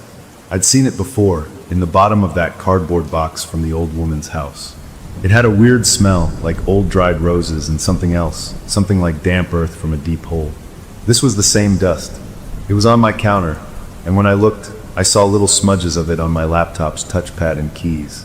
Physical proof. Something from that box, from her world, was here, in my house, moving things, touching my stuff. I cleaned it up with a wet paper towel, my hands shaking, scrubbing until the counter shone. It didn't help. The feeling of violation was complete. Later that afternoon, driven by a desperate need for answers, I did something I knew was probably stupid. I went back to her Facebook profile, using a different browser. I scrolled back through years of her life. Pictures of grandkids, Recipes for apple pie, complaints about the weather, birthday wishes to friends. Normal, sweet, old lady stuff. But then I started looking closer at the comments she'd left on other people's posts, especially in the last year or so. They were strange. They were short, and they fell off. On a friend's picture of a sunset, she'd commented, "All is well." On a news article about a local fair, she wrote, "Listening helps." These comments showed up at all hours, sometimes at 2 or 3 in the morning. The phrasing was odd, robotic, like a recording. It didn't sound like the cheerful woman I knew. It sounded like someone or something practicing how to be her. A new, even worse idea began to form in my mind. What if she hadn't given me the board to be nice? What if she gave it to me to get rid of it? To pass this attention on to someone else? The phrase from her note, "Better it stays with you now," took on a horrible new meaning. Maybe it wasn't a blessing. Maybe it was a warning or a transaction. I felt a hot surge of anger mixed with the fear. I stomped into the living room and grabbed the board off the shelf. The wood was cold, much colder than the room. I was going to end this. I was going to take it out back, douse it in lighter fluid, and watch it burn. I had the lighter in my hand, but as I stood there holding it, a wave of dizziness hit me so hard I had to grab the wall. A rushing sound filled my ears, and my stomach turned over, an intense nausea making my mouth water. It wasn't just fear. It was a physical reaction, like my body was rejecting the very idea of destroying this object. A pressure built behind my eyes, a feeling of wrongness so profound it made my skin itch. It felt like I was about to break a rule, a very important, very dangerous rule. My courage evaporated. With a gasp, I put the board back on the shelf, my hands trembling. I hadn't just failed. I had been stopped. That night, defeated and utterly drained, I did the only thing I could think of. I took another sleeping pill. It was a terrible idea, I knew it, but I couldn't face another night of staring at the ceiling, jumping at shadows. I needed oblivion. The pill dragged me down into a deep, dreamless pit. I woke up feeling strangely rested, the first good rest I'd had in days. A weak, hopeful feeling crept in. Maybe breaking the ritual, maybe deciding not to destroy the board had calmed things down. Maybe it was over. I reached for my phone on the nightstand, a normal morning gesture, to check the time. The screen lit up, but it wasn't on the clock app. It was open to my photo gallery, and there at the top of the list was a new video file. The thumbnail was dark. The timestamp said it was recorded at 4:18 a.m., just a few hours ago. My heart sank into my shoes. With a trembling finger, I pressed play. The video was shaky, close-up, and dim, lit only by the faint green light of a digital alarm clock. It took my brain a second to understand what it was seeing. It was a video of a face. My face. I was asleep in my bed, my mouth slightly open, the pillows rumpled. The camera was inches from my nose, so close I could see the stubble on my cheek. The video was silent except for one thing, the sound of breathing. But it wasn't the slow, steady breath of sleep. It was a ragged, wet, whispering sound, a desperate inhale and exhale that definitely, absolutely, was not coming from me. The camera held there, on my sleeping face, for the full 20-second clip, recording that awful, intimate sound. Then the screen went black. I sat there, the phone feeling like a live snake in my hand. The good sleep was a lie. The rest was a trick. It had been right there in my room, leaning over me, and I had slept through it like a dead man. The door wasn't just stuck. It was wide open, and something was already inside, and it was learning me, studying me up close, and I had never felt more alone in my entire life. The question now wasn't what it wanted. The question was, what was it going to do with me now that it was this close? The video on my phone broke something in me. The fear was still there, a constant cold knot in my stomach, but it was now mixed with a boiling, furious anger. This thing, whatever it was, wasn't just sending creepy messages anymore. It was in my house. It had leaned over me while I slept. It was a trespasser, a burglar of the worst kind, one that didn't care about locks or alarms. I couldn't just sit in my living room and wait for the next horror show. I needed to move, to do something, to understand. And I realized I still had a key. Before she got really sick, my neighbor had given me a spare key to her house. She had a jungle of spider plants. She called it her green babies. And she'd asked me to water them if she ever went into the hospital. I'd done it a few times, feeling like a helpful neighbor. I'd never returned the key after the funeral. It was still on my keyring, a small brass thing that now felt like it weighed 100 pounds. Going back into her house was the last thing I wanted to do. The thought made my skin crawl. But it was also the only place that might have answers. Maybe she left a diary, a note, something that explained the board, what it really was, how to make it stop. This wasn't about ghosts anymore. This was an investigation. I drove over there the next afternoon, the sun shining like the world was normal. Her house looked smaller, sadder, with that unmistakable empty look a place gets when no one lives there anymore. The lawn was getting long. Using that key, turning it in the lock, felt like a crime. I pushed the door open, and the air that rolled out was warm and still, smelling of lemon polish and stale flowers.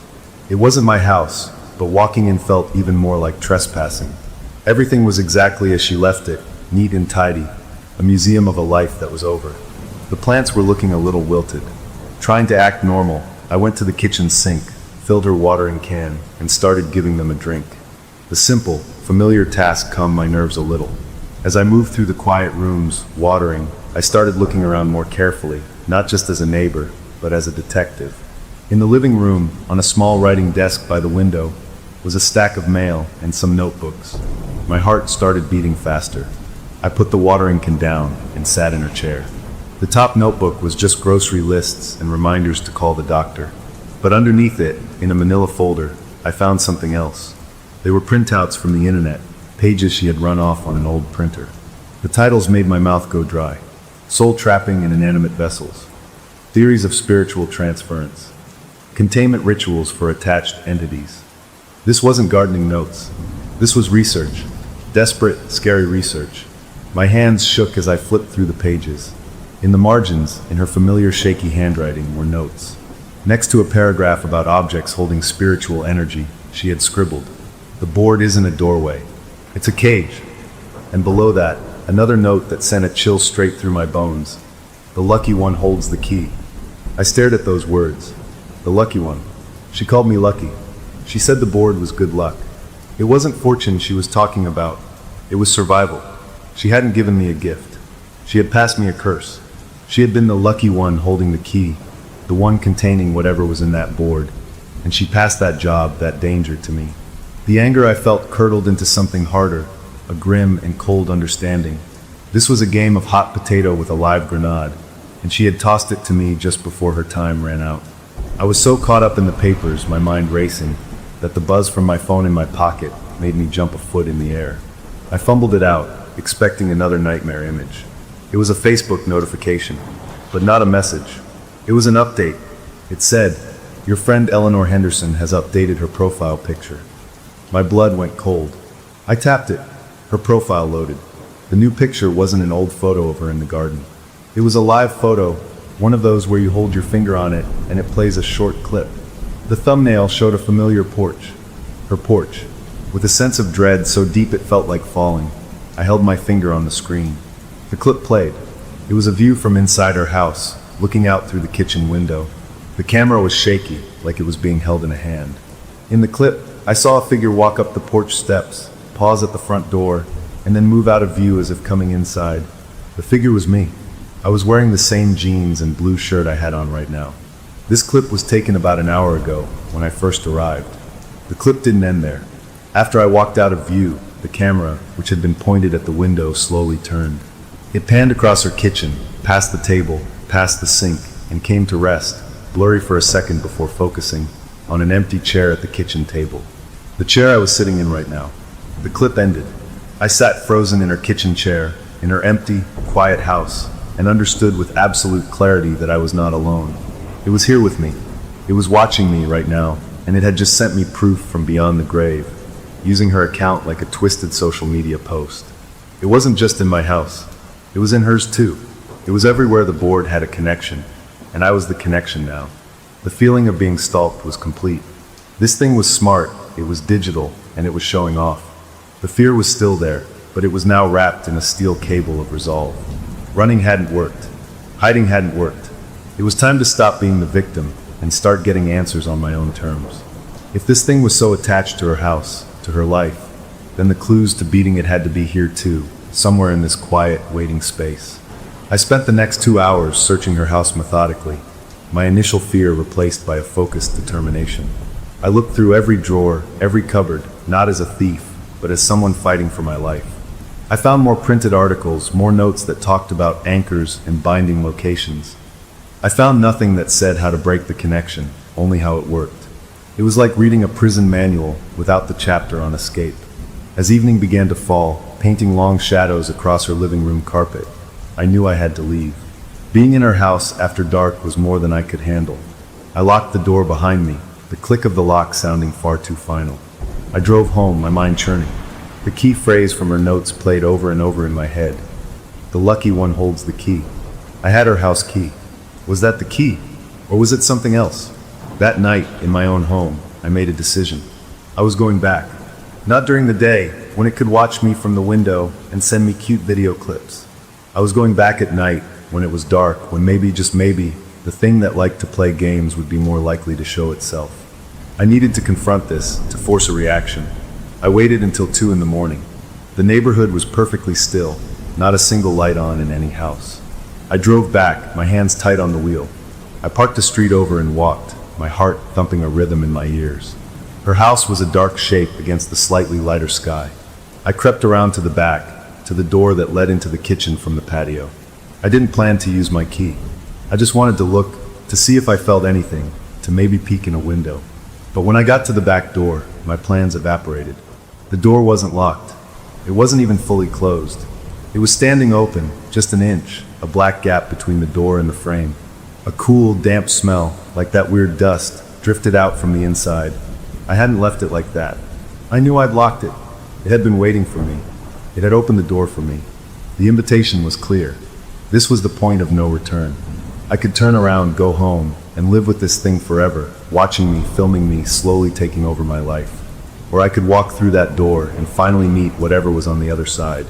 I stood there in the dark, looking at that thin line of blackness, knowing that whatever happened next, my life would never be the same again. I took a deep breath, pushed the door open, and stepped inside. The inch of open doorway felt like the mouth of a cave, dark and waiting. That damp, rose-and-earth smell was stronger now, curling out to meet me in the cool night air. Every instinct screamed at me to run, to turn my back on that house and never look at it again. But the anger, that cold, hard knot that had formed after seeing the video of it leaning over me, held me in place. Running hadn't stopped it. Hiding hadn't stopped it. If I turned away now, I knew I'd spend the rest of my life waiting for it to tap me on the shoulder. So I pushed the door. It swung inward without a sound, well-oiled. The kitchen inside was a pool of blackness, deeper than the night outside. I pulled out my phone and turned on the flashlight. The beam cut through the dark, startlingly bright, catching the edge of the table, the gleam of the sink. Everything was exactly as I'd left it hours before. The house felt empty, but not in a normal way. It felt held, like the air itself was waiting to see what I would do. I didn't call out. What was the point? Instead, I moved slowly, my light sweeping across the floor, the counters.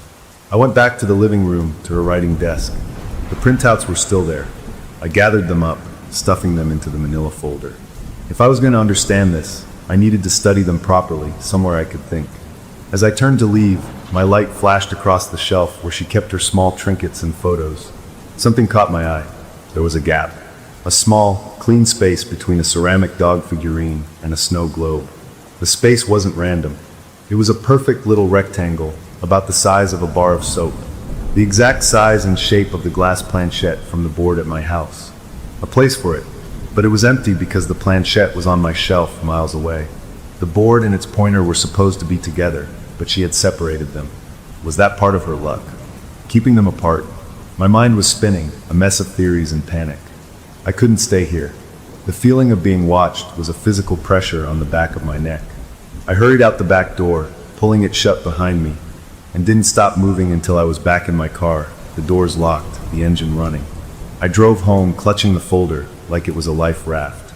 The next day, I needed a different kind of answer, something solid and real. I went to the cemetery. It felt like the only place left to go. Maybe seeing her grave, a real place with real dates carved in stone, would ground me, would make all this feel like a bad dream I could wake up from. The day was gray and overcast, the kind of sky that feels low to the ground. I found her plot easily, the mound of dirt still fresh, not yet grown over with grass. A simple temporary marker was stuck in the soil. I stood there, my hands in my pockets, feeling foolish. What was I expecting? A sign? A feeling of peace? I felt nothing but a deep, hollow sadness for the kind woman I'd known, and a boiling anger at the thing that had possibly tormented her. And then I saw it. There, placed neatly in the center of the raw, turned earth, right on top of the grave, was a small, shiny object. My breath hitched. I took a step closer, then another, my shoes sinking a little into the soft soil at the plot's edge.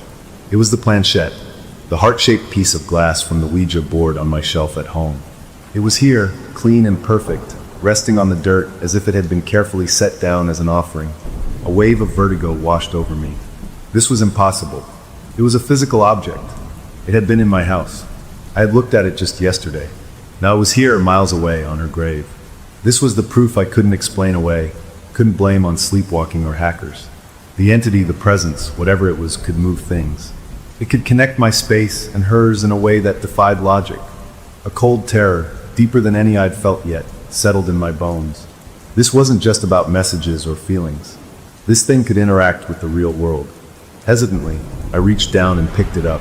The glass was shockingly cold, like it had been sitting in a freezer, not out in the open air. As I lifted it, I noticed the dirt beneath where it had lain. The soil wasn't smooth. In one spot, right in the center of the grave, the dirt looked disturbed. Not by an animal digging from the top. It looked pushed up, slightly mounded, as if something underneath had shifted, had pressed upward against the weight of the earth. A horrible image flashed in my mind, a hand, just below the surface, reaching up. I stumbled back from the grave, the planchette clutched in my icy fist, my heart hammering. I didn't run. I walked fast, my legs unsteady, back to my car. I drove home in a daze, the cold glass burning a hole in my hand where I held it on the steering wheel. Back in my living room, the normalcy of my couch, my TV, my coffee table felt like a sick joke. I placed the planchette on the coffee table. It sat there, a little heart of cold glass, a bridge between my world and something else. I stared at the Ouija board on its high shelf. An idea, reckless and terrifying, took shape. If this thing wanted to talk, maybe I should make it talk on my terms. Maybe I could get a straight answer. The board was a tool for communication, according to everything I'd ever heard. Maybe I could ask it what it wanted, and maybe, just maybe, I could tell it to leave. It was a stupid plan. Every horror movie I'd ever seen said it was the worst plan possible. But I was out of good plans. I took the board down from the shelf. It felt even colder than usual. I placed it on the coffee table in front of my couch. I put the planchette on the board, my fingers resting lightly on the glass. It felt like placing my hand on a block of ice. "Okay," I said out loud, my voice sounding too loud in the quiet room. "You want to talk? Talk. What do you want?" I waited. My fingers didn't move. The planchette stayed still. Nothing happened. A feeling of foolishness washed over me. Of course it didn't work. I was an idiot. Just as I was about to pull my hands away, my phone, which was lying on the couch next to me, lit up. The screen glowed to life by itself. I flinched, looking at it. It had opened to my notes app. A new blank note was on the screen, and then letters began to appear. They typed themselves, one after another, in real time, as if invisible fingers were tapping the keyboard. It wasn't spelling words from the board. It was writing a sentence directly on my phone. The letters formed, INEDTOGET, or IDOFTHISTHING. That's what I was thinking. That was my thought, my exact thought, being typed out on my screen. Then the cursor moved back. It deleted my sentence, and it began typing a new one, a reply to my own unspoken fear. TOOLATE, THEINTRODUCTIONISMADE, THEPROFILEISLOADED, THEBODYISOFFLINE, MINEISCORUPTED. I stared at the words, my brain struggling to parse them. The language wasn't ghostly or ancient. It was modern, digital. Profile. Offline. Corrupted. It was talking like a computer, like a user. The body offline. That was her body, dead and buried. Mine is corrupted. Its body. What did that mean? The introduction is made. That was me. It knew me now. We were connected. The finality of it, the cold, technical finality, was worse than any ghostly moan. This wasn't a lost soul. It was a program, a consciousness that understood itself in terms of data and hardware, and it saw me as part of its system now. The note app cleared. More text appeared, this time slower, as if it was thinking. YOUARETHENEWHOST, THEVESSELISREADY, LOGOUT, log out. They wanted me to log out. Of my own life, of my own body. That's what "the vessel is ready" meant. It was ready for me to leave so it could move in. The planchette on the board hadn't moved an inch, but the conversation had happened, clear as day, on the screen in my hand. I had my answer. It didn't want to scare me away. It wanted to replace me. I threw my phone across the couch like it was on fire. I grabbed the board and the planchette, my hands shaking with a new kind of terror. I couldn't keep this in my house. Not for one more second. I ran to my backyard, to the old metal fire pit I never used. I dumped the board and the glass piece into it. I ran inside, grabbed a bottle of lighter fluid, and doused them both, the liquid soaking into the beautiful wood, pooling around the glass heart. I struck a match and threw it in. A soft whump sound and flames, yellow and blue, leapt up, curling around the board. I watched, panting, expecting to feel relief, expecting to hear a scream in my mind. The wood blackened. The paint blistered. The glass planchette, sitting in the heart of the fire, didn't crack or melt. It just sat there, glowing red-hot, a heart of fire. And then, as suddenly as it started, the flames died down. They didn't go out normally. They just shrank, receded, pulled back into the board itself, as if being sucked in. In less than a minute, the fire was gone. The fire pit was cold. The board lay there, unscathed. Not even smoke rose from it. The wood was smooth and dark, the gold paint pristine. The planchette was clear, cool glass again, without a single smudge of soot. It was impossible. I poured more fluid, lit another match. The same thing happened. The flames roared for a moment, then were sucked into the object, leaving it perfect. I couldn't destroy it. It was protected. It was anchored. I was stuck with it. Defeated, numb, I carried the board and the planchette back inside. I didn't put it on the shelf. I put it on the floor in a corner of my bedroom, where I could see it from my bed. I needed to watch it. That night, I didn't even try to sleep. I sat propped up in bed, a baseball bat beside me, my eyes glued to that dark shape in the corner. The house was quiet. Too quiet. My eyes grew gritty and dry. Sometime, just before dawn, the exhaustion finally won. I slipped into a shallow, troubled sleep. I woke up suddenly, not from a noise, but from a feeling of not being alone in the room. The gray light of early morning was filtering through the blinds. I didn't move. I just listened. And then I heard it, a soft, clicking sound, the distinct sound of my front door's latch turning. Someone was unlocking my door from the outside. I sat up, frozen, my blood turning to ice. I heard the door open, a soft creak of the hinge. Then footsteps. Slow, shuffling footsteps on the hardwood floor of the hallway. They passed my open bedroom door. From where I lay, paralyzed, I could see a slice of the hallway. And I saw them. A pair of feet. Worn, comfortable beige slippers, the kind with a fuzzy lining. And above them, the hem of a familiar floral print housecoat. I had last seen those slippers, that housecoat, on my neighbor in her hospice bed. They walked past my doorway with a slow, steady purpose and turned into my kitchen. The shuffling steps stopped. I heard the fridge door open. A familiar, damp, rosy smell drifted down the hall to me. It was here, and it was making itself at home. The sight of those shuffling slippers, that familiar hem of fabric, moving past my doorway in my own home broke the last bit of courage I had. I didn't move. I couldn't. I just lay there, stiff as a board, listening to the sounds from my kitchen. The fridge door shut. A cupboard opened. There was the soft clink of a glass being set on the counter. It was acting like it lived here. The awful, rosy dirt smell was stronger now, filling the hallway. My mind screamed at me to grab the bat, to charge in there, to scream and fight. But a deeper, more primal instinct held me frozen. This wasn't a person. You couldn't fight it with a bat. Confronting it directly felt like a death sentence. So I played dead. I closed my eyes, forcing my breathing to stay slow and even pretending to be asleep. I don't know how long I laid like that, every muscle tense to the point of pain. The sounds in the kitchen eventually stopped. I didn't hear footsteps leave. The smell lingered. When I finally found the guts to open my eyes and crane my neck to look, the hallway was empty. Dawn had properly arrived, filling the house with a pale, flat light. I waited another hour until the normal sounds of the neighborhood starting the day filtered in. A car starting, a distant lawnmower. Only then did I creep out of bed, the bat held tight in my sweaty hand. I checked the kitchen first. Nothing was out of place. No glass on the counter. The fridge was closed. It was just my kitchen. Had I dreamed it? Hallucinated it from fear? But the smell was still there, faint but unmistakable, near the back door. I checked the door. It was locked from the inside. Whatever had come in hadn't left that way. A sickening thought followed. Maybe it hadn't left at all. That day was a blur of desperation. I called in sick to work. I couldn't focus on anything but the problem festering in my house. The board on the floor of my bedroom felt like an open wound in reality. I had to talk to someone who wouldn't think I was insane. I remembered an old friend from college, a guy who was always into weird history, folklore, that kind of stuff. We hadn't spoken in years, but I found his number and called him. I didn't tell him everything. I just said I'd come into possession of an old Ouija board that seemed to have some weird activity around it, and asked if he knew anything. He got quiet for a moment.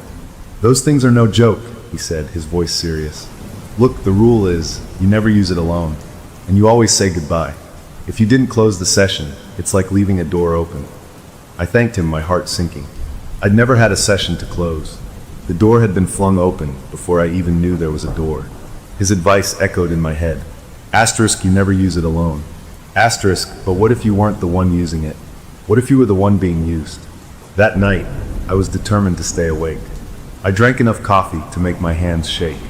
I put on a loud movie, something with lots of explosions, trying to fill the space with noise. It worked until about 2 a.m., when the caffeine crash hit me like a truck. My eyelids were made of lead. I fought it, pacing the living room, slapping my own face. But the exhaustion from weeks of terror was too much. I must have stumbled to the couch and passed out. I didn't wake up on the couch. The first thing I felt was the cool night air on my face. The second thing I felt was damp grass under my bare feet. My eyes flew open. I was standing in my backyard. I was wearing only my pajama pants. I wasn't in control. It was that sleepwalking feeling, but 1,000 times worse. This time, I was awake inside it. I could see, I could feel, but I was a passenger. My body turned and walked, with a steady, purposeful stride I didn't recognize, across the dewy grass. It didn't go to the gate. It went straight to the wooden fence that separated my yard from my neighbor's yard. My hands reached out, found the top of the fence, and pulled me up and over with a strength I don't have. I landed softly on the other side. I was in her backyard. My body didn't hesitate. It walked to her back door, the one that had been left open for me. It was closed now. My hand went into the pocket of my pajama pants. My fingers closed around her house key. I was bringing the key back to it. A whimper tried to escape my throat, but my mouth wouldn't open. My body used the key, turned the knob, and walked into the dark house. The smell of roses and damp earth was everywhere here, so strong it was like walking into a solid wall of scent. I wanted to scream, to dig my heels into the floor, but my legs kept moving. Through the dark kitchen, down the short hall, into her bedroom. The room was pitch black, but my body knew the way. It sat down on the edge of her bed. The mattress was firm, the bedspread smooth under my palms. Then my hands lifted. They hovered in the air, fingers pointed down, as if they were resting on a table. But there was nothing there. They were positioned exactly as if they were on either side of a Ouija board planchette. A cold certainty washed over me. I was at a seance, and I wasn't alone. From across the non-existent board, I heard a soft, deep sigh. Not in my ears, but in my head. And I felt the mattress depress heavily, as if a great weight had just sat down on the other side of the bed. I couldn't see anything. The darkness was absolute, but I could feel a presence there, massive and patient, sitting across from me. The air grew tight, hard to breathe. My fingers, still hovering, began to move. They traced slow, deliberate circles in the air. Then they began to drag, as if pushing something. They spelled letters on the bedspread. B-O-D-Y. My heart was a frantic bird in a cage. I-S-A-L-O-C-K. My fingers kept moving, smooth and sure. S-O-U-L-I-S-A-K-E-Y. A desperate, choked sound finally escaped my lips. I was crying, tears streaming down my face, but my hands wouldn't stop. Y-O-U-H-A-V-T-H-E-K-Y. It was talking about me. My soul was the key to my own body. L-E-T-M-E-I-N. The final letters were spelled with a terrible final pressure. As the last N was traced, a crushing, agonizing weight centered in my chest. It wasn't emotional. It was physical. It felt like a giant hand was inside my rib cage, pushing outward, trying to crack me open from the inside. It was trying to get out, or trying to make room for something else to get in. The entity's demand wasn't a request. It was an instruction manual. It wanted me to turn my own key and step out of the lock so it could step in. In that moment of pure, shared understanding, a strange calm fell over my passenger mind. This was it. The offer. The deal. It wasn't going to just haunt me. It wanted a trade. The pressure in my chest intensified, a white-hot spike of pain. I couldn't breathe. My vision started to go gray at the edges. This was how I died, in a dead woman's bed, giving my body away. Then, a huge crash shattered the moment. It came from the living room, the sound of something glass and heavy hitting the floor and exploding. The psychic connection snapped. The pressure in my chest vanished. I gasped, a ragged, sucking breath of air. I could move. I scrambled off the bed, falling to the floor in my panic.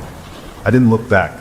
I ran, stumbling through the dark house, out the back door, across the yards, not caring about the cold or the wet grass or the fences I had to scramble over. I burst into my own house, slammed and locked the door, and collapsed against it, sobbing and shaking. When I could finally think again, hours later in the safety of the daylight, I realized something. The crash had saved me. It had broken the trance. What had caused it? Had the entity's own rage shattered something? Or had something else intervened? The thought that there might be some other force, even a weak one, that wasn't on its side, gave me the tiniest sliver of hope. But the message was burned into my brain. It wanted in, and it knew how to get in. It had just shown me. It needed me to willingly let go. I spent the day in a state of shell-shocked recovery. I felt hollowed out, bruised on the inside. I checked my phone, my email, dreading some new digital taunt. For the first time in weeks, there was nothing. No messages, no friend requests, no notifications. It was quiet. It felt like the calm after a storm, but I knew it wasn't over. It was just regrouping. It had tried the direct approach and failed. What would it try next? As evening fell, I forced myself to eat something. I was sitting at my kitchen table, staring at a wall, when my phone did buzz. It was a simple notification, the kind I got all the time. It was from a social media platform. It said, "Your name, you have a new friend request." My blood ran cold. I opened the app. The request was from an account I didn't recognize. The profile picture was a live photo. I tapped it, already knowing what I would see. The clip played. It was dark, shaky footage. It was a video of me from last night. It was filmed from the corner of my neighbor's bedroom, showing my own back as I sat on the edge of her bed, my hands moving over nothing, my shoulders shaking with silent sobs. The clip ended. The profile name wasn't my neighbor's anymore. It was my own name, followed by the words, "Test account." But the worst part, the part that made my stomach drop through the floor, wasn't the picture or the name. It was the status of the request. Beneath the profile, it didn't say accept or decline. It said friend request sent. And next to that, in smaller letters, it said, "Request sent from your primary account." I was locked out of my own profile, and it was using me to befriend itself. It wasn't just asking to come in anymore. It was building a new door with my name on it and handing itself the key. The notification about the friend request from myself was a different kind of punch. It wasn't about fear of the unknown anymore. It was about the theft of my own identity. My hands shook as I tried to log into my main social media account.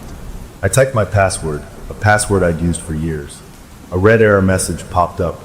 Incorrect password. A cold sweat broke out on my forehead. I clicked forgot password. It asked to send a recovery link to my email. I opened my email, refreshing it again and again. No link came. I tried to log into my email itself. Password incorrect. My email password, which was different from my social media password, also didn't work. It had gotten into everything. It had changed everything. It had locked me out of my own digital life.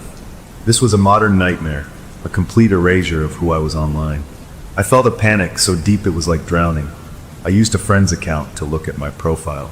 My profile picture was still me, but the recent post was chilling. It was an old photo of me smiling at a barbecue last summer. The caption read, "Feeling so refreshed after a long sleep. Time for a new beginning, smiley face." Friends had commented. "Good to see you back," one wrote. "You've been quiet lately," said another. The entity was talking to my friends. It was learning how to act like me. It was preparing to slip into my life, and no one would know the difference. I saw it had sent a few messages. To my buddy who I play basketball with, it had written, "Hey man, wanna shoot hoops this weekend? I need to clear my head." He had replied, "Sure, Saturday morning?" It had written back, "Perfect. See you then." It was making plans. Using my face, my history, my friendships. I was being replaced, pixel by pixel, message by message. I quickly logged out of my friend's account, my stomach churning. I couldn't involve them. This thing had already asked my other friend for his mother's maiden name. It was data mining, gathering the personal details needed to become me completely. I felt a desperate need to see something real, something physical that it couldn't hack or manipulate. I remembered the grave, the planchette on the soil, the disturbed earth. I drove to a big outdoor store and bought a cheap wildlife camera, the kind hunters use to see what animals are in the woods. It was motion activated and would record video. That night, long after dark, I went back to the cemetery. It was the last place I wanted to be, but I had to know. I found a tree overlooking her grave from about 20 feet away. I strapped the camera to the trunk, aimed it, and turned it on. A little red light glowed for a second, then went out. It was ready. Leaving it there felt like leaving a part of myself in that awful place. But I drove away, hoping for evidence, for some clue I could show to someone, to anyone, to make them believe me. The next day, I couldn't wait. I went back in the late afternoon, my heart in my throat. I retrieved the camera, got back in my car, and fumbled with the small screen on the back of the device. I scrolled through the recorded clips. Most were just leaves blowing, a squirrel running past. Then I found it, a clip timestamped at 3:03 a.m. The night vision made everything a ghostly green and black. The frame showed the grave, a dark mound. A figure walked into the frame. It was wearing a long, dark coat. My coat, the one I usually wear in the winter, which was hanging in my closet right now. The figure knelt by the grave. It didn't have any tools. It didn't dig. It just placed its hands, palms down, flat on the dirt. It held them there, perfectly still, for a full minute. Then it stood up. As it turned to leave, it looked briefly toward the camera. The face was in shadow, too dark for the night vision to pick up features. But the height, the build, the way it moved, the coat. It was me, or something wearing me. The sleepwalking wasn't random wandering anymore. It was performing rituals. It was connecting to its own grave, or to her grave, using my body as a tool. I was a puppet, and it was sending me out on errands in the dead of night. The violation was absolute. It wasn't just in my house or my mind. It was wearing my skin out in the world. I drove home in a daze of horror and fury. When I got there, a small cardboard box was sitting on my front porch. I hadn't ordered anything. There was no mail truck scheduled. My address was printed on a label. The return address was my own name, but sent from a city a few states over. My hands trembled as I picked it up and brought it inside. I used scissors to cut the tape. Inside, nestled in bubble wrap, was a brand new smartphone, the latest model. In the box was a receipt made out to my name, paid for with a digital wallet I didn't own. As I lifted the phone from the packaging, the screen lit up all by itself. A cheerful startup animation played. Then words appeared on the screen. Welcome, setting up your new device. It went through the steps, choosing a language, connecting to Wi-Fi. It automatically connected to my home network. Then it hit a screen that said, Restore from backup? The option Restore from your cloud service backup was already highlighted. A progress bar appeared underneath. It began to fill. 1%, 5%. It was downloading me. It was installing my digital self, my contacts, my photos, my preferences, into this new empty vessel it had bought for itself. It wasn't just building a profile online. It was building a whole new device to inhabit, a body made of glass and silicon, loaded with my data. I stared, hypnotized by the crawling progress bar. This was its plan B. If it couldn't have my flesh and blood body right away, it would create a digital clone, a perfect echo of me that could live in the wires and the waves, talking to my friends, making posts, living my life until it found a way to finish the job. The sheer, patient cunning of it took my breath away.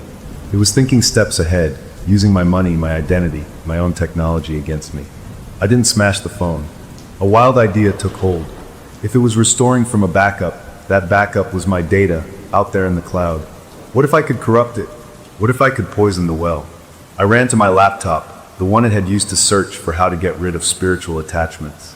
I was still locked out of my main accounts, but I had other emails. I spent the next frantic hours doing something that felt both stupid and brilliant. I created a dozen new social media profiles, all under variations of my name. I filled them with nonsense, with random photos from the internet, with crazy rants and gibberish. I made them public. I then went to every data broker site I could find, the kind that sell your information, and submitted these fake profiles, linking them to my real name and old addresses. I was polluting my own digital footprint. I was creating a hall of mirrors, 1,000 broken versions of myself, hoping that if it tried to download me, it would get a corrupted, messy, confusing version. It was a shot in the dark, but it was the only offensive move I could think of. I was fighting its language with its own language, bad data, corrupted files, system errors. As I worked, the new phone on the table finished its restoration. The screen showed a beautiful, familiar wallpaper, a photo I'd taken of the mountains.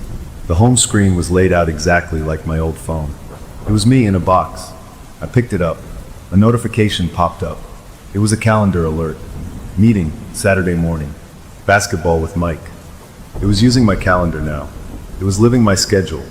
I held this perfect copy of my digital life in my hand, and I knew I couldn't destroy it. It was a link to it now, a terminal. I put it down on the table, next to my real phone. I had two phones now. One was mine. The other was mine, but not. Exhausted, I fell into a troubled sleep on the couch, the two phones sitting side by side on the coffee table like twins. I woke up later to a soft, glowing light. The new phone, the entity's phone, was lit up. On the screen was a simple notepad app, open to a blank page. Words were appearing, typed by an unseen hand. DATASTREAMCONFLICT PROFILESCORUPTED UNEXPECTEDVARIABLES. A flicker of savage hope sparked in my chest. My hall of mirrors had worked. I had confused it. I had put garbage in its feed. It paused, then typed more. INITIATINGDIRECTSOURCESYNC PREPAREFORUPLOAD. The screen went dark for a second. Then the camera on the front of the phone, the selfie camera, activated. A small light next to the lens turned on, illuminating my face in the dark room. The phone was looking at me. It was scanning me. The direct source was me. My real face, my living body. It was going to try to sync directly from the original, to overwrite the corrupted data it had downloaded. The camera felt like a vacuum, trying to pull my very essence out through my eyes.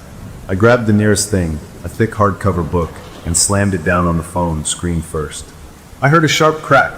The light from the camera went out. I lifted the book. The screen was a spiderweb of broken glass, dark and dead. I had broken its new toy. I sat there, breathing hard, staring at the shattered device.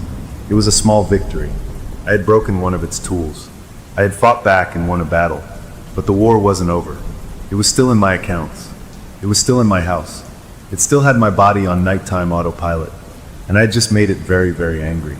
As if on cue, my original phone, the one I could still use for calls and texts, buzzed with a new message. It was from an unknown number. The message contained no words, just a single emoji, a smiling face with cold, dead eyes, and a link. I didn't tap the link. I didn't have to. I knew what it meant. The direct sync had failed. It was done asking nicely. It was done with digital tricks. It was coming for the original source, for the only backup that mattered now, me. Smashing the phone felt good for about 5 seconds. Then the reality of that dead-eyed smiley face emoji sank in. It was a declaration of war. It was done playing with my data. It wanted to source code me. I couldn't fight what I didn't understand. I'd been reacting, scrambling, defending. It was time to go on the offensive, to learn about my enemy. I needed to know where it came from, what it really was. My neighbor's house had given me hints, but I needed the full story. The next morning, I drove to the city library, a place I hadn't been since high school. It felt safe, solid, real. The smell of old paper and dust was a comfort. I asked the librarian for help accessing old local newspapers on microfilm. She showed me how to use the clunky machine, and I started my search.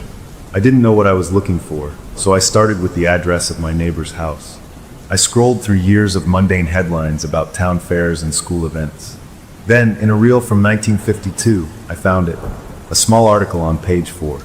The headline read, "Reclusive man found deceased in home." My heart started pounding. I read the short article. It said the man, who lived alone at my neighbor's address, had been found at his kitchen table by a worried mailman. There was no sign of foul play. The article said he appeared to have been dead for several days. And then the last line. On the table near the deceased was a homemade spirit board, which authorities noted as a curiosity. The board was not kept as evidence. My mouth went dry. It wasn't her board first. She wasn't the original owner. The board, or something in it, had been in that house for decades. It had lived in him, and then, when he died, it waited. For her, and now for me. I was part of a chain, a line of occupants in that house, each one passing the curse along, or being taken over by it. The good luck was just survival until you could dump the problem on someone else. I left the library with my head spinning. I drove straight back to her house. The daytime felt less threatening now, but the weight of history in the place was immense. I went inside, the key feeling like a relic from a tomb. I needed to find her side of the story. I remembered years ago, her mentioning a loose floorboard in her bedroom closet where she'd hide Christmas presents from her grandkids. I went to the closet, pushed aside a few shoeboxes, and felt along the baseboard. One plank was slightly raised. I dug my fingers in and pried it up. In the shallow space beneath was a small, leather-bound book. A diary. I took it to the kitchen table and opened it. The early pages were from decades ago. A young woman's handwriting, full of hopes and dreams, recipes, notes about her garden. It was the woman I knew. Then, as I flipped toward the more recent entries, the writing changed. It became shakier and more frantic. The entries were shorter. One read, "It talks through the radio static." I unplugged it, but I still hear the whispers and the buzz of the fridge. Another, "It shows me pictures in my dreams. Pictures of people I don't know, in clothes from old times. It's showing me its memories." And another, which made my skin crawl. "It says I'm lucky. It says my signal is strong. It says it needs a newer model." I don't know what that means. The last few entries were just fragments, scrawled in pencil. "It's teaching me about the Facebook. It says the profiles are like graves that never close. So many empty houses to visit." And the final entry, just a week before she went into hospice. "The planchette is the cursor. The board is the drive. The body is the hardware. My hardware is failing. It will need to migrate." She understood. In her own way, with the words she had, she understood exactly what it was. A parasite, a piece of living data looking for a new host when the old one wore out. Taped to the inside back cover of the diary was a small, rectangular object. It was an old digital voice recorder, the kind with a tiny screen and buttons. My thumb hovered over the play button. I was afraid of what I would hear, but I had to know. I pressed it. There was a hiss of empty tape, then her voice. It was weak, trembling, but clear. "If you're hearing this, I've passed it on. I'm so sorry. I was weak. I was scared. It wasn't good luck. It was a hostage situation. It lived in him, the man before me, and then it lived in me. For 40 years. A sob escaped the recorder. It gets weaker if it's alone, you see? It needs a connection. A host. A signal to ride on.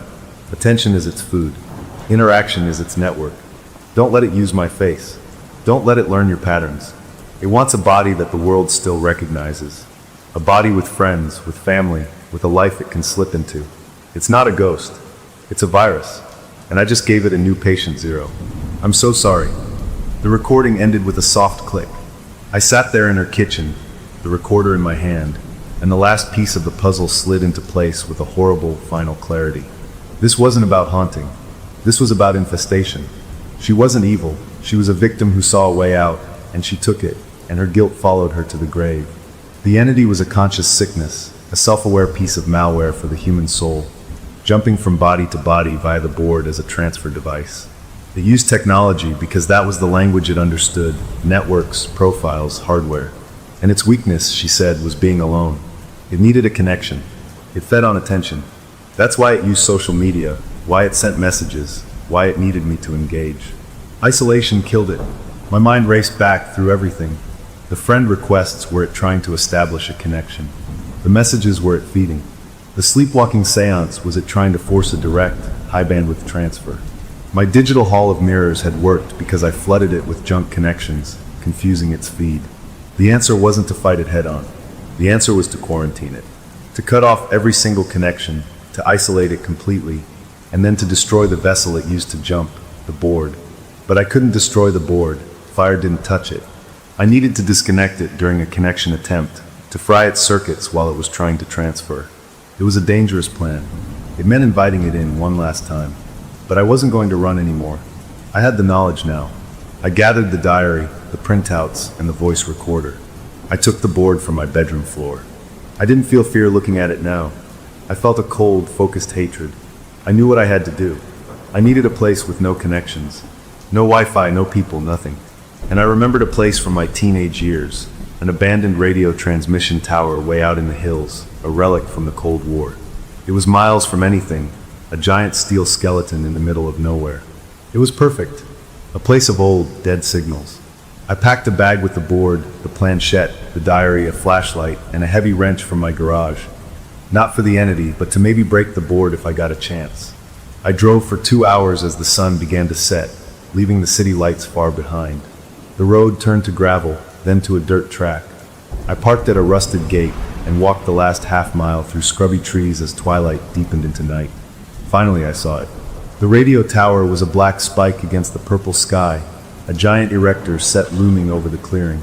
My headlights, as I pulled into the flat area at its base, swept across the ground, and they illuminated a figure.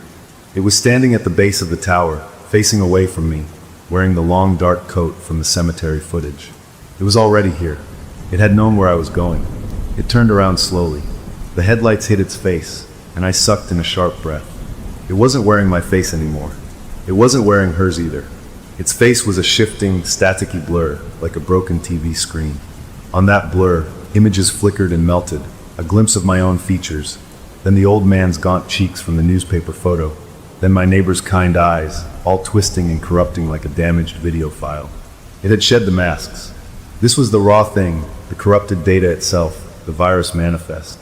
It pointed a single, shimmering finger not at me, but at the board I was holding in my hands. My body locked up. My feet began to move, carrying me forward against my will. I was walking toward it, toward the base of the tower. I tried to stop, to turn, but I was a passenger again. It was forcing the final connection. I knelt in the dirt, placing the board on the ground in front of me. My hand placed the glass planchette in the center. I sat down cross-legged. The entity sat across from me, its form crackling with a faint, sickly energy.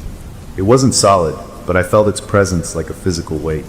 My hands lifted and settled on the planchette. This was it, the final sync, the upload. I could feel its will, a crushing pressure in my mind. Log out, log out, log out. I gritted my teeth, pouring every ounce of my anger, my fear, my will to live into a single, silent thought. Asterisk server offline. Asterisk my hand trembled. The planchette began to move, dragged by its immense power, sliding toward yes. I fought with everything I had, muscles screaming, veins standing out on my neck, forcing it toward NO. The little glass heart quivered in the dead center of the board, trapped in a psychic tug of war. The air around us began to hum, a low, nasty frequency that vibrated in my teeth. The tower above us seemed to groan. I was losing. Its will was a tidal wave. The planchette inched toward yes. I remembered the diary. It talks through the radio static. This was a place of signals, old and dead. I needed interference. I needed a crash. With a scream that tore from my throat, I wrenched my left hand free from the planchette. The connection broke for a split second, and the backlash of energy felt like an electric shock. I didn't hesitate. I lunged sideways, not at the entity, but at the rusted metal housing of the tower's old ground connection box. I swung the heavy wrench I had brought with all my remaining strength. It connected with the metal with a colossal, ringing clang that echoed through the hills. A shower of sparks erupted from the ancient, rotten wiring inside. And at the same moment, a wave of pure, chaotic static, a physical sound wave of distorted noise, exploded outward from the tower itself. It was the death scream of a million dead frequencies. The entity's form distorted violently, stretching and pixelating like a glitching image. It let out a shriek that wasn't a sound, but a pain directly in my brain, a modem screech fused with a human scream. In that moment of its distress, I grabbed the planchette from the board with my bare hand. It was burning hot now, not cold.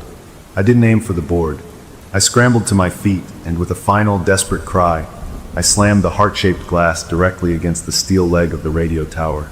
It shattered with an impossibly loud, high-pitched crack, like the world's largest light bulb exploding. Shards of glass, glowing with a faint blue light for an instant, flew in all directions and then went dark, falling to the dirt as ordinary, dead pieces. The entity's shriek cut off. The oppressive pressure vanished. The shifting, staticky form across from me seemed to implode, collapsing inward with a sound like 1,000 windows breaking at once. And then it was gone. Not faded. Gone. In its place, a small pile of that now familiar gray, powdery dust settled on the ground. The air felt clear for the first time in months. The horrible humming was gone. I was alone, panting, my hand bleeding from a cut from the glass. I looked down at the board. The wood was just wood now. The gold paint looked cheap, flaking. It was inert, a worthless piece of craftwork. I had done it. I had broken the circuit. I had quarantined and destroyed the parasite. I used the wrench to smash the board into kindling, then gathered the splinters and the dust and the glass shards into a pile. I doused it with the spare gasoline I kept in my car for emergencies and lit it. This time it burned. It burned hot and fast and normal, turning to black ash that blew away on the night wind. I stood there for a long time, watching the embers die, feeling a profound and empty calm. It was over. I drove home, the weight of the world lifted from my shoulders. The next week was a slow return to normal. I painstakingly reclaimed my online accounts with help from customer service, explaining I'd been hacked. I told my friends I'd had a weird stalker and to ignore any strange messages. Life crept back toward ordinary. I even slept through the night. A week after the tower, I was cleaning out my car. I found a final, forgotten shard of the glass planchette under the passenger seat, a tiny, dagger-like piece. I picked it up, walked to the dumpster behind my apartment building, and threw it in. It was the last piece. As it clattered into the darkness, my new phone, the replacement I'd bought after smashing the other one, buzzed in my pocket. It was a notification from a cloud backup service I didn't remember installing. The message read, "Corrupted file recovery successful. Previous session backup found. User__imprint. Dat. Install to resume. Below were two buttons. Install now and schedule installation." My blood froze. The schedule installation button was already highlighted. A timer was ticking down next to it. The scheduled time was for tonight, at 3:07 a.m. It had made a backup, a copy of me from our last connection at the tower. It wasn't in the board, it was in the cloud, and it was trying to reinstall.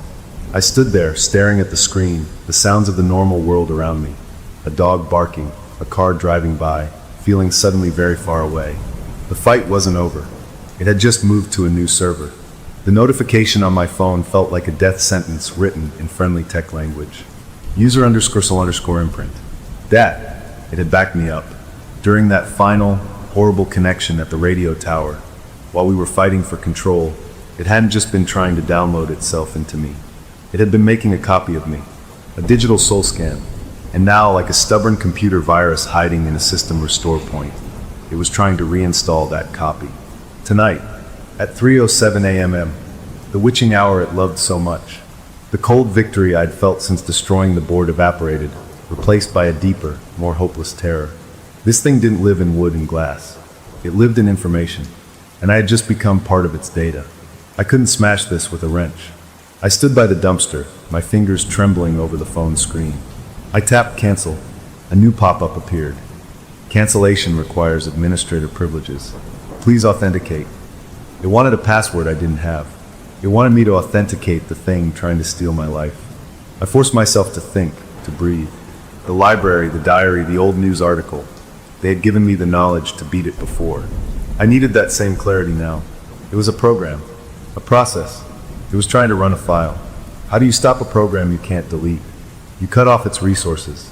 You confuse its instructions. You crash the system it's trying to run on. Me. I was the system. I ran back to my apartment, my mind racing. I had hours until 3:07 a.m. I couldn't just wait. I needed to prepare the battlefield. First, I went completely offline. I turned off my phone's Wi-Fi and cellular data. I unplugged my router, shutting down my home internet.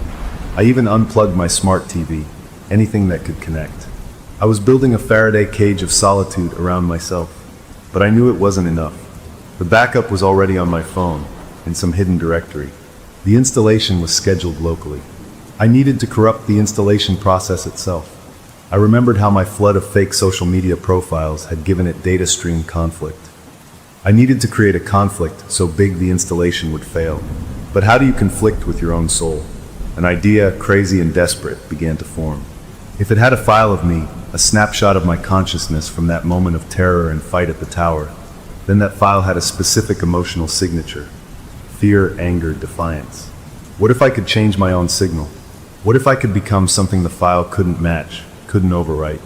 I couldn't just be calm. It would overwrite calm. I had to be something else entirely. I had to be incomprehensible. I spent the next few hours in a strange, focused frenzy. I didn't try to relax. I did the opposite. I turned on every light in the apartment.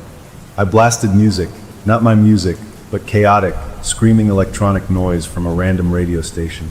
I dug out an old keyboard and just started typing nonsense, stream of consciousness gibberish, filling a document with random words, song lyrics, grocery lists, memories from kindergarten, equations I didn't understand. I was jamming my own signal. I was trying to make my brain a noisy, unpredictable place. I drew pictures on the walls with marker, silly, stupid drawings. I talked to myself in different voices. I did jumping jacks until I was dizzy. I was trying to be everything and nothing all at once, to have no clear pattern for the backup to latch onto.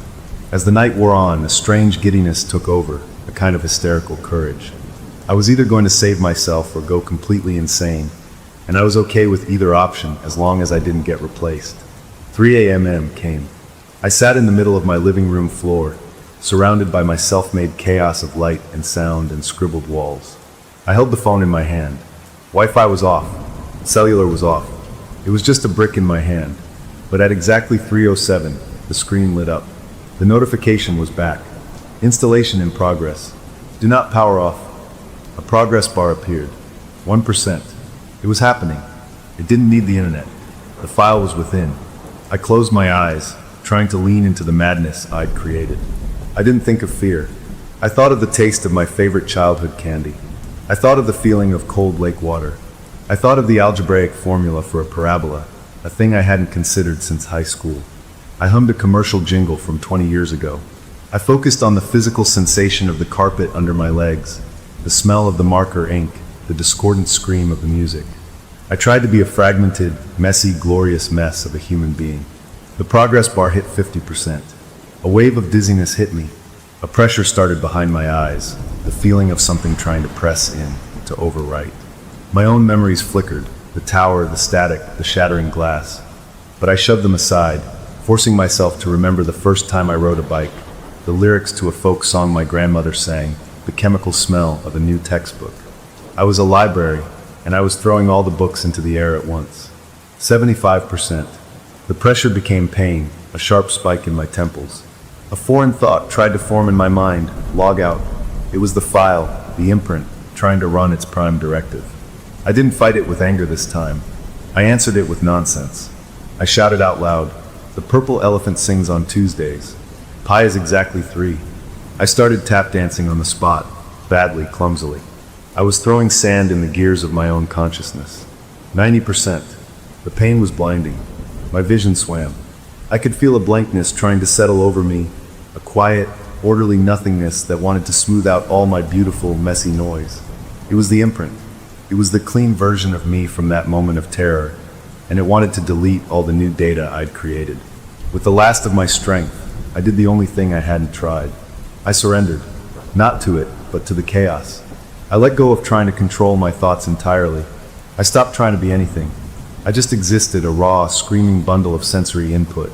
The light, the sound, the pain, the memory of joy, the taste of blood in my mouth from biting my cheek, the silly drawing of a catboat on the wall. I was not a stable file. I was a crashing program. The progress bar hit 99%. It hung there. The phone in my hand grew blazing hot.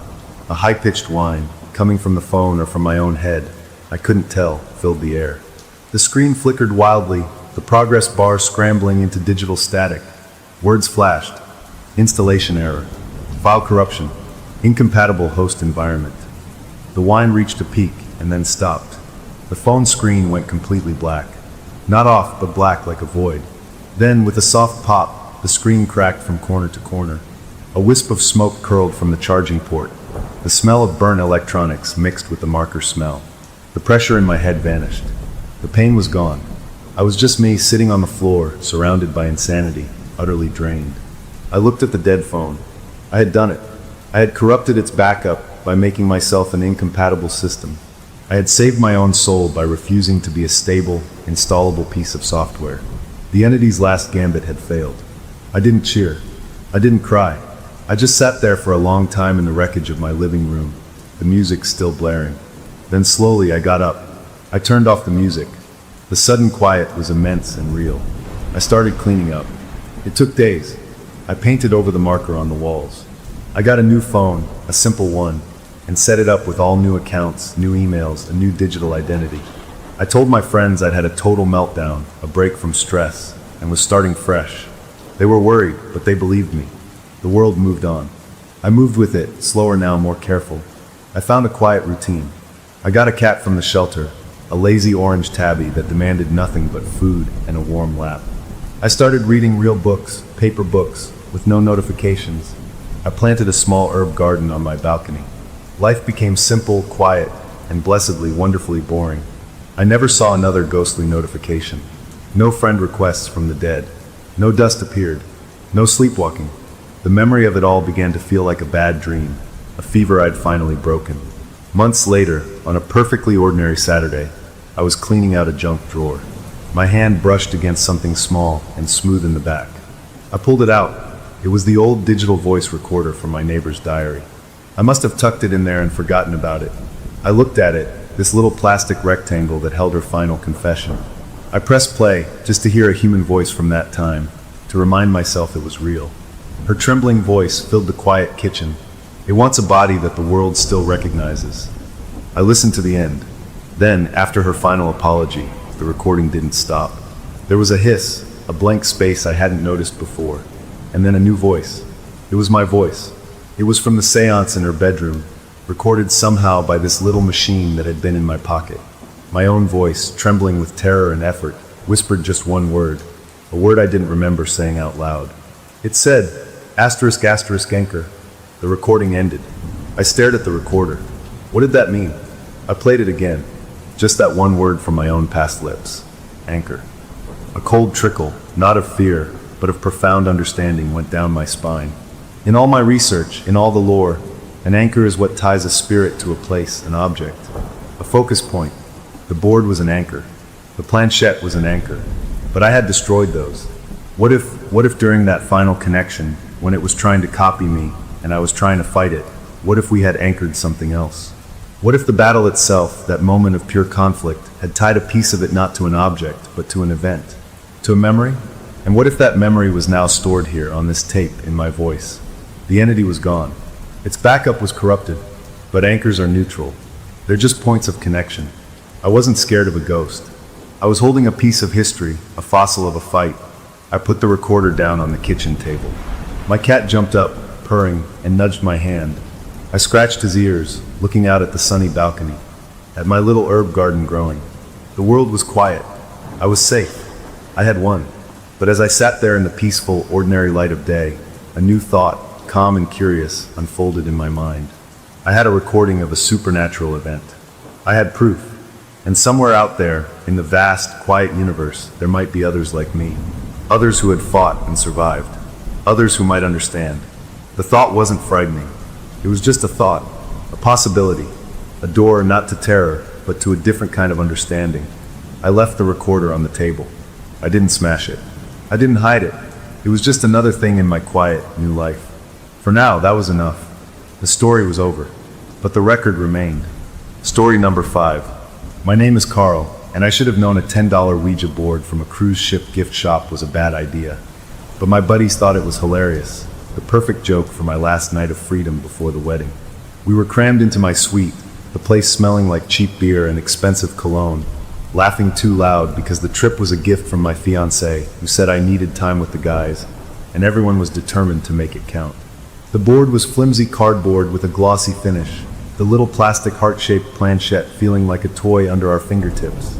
We were all touching it, me and my 4 best friends, grinning like idiots as someone, probably my future brother-in-law, asked in a spooky voice if any spirits wanted to give me marriage advice. We all expected it to sit there, a dumb prop for a dumb joke. Then it moved. It wasn't a shake or a nudge from someone fooling around. It was a slow, deliberate slide, the kind that makes your arm hairs stand up. It went to D, then E, then P, and my friend who was pre-med and never believed in anything he couldn't dissect said, "Okay, who's pushing?" But nobody was. The thing just kept going, THS depths. The laughter died. The only sound was the hum of the ship's engine and the soft shushing sound of the planchette on the board. Then it moved again, quick and sure. SEVEN. Depth 7. For a long minute, nobody breathed. Then my buddy who'd brought the board, the joker of the group, let out a nervous laugh and said, "Probably means we're 7 decks above the waterline, geniuses." He snatched the planchette off the board, folded the thing up, and tossed it into the closet like it was on fire. Enough of that crap. Music time. He cranked the stereo up, and just like that, the mood flipped back. We drank more, the conversation got loud again, and the weird moment got buried under a pile of jokes and another round of drinks. I pushed it out of my mind, or tried to.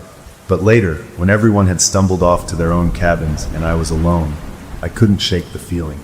The words Depth 7 played in my head on a loop. I finally fell into a restless sleep, the kind where you're not sure if you're dreaming or just thinking too hard. I woke up with a gasp, my heart trying to punch its way out of my chest. I wasn't in my bed. I was standing on the cold tile of my private balcony, still in my pajamas, 10 floors above the dark, churning ocean. My fingers were locked in a death grip on the railing, my knuckles aching and white. My lips were cracked and sore, and my throat felt raw and scraped, like I'd been talking or maybe even shouting for hours.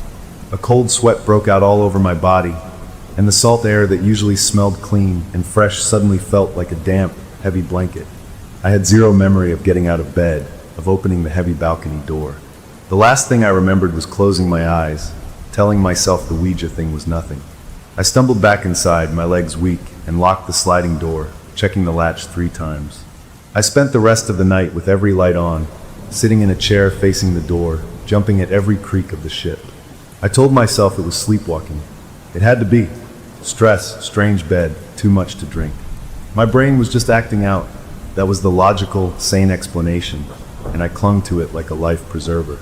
When morning came and the sun turned the ocean a friendly blue, the terror of the night felt silly, like a bad dream. I met the guys for breakfast at the buffet, piling my plate with bacon just to feel normal. My best man, a solid, sensible guy who'd been my roommate in college, could tell something was off. "You look like you wrestled a ghost and lost," he said, shoveling eggs into his mouth. I forced a laugh and told him about waking up on the balcony. He listened, his chewing slowing down. "Whoa, dude, that's intense. But yeah, sleepwalking. My cousin did that in college. Woke up making a sandwich in the common kitchen in his underwear. Stress. You've got a lot going on." His logic was comforting. He suggested maybe I should see the ship's doctor, just to be safe, get something to help me sleep. I nodded, agreeing, but then he lowered his voice, leaning in. "But the board thing last night was weird, right? I mean, you felt that? It wasn't just me." I admitted I'd felt it, the unnatural movement. He looked out the window at the endless water, his face serious for a second. "Let's just not mention that part to anyone, okay? We sound nuts." We made a pact to forget it, to enjoy the cruise. We had a snorkeling excursion planned for the next day at our first port of call, a beautiful island with crystal clear water. Fun and sun, that was the medicine I needed. But that night, the fear came back as soon as I turned off the lights. I was scared to fall asleep, terrified of where I might wake up. My friend, the best man, had a better idea than pills. "We'll film you," he said, practical as ever. He set up his phone on the desk in my cabin, propping it against a water bottle to point at my bed. "We get proof you're sleepwalking. You take it to the doctor. They give you the good stuff.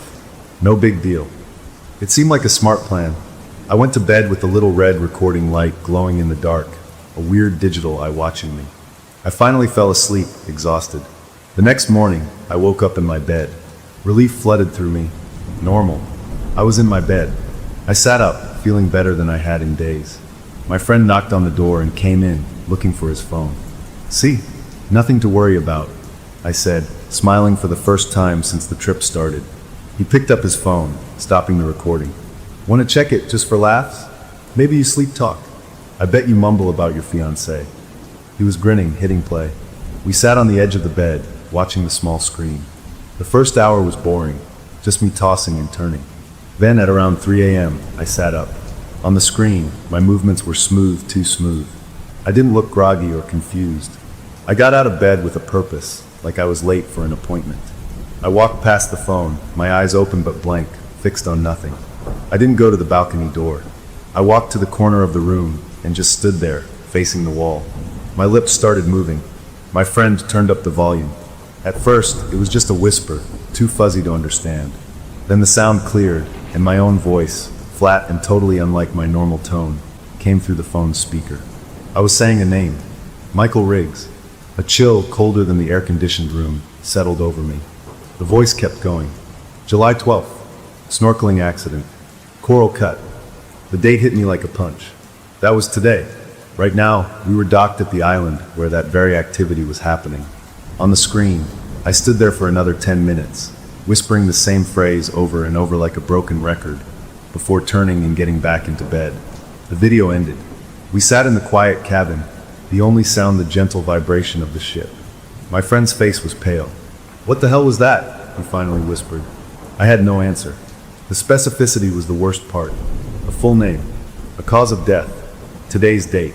"It's a coincidence," I said, my own voice shaky. "It has to be. I must have heard the name somewhere, on a passenger list or something, and my brain just cooked it up." But we hadn't seen any passenger list. My friend, ever practical, wasn't having it. "Dude, you said another one after that." "I heard it when I was checking the timestamp last night." "You kept whispering." He scrolled through the video file, finding a later point. He pressed play. My empty face filled the screen again, and the whisper came, slow and clear. "The Alvarez family. July 14th. Rogue wave. Small boat." July 14th was 2 days away, at our next port. A family. A whole family. I felt sick. This wasn't sleepwalking. This was something else, something dark and impossible that had slithered out of that stupid board game and into my head. My friend looked at me, all traces of his earlier humor gone, replaced by a real deep fear. "You need to tell someone. The ship's people. The captain. Something." I argued, saying they'd think I was crazy, but he was right. I couldn't sit on this. Swallowing my pride and my terror, I asked to speak to the ship's captain, telling the front desk it was a security matter. They ushered me and my friend into a clean, professional office overlooking the bow of the ship. The captain was an older man with a calm, weathered face and sharp eyes. I showed him the video on the phone, my hands trembling. He watched it in complete silence, his expression unreadable. When it finished, he leaned back in his chair, steepling his fingers. "Mr. Carl," he said, my name sounding formal and heavy. "That is concerning, but a sleepwalking incident, combined with severe pre-wedding stress, can manifest in very strange ways. The mind is powerful. It can pick up fragments of conversation, names from the announcements, and weave them into narratives." He was gentle but firm. He recommended I see the ship's doctor immediately, suggesting a mild sedative and perhaps a counseling session. He assured me the ship's medical staff was excellent. It was a polite, professional dismissal. He didn't believe me. He saw a nervous groom hallucinating, and I saw the doubt in his eyes, the slight tightening of his lips that said hysterical passenger. I left his office feeling smaller than ever, foolish and terrified. The rest of that day, July 12th, was a blur of dread. I went through the motions on the island, the bright sun and colorful fish feeling like a mockery. I watched every snorkeler, every group, my heart skipping a beat every time I heard someone call out a name. Nothing happened. As the afternoon wore on, I started to feel a flicker of hope. Maybe the captain was right. Maybe it was all a horrible, stress-induced coincidence. We boarded the ship to set sail for the evening, and I was almost convinced. Then, just before dinner, a quiet, somber announcement came over the ship's public address system. The captain's voice, carefully neutral, asked for respect and privacy for a guest who had experienced a serious medical emergency during a shore excursion. Details were sparse, but rumors spread through the ship faster than the news. My friend came back to the table, his face ashen. He'd been talking to a crew member at the bar. He sat down heavily and looked at me, his eyes wide. "It was a man," he whispered, leaning close so no one else could hear. "Snorkeling trip. He got a small cut on his leg from some coral. Didn't think anything of it. By the time he got back to the ship, he was feverish. He went septic fast. They couldn't save him. They're saying it was a freak, 1 in a million infection." He swallowed hard. His name was Michael Riggs. The world seemed to tilt. The noise of the dining room faded into a dull roar. He was real. He was dead, exactly as the flat, whispering voice from my sleep had said. The confirmation wasn't a relief. It was a prison door slamming shut. This was real. I was connected to something I didn't understand, something that knew things before they happened. The weight of it crushed the air from my lungs. My friend just stared at his plate, not eating, not speaking. The easy camaraderie between us was gone, replaced by a gulf of shared, unspoken horror. I went back to my cabin alone, the cheerful good evening, from the room's steward feeling like a slap. I just wanted to hide, to pull the covers over my head and make it all stop. I opened the door to my dark room and flicked on the light, and there, centered neatly on my pillow, was a single damp piece of dark green seaweed. It wasn't messy or broken. It was twisted deliberately into a crude but unmistakable shape, the number 7. I stood there, frozen, staring at it. The air in the room grew still and cold. No one had been in here. The steward had done the turn-down service hours ago. This was new. This was a message. Depth 7. The ledger was open, and I was its unwilling bookkeeper. The first entry was settled, and as I looked at that twisted, damp number on my pillow, I knew with a certainty that froze my blood that the Alvarez family was next, and I was the only one who knew. The question wasn't what was happening anymore. The question was, what was I supposed to do about it? The sleeping pills were supposed to be a cage for my body. The ship's doctor, a kind-faced woman who had listened to my story about stress and sleepwalking with a sympathetic nod, had given them to me after I carefully left out the part about whispering dead people's names. She said they would knock me out, keep me safe in my bed. Instead, they were just mufflers for my mind. I took one, feeling a desperate hope that this chemical curtain would shut everything out, and I slept a deep, dreamless sleep. But I didn't stay put. I woke up with a jolt, not in my bed, but somewhere completely different. The air smelled of grease and clean laundry, a weird mix. I was on a lower deck, a crew-only area, my cheek pressed against the cold metal mesh of a safety barrier. The ocean roared by below, much closer and louder here. My silk pajamas were damp with a fine, cold mist from the sea. My throat was on fire again, a raw, scraped feeling, and my voice was a ruined croak. I'd been talking, all night. I could feel it. The words were still echoing in my aching head. The Alvarez family. July 14th. Rogue wave. Small boat.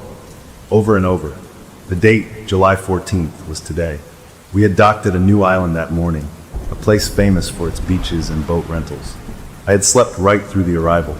I pushed myself up, my limbs stiff and cold, and looked around.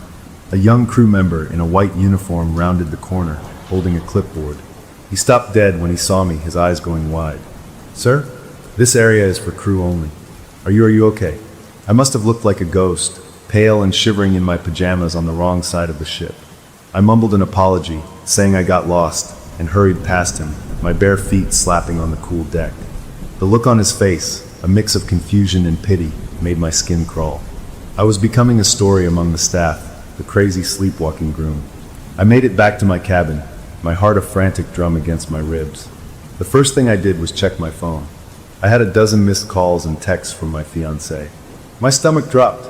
I'd been so wrapped up in my own nightmare, I'd barely spoken to her in 2 days. I called her back, forcing my voice to sound normal, cheerful even. She was worried, her voice tight. "Your best man told me you're having bad dreams, that you're not sleeping. He said you were talking in your sleep about accidents." She was trying to be supportive, but I could hear the fear underneath, the confusion. I lied. I told her it was just the pressure, that I was fine, that I loved her and couldn't wait to see her after the trip. I promised I'd get some rest. The conversation felt hollow, like I was reading lines from a play about a happy couple, and I hated myself for it. After I hung up, I just sat on the bed, staring at the wall. The wedding felt like a distant fantasy, a life that belonged to someone else. My friend, the best man, came by later, but it was different now. He didn't meet my eyes for long. He brought me a coffee and sat on the edge of the chair, like he was ready to bolt. "You hear anything more about the family?" he asked quietly. I shook my head. We decided, without really saying it out loud, that we had to know. We couldn't just hide in the cabin. So we went ashore, blending in with the crowds of happy tourists. We didn't go snorkeling or sightseeing. We just walked along the marina, watching the small boats come and go. Every family getting into a rental boat made my breath catch. Was that them? The Alvarez family? I saw a group of 4, a mom, a dad, a teenage boy and girl, laughing as they climbed onto a little blue motorboat. My chest got tight. I wanted to run over, to scream at them not to go, but what would I say? That a voice in my sleep told me they would die. They'd think I was a madman. So I just watched, helpless, as their boat puttered out of the marina and into the open water, growing smaller and smaller until it was just a speck on the glittering sea. We went back to the ship in the late afternoon, the sun starting to dip toward the horizon. I felt sick with guilt. My friend tried to talk about normal things, about the wedding plans, but his words just buzzed around me like flies. We went to the main lounge, where a lot of passengers were gathered, watching a large television tuned to a local news station. The broadcast was in Spanish, but the pictures told the story. A shaky camera showed choppy water, fragments of white fiberglass bobbing in the waves. A red and blue boat hull cracked in half. The banner at the bottom of the screen had an English word I understood, tragedia. Then a photo flashed up, a happy family portrait. It was them, the family from the marina. The newscaster said the name, and even though I didn't know the language, I heard it clearly. Familia Alvarez. My friend gripped my arm, his fingers digging in. A British tourist next to us whispered to his wife, translating. It says a freak wave, completely unexpected, swamped their boat just a few miles out. No mayday call. Coast Guard found the wreckage. No survivors. The air in the lounge changed. The chatter and clinking of glasses died down. People shook their heads, murmured about how awful it was, how the sea could be so cruel. For them, it was a sad news story from a faraway place. For me, it was a verdict. The second prediction was true. The thing in my head, the whatever it was keeping score. 2 for 2. I don't know how long I sat there after the news changed to a weather report. My friend was gone, probably unable to be near me. I felt a hand on my shoulder. It was one of the ship's officers, not the captain, but someone with a serious face and stripes on his sleeve. "Mr. Carl, the captain would like to see you in his cabin. Now please."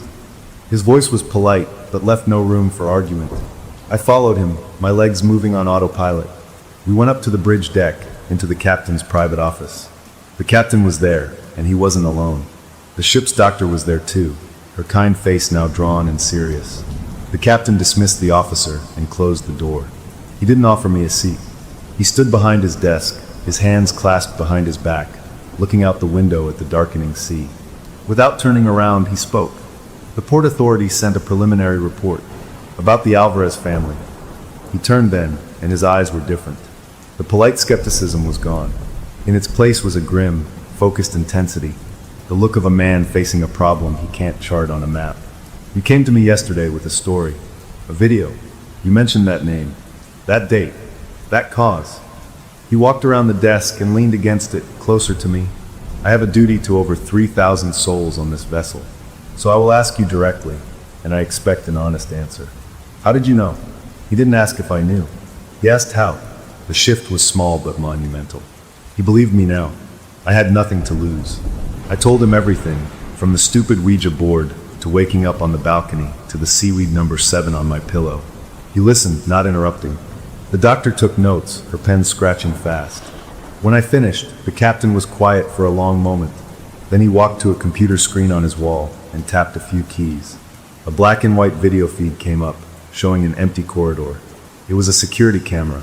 He fast-forwarded, then hit play. The time stamp said 3:14 a.m. A figure walked into the frame. It was me, in my pajamas, moving with that same unnatural, smooth walk from my own phone video. I walked right past a crew member who was polishing a brass fitting. The crew member didn't look up, didn't seem to see me at all. I moved through the corridor and out of the frame. The captain froze the image. He zoomed in on my face. In the grainy night vision footage, my eyes were open, but they didn't look right. The camera's infrared light reflected in them, but the reflection was wrong. 2 flat, pale discs, like the eyes of a fish or something that lives where the light never reaches. "That," the captain said, his voice low, "is not a medical condition." He looked from me to the doctor. "Is it?" The doctor slowly put down her notepad. "Classical somnambulism doesn't explain the predictive elements, or the physiological changes." She sounded like she was trying to convince herself. "But possession or supernatural influence, that is not within my field of expertise." The captain nodded, as if that was the answer he expected. He turned back to me. "You are a risk, a severe and unknown risk, but you are also potentially an early warning system. If this connection of yours is real, then perhaps we can use it. If you know something is going to happen, perhaps we can stop it." He was talking about the next one, the third entry in the ledger. He was asking me to be a canary in a coal mine, a psychic alarm for disasters at sea. The responsibility felt like a physical weight, crushing me into the floor. I couldn't even keep myself in my own bed.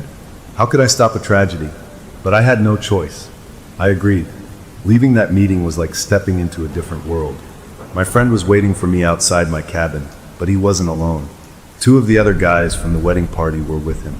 They looked uncomfortable. My friend spoke, not meeting my eyes. "Hey man, look, we talked. We think, with everything going on, you need your space. We're gonna move our dinner reservation." so you can rest." It was a polite brush-off. They were scared of me. The easy friendship of a few days ago was shattered. I just nodded and went into my cabin alone. The worst part was later, with my fiancée on the phone. I tried to sound normal, but my voice was flat. She knew. "Something's really wrong," she said, and I could hear she'd been crying. "Tell me, please." But how could I? I told her I was just seasick, that I missed her, that I loved her. The words felt like ashes in my mouth. That night, terrified of where I might go, I took one of my leather belts and looped it around my ankle and then around the solid leg of my bed, pulling it tight. It was uncomfortable and humiliating, but it was the only way I could think to chain myself down. I lay in the dark, listening to the ship's noises, feeling the gentle rock that used to be soothing and now felt like the sway of a cage. The next morning, the captain summoned me again. The doctor was there too. They wanted to try something, to test the connection while I was awake. They asked me to relax, to clear my mind. The doctor asked gentle questions about how I felt before the sleepwalking episodes. As she talked, my focus started to drift.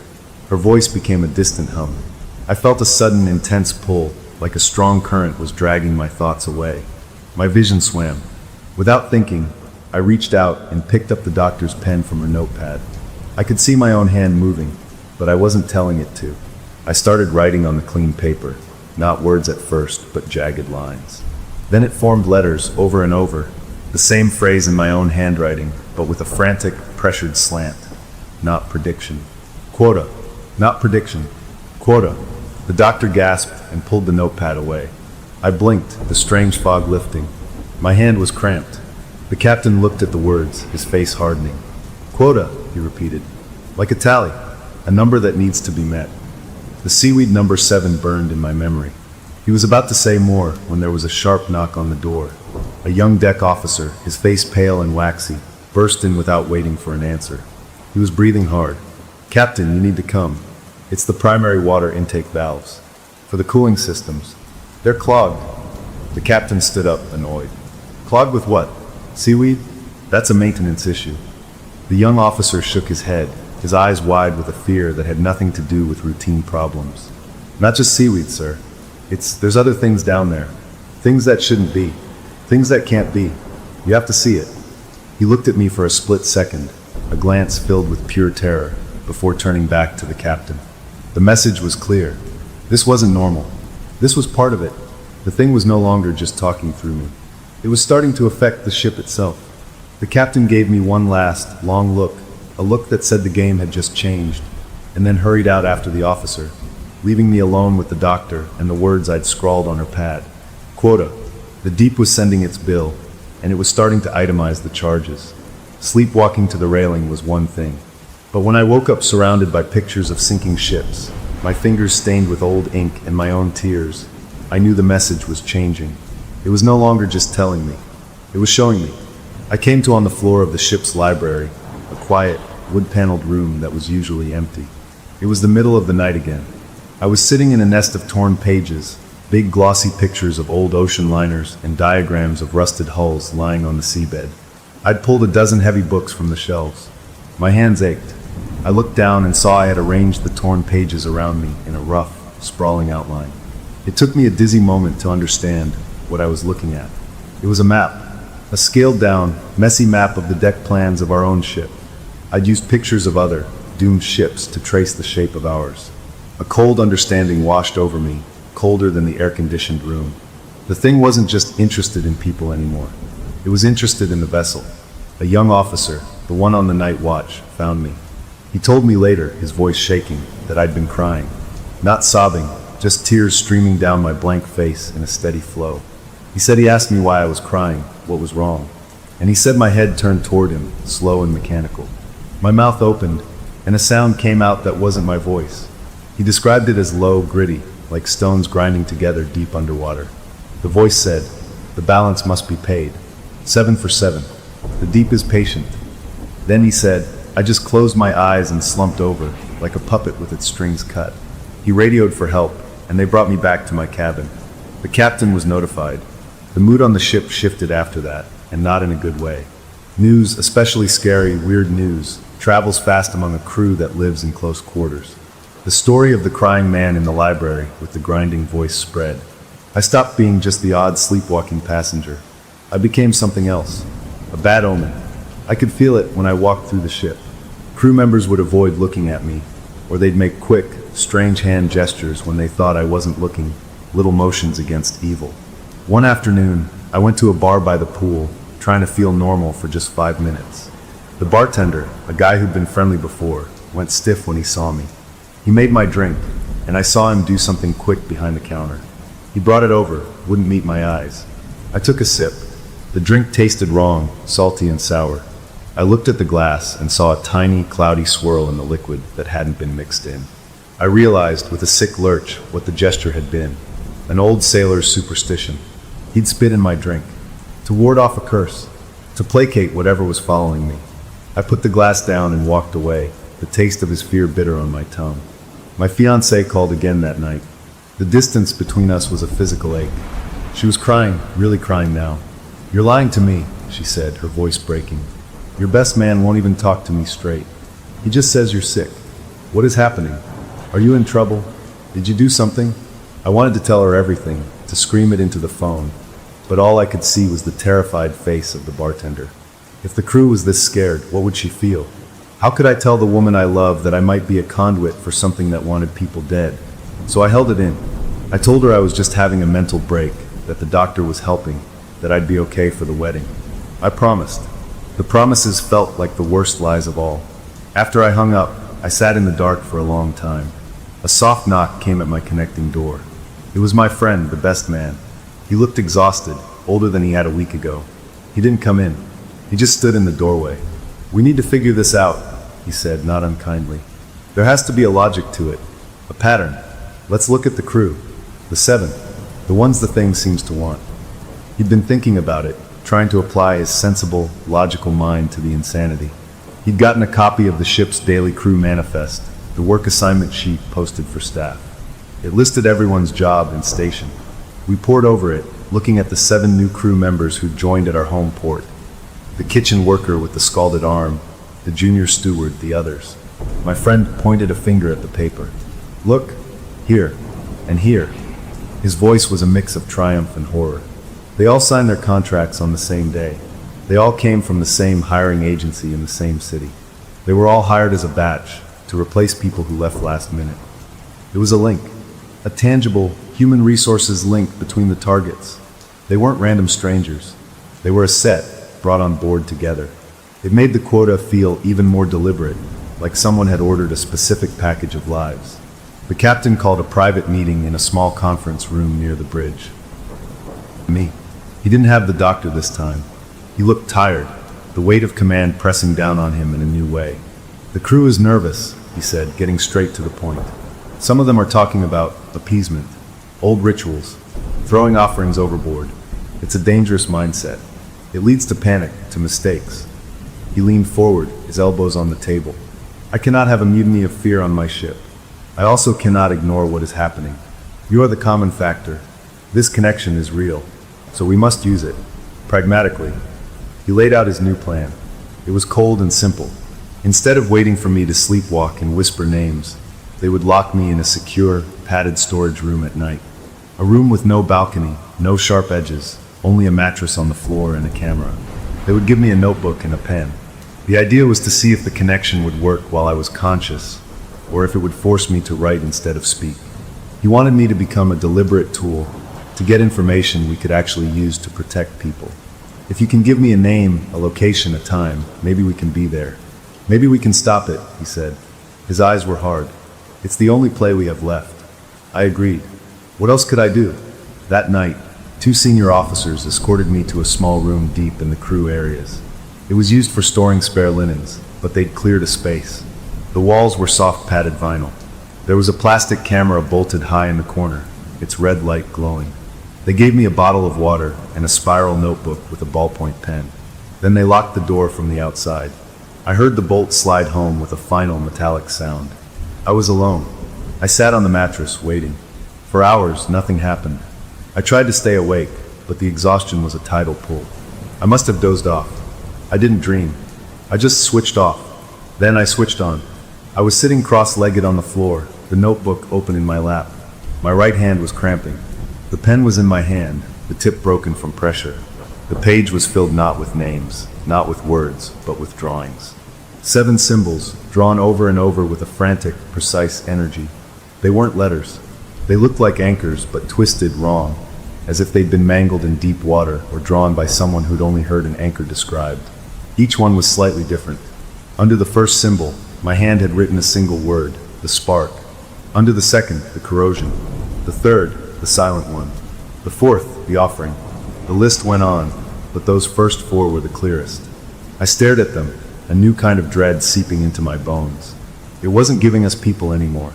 It was giving us roles, jobs to be filled in its terrible play. The door unlocked. The captain stood there, 2 officers behind him. He looked from my face to the notebook in my lap. "Well," he asked. I held up the notebook, my hand trembling.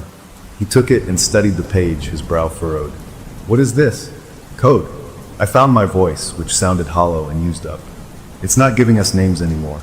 It's giving us roles, parts in a story." I pointed to the first symbol, the spark, and it happens tonight, in the engine room. The captain's face went still. He looked at the symbol, then at me, then back at the symbol. He didn't ask if I was sure. He simply turned to the officers and started barking orders in a low, urgent voice.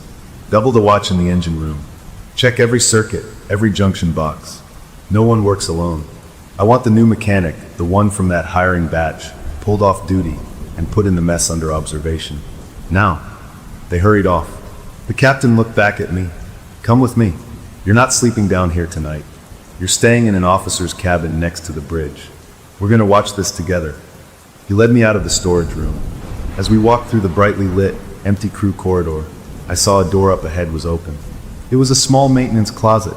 A young crewman, the same pale-faced deck officer who had reported the clogged intakes, was sitting on the floor just inside, his back against the wall. He wasn't moving. His eyes were open, staring straight ahead at a pipe on the wall. A clear, flexible pipe that was meant to carry fresh water. But from its open coupling, a steady trickle of dark, grayish water was flowing out, pooling on the floor around him. It smelled of salt and deep mud. The captain stopped, his jaw tight. "Son, report." The young officer didn't blink. He just kept staring, his lips moving slightly, whispering something too faint to hear. He was awake, but he wasn't there. The captain called for medical on his radio, his voice tight with a controlled fury. As we stood there, waiting, I looked at the dark water seeping across the floor. It wasn't coming from the sea outside. The ship's freshwater tanks were contaminated. The thing wasn't just talking or drawing pictures. It was getting inside the ship's veins. And the young officer, who had seen the clogged valves, was its latest victim. The captain pulled me away, his grip firm on my arm. "Forget that. Focus. Tonight, we stopped the first one. We stopped the spark." But as we walked away, leaving the medical team to tend to the catatonic officer, I couldn't shake the image of those twisted anchor symbols in my notebook. We thought we were looking for a person, but what if the spark wasn't a person at all? What if it was just an event? And how do you stop an event that's already written in a ledger you can't even read? We thought we were smart. We thought if we knew the when and the how, we could stand in the way. We didn't understand that the thing we were dealing with didn't think in straight lines. It thought in currents, and currents always find a way around. I spent that evening in a small, spare officer's cabin next to the bridge, under the watchful eye of the ship's doctor. She was monitoring my vitals, looking for any sign of a trance, while the captain executed his plan on the decks below. He had posted extra security around the engine room. The new mechanic, a quiet man in his 40s, had been politely but firmly relieved of duty and was sitting in the crew mess playing cards with 2 officers, confused but compliant. Every electrical panel, every junction box in the engineering spaces was being inspected and re-inspected. The captain's strategy was a wall of human attention, a barricade against the prediction.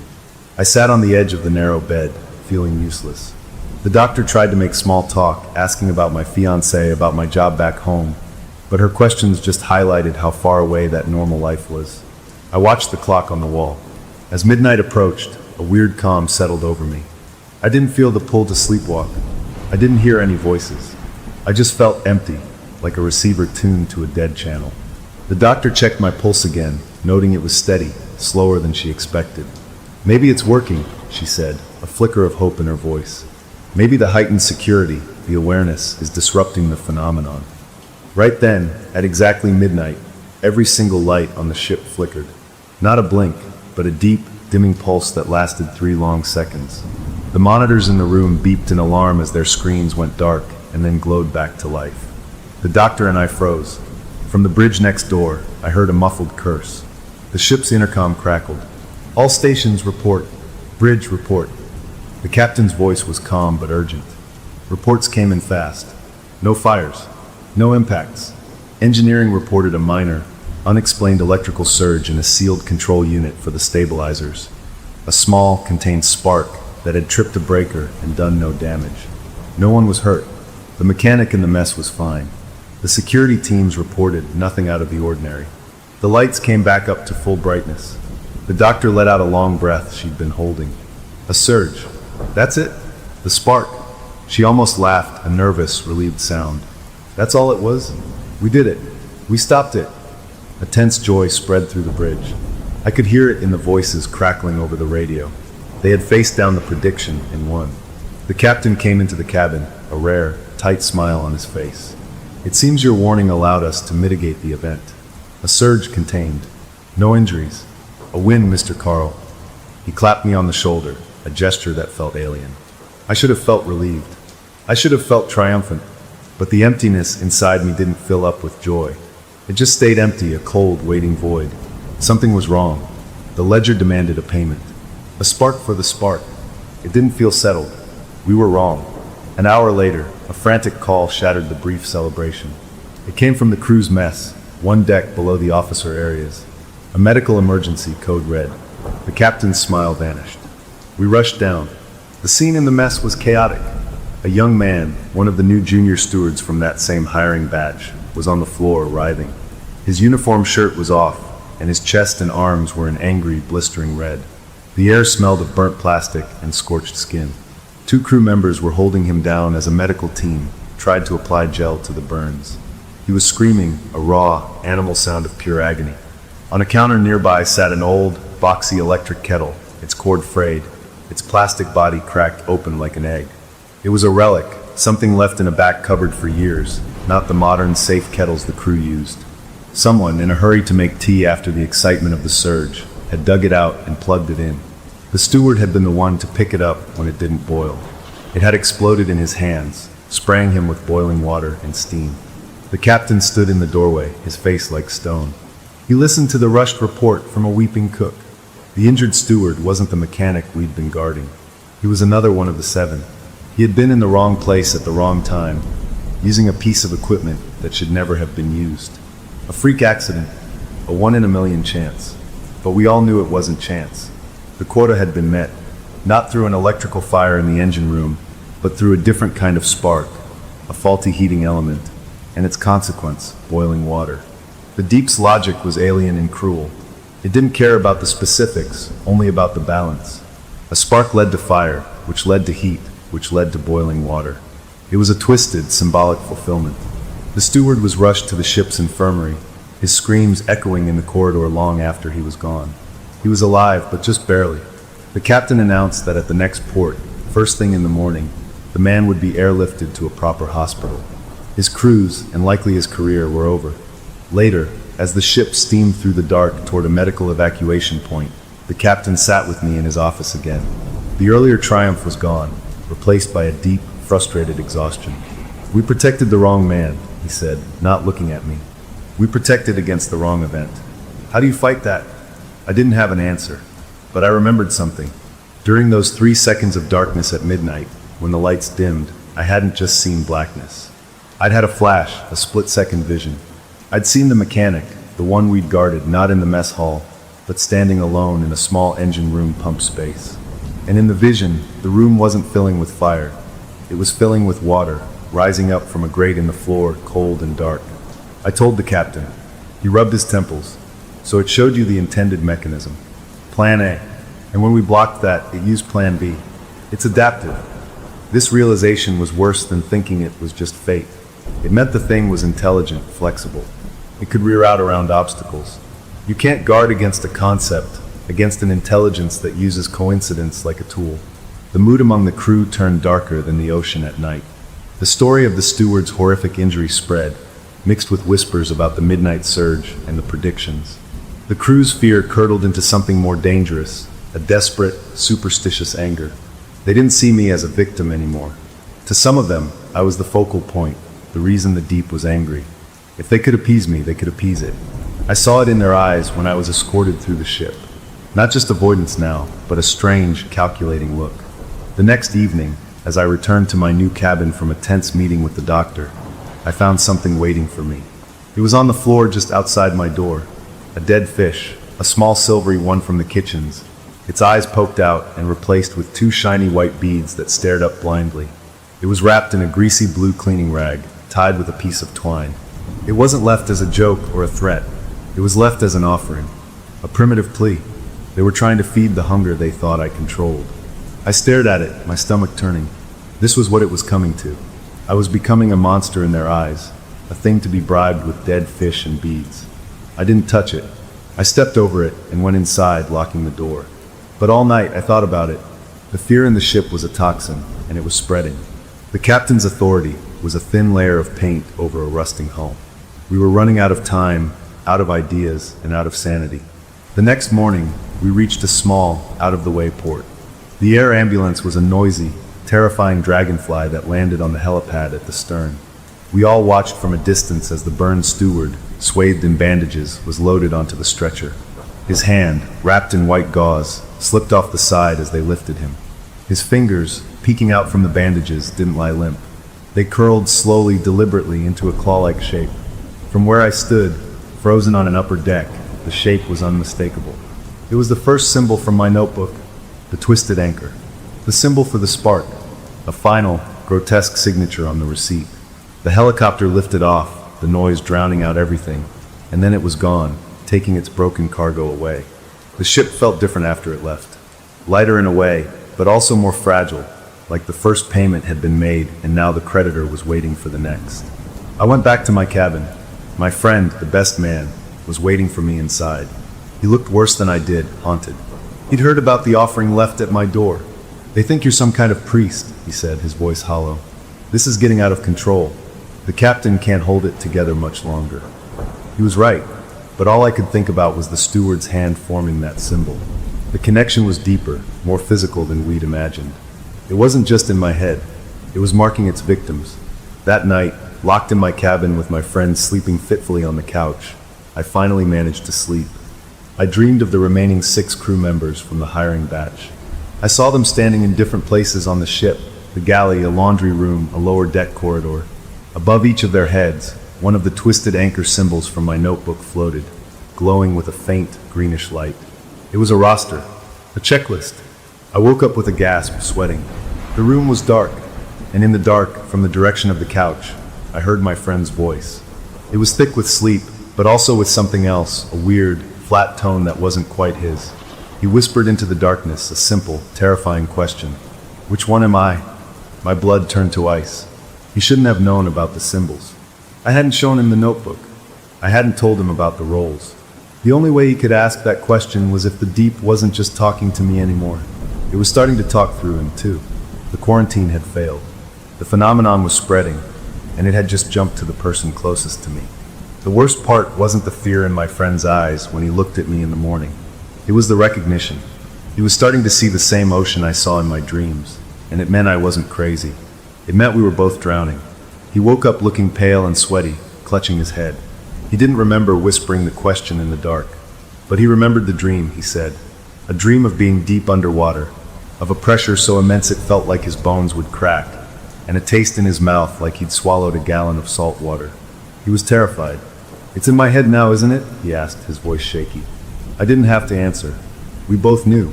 He'd peeked at my notebook after the captain showed it to me, he confessed. He'd seen the twisted anchor symbols. And the moment he saw them, they got stuck, he said, like a song you can't stop hearing, but worse. They were etched on the inside of his skull. I told the captain and the doctor. Their reaction was a new level of grim. This changed everything. It wasn't a haunting, it was a contagion. The doctor theorized about shared psychotic disorder, or mass hysteria, but her words sounded hollow even to her. The captain just ordered my friend to be placed under observation in the cabin next to mine. We weren't partners in this anymore. We were fellow inmates, Patient Zero and Patient One. The ship sailed on, a floating prison of bright colors and forced cheerfulness. The passengers, oblivious for the most part, enjoyed their pools and their buffets. But underneath, the crew was a tinderbox. The offering of the dead fish hadn't been an isolated incident. A group of them, led by an older deckhand with a face like worn leather and eyes full of old superstitions, had started talking. They believed the old stories, the ones about paying a tithe to the sea to calm a storm. They thought the quota was a real thing, a debt that needed settling, and they were getting desperate to settle it on their own terms. I saw them watching me, huddled in corners, their conversations stopping when I passed. The captain saw it too. His control was slipping, and he knew it. Meanwhile, the thing inside me, the connection, was moving to the next item on its list. The second symbol in my notebook, the corrosion. My sleepwalking took me to a new place that night, the ship's luxurious spa. I woke up standing in the dim, perfumed quiet of the treatment rooms, my hands flat against the pipes behind the saltwater therapy pool. The metal was cold and damp under my palms. I wasn't crying this time. I was just standing there, feeling the faint vibration of water moving through the pipes, a blank receiver waiting for a signal. The spa manager found me at dawn and called security. Nothing was broken, nothing was out of place. But the meaning was clear. The corrosion was linked to water, to pipes, to something that should be clean turning bad. The next day, the news hit the crew mess. One of the new kitchen staff, a woman who worked in the scullery washing pots, had developed a sudden, horrific rash. It started on her hands and arms and spread up her neck within hours. The ship's nurse described it as looking like chemical burns, angry red welts that blistered and wept. They isolated her, treated her with every cream they had, but it was spreading fast. The doctor was baffled. He reviewed the logs of cleaning chemicals, checked the water quality. Everything was normal. The industrial strength cleaner that could cause such a reaction hadn't been signed out. Wasn't even in the storage locker she used. It was a medical mystery. But I knew. We all knew. The corrosion wasn't about rust on metal. It was about decay on skin. A freak, impossible reaction of bodily corrosion. Another box checked, another payment made in a currency of suffering. That evening, walking back from another futile meeting with the doctor, I found a second offering outside my door. This one was a small, rough clay bowl, the kind you might make as a kid. It was filled with clear water, but the water had a slick, iridescent sheen on top, like oil. Floating in it were 3 rusty nails. It was more sophisticated than the dead fish, more deliberate. It was a plea for protection, for the corrosion to pass them by. I stared at it, a cold anger mixing with my fear. These people were scared out of their minds, and they thought I was the cause. I was done being their monster. In a moment of reckless, desperate defiance, I didn't step over it. I bent down, picked up the clay bowl. It was cool and rough in my hands. I walked, not to my cabin, but down the corridor, past startled stewards, out onto the main promenade deck where passengers were strolling and watching the sunset. I didn't care about the stairs. I walked straight to the railing. I held the bowl out over the darkening water. I didn't know any ritual words, but words came anyway, spilling from my lips in a low whisper that wasn't quite my own. Words I didn't understand, but that felt sharp and ancient on my tongue. I tipped the bowl. The oily water and the rusty nails fell, vanishing into the ship's wake. For a moment, nothing happened. Then a strange thing occurred. The gentle, ever-present breeze seemed to pause.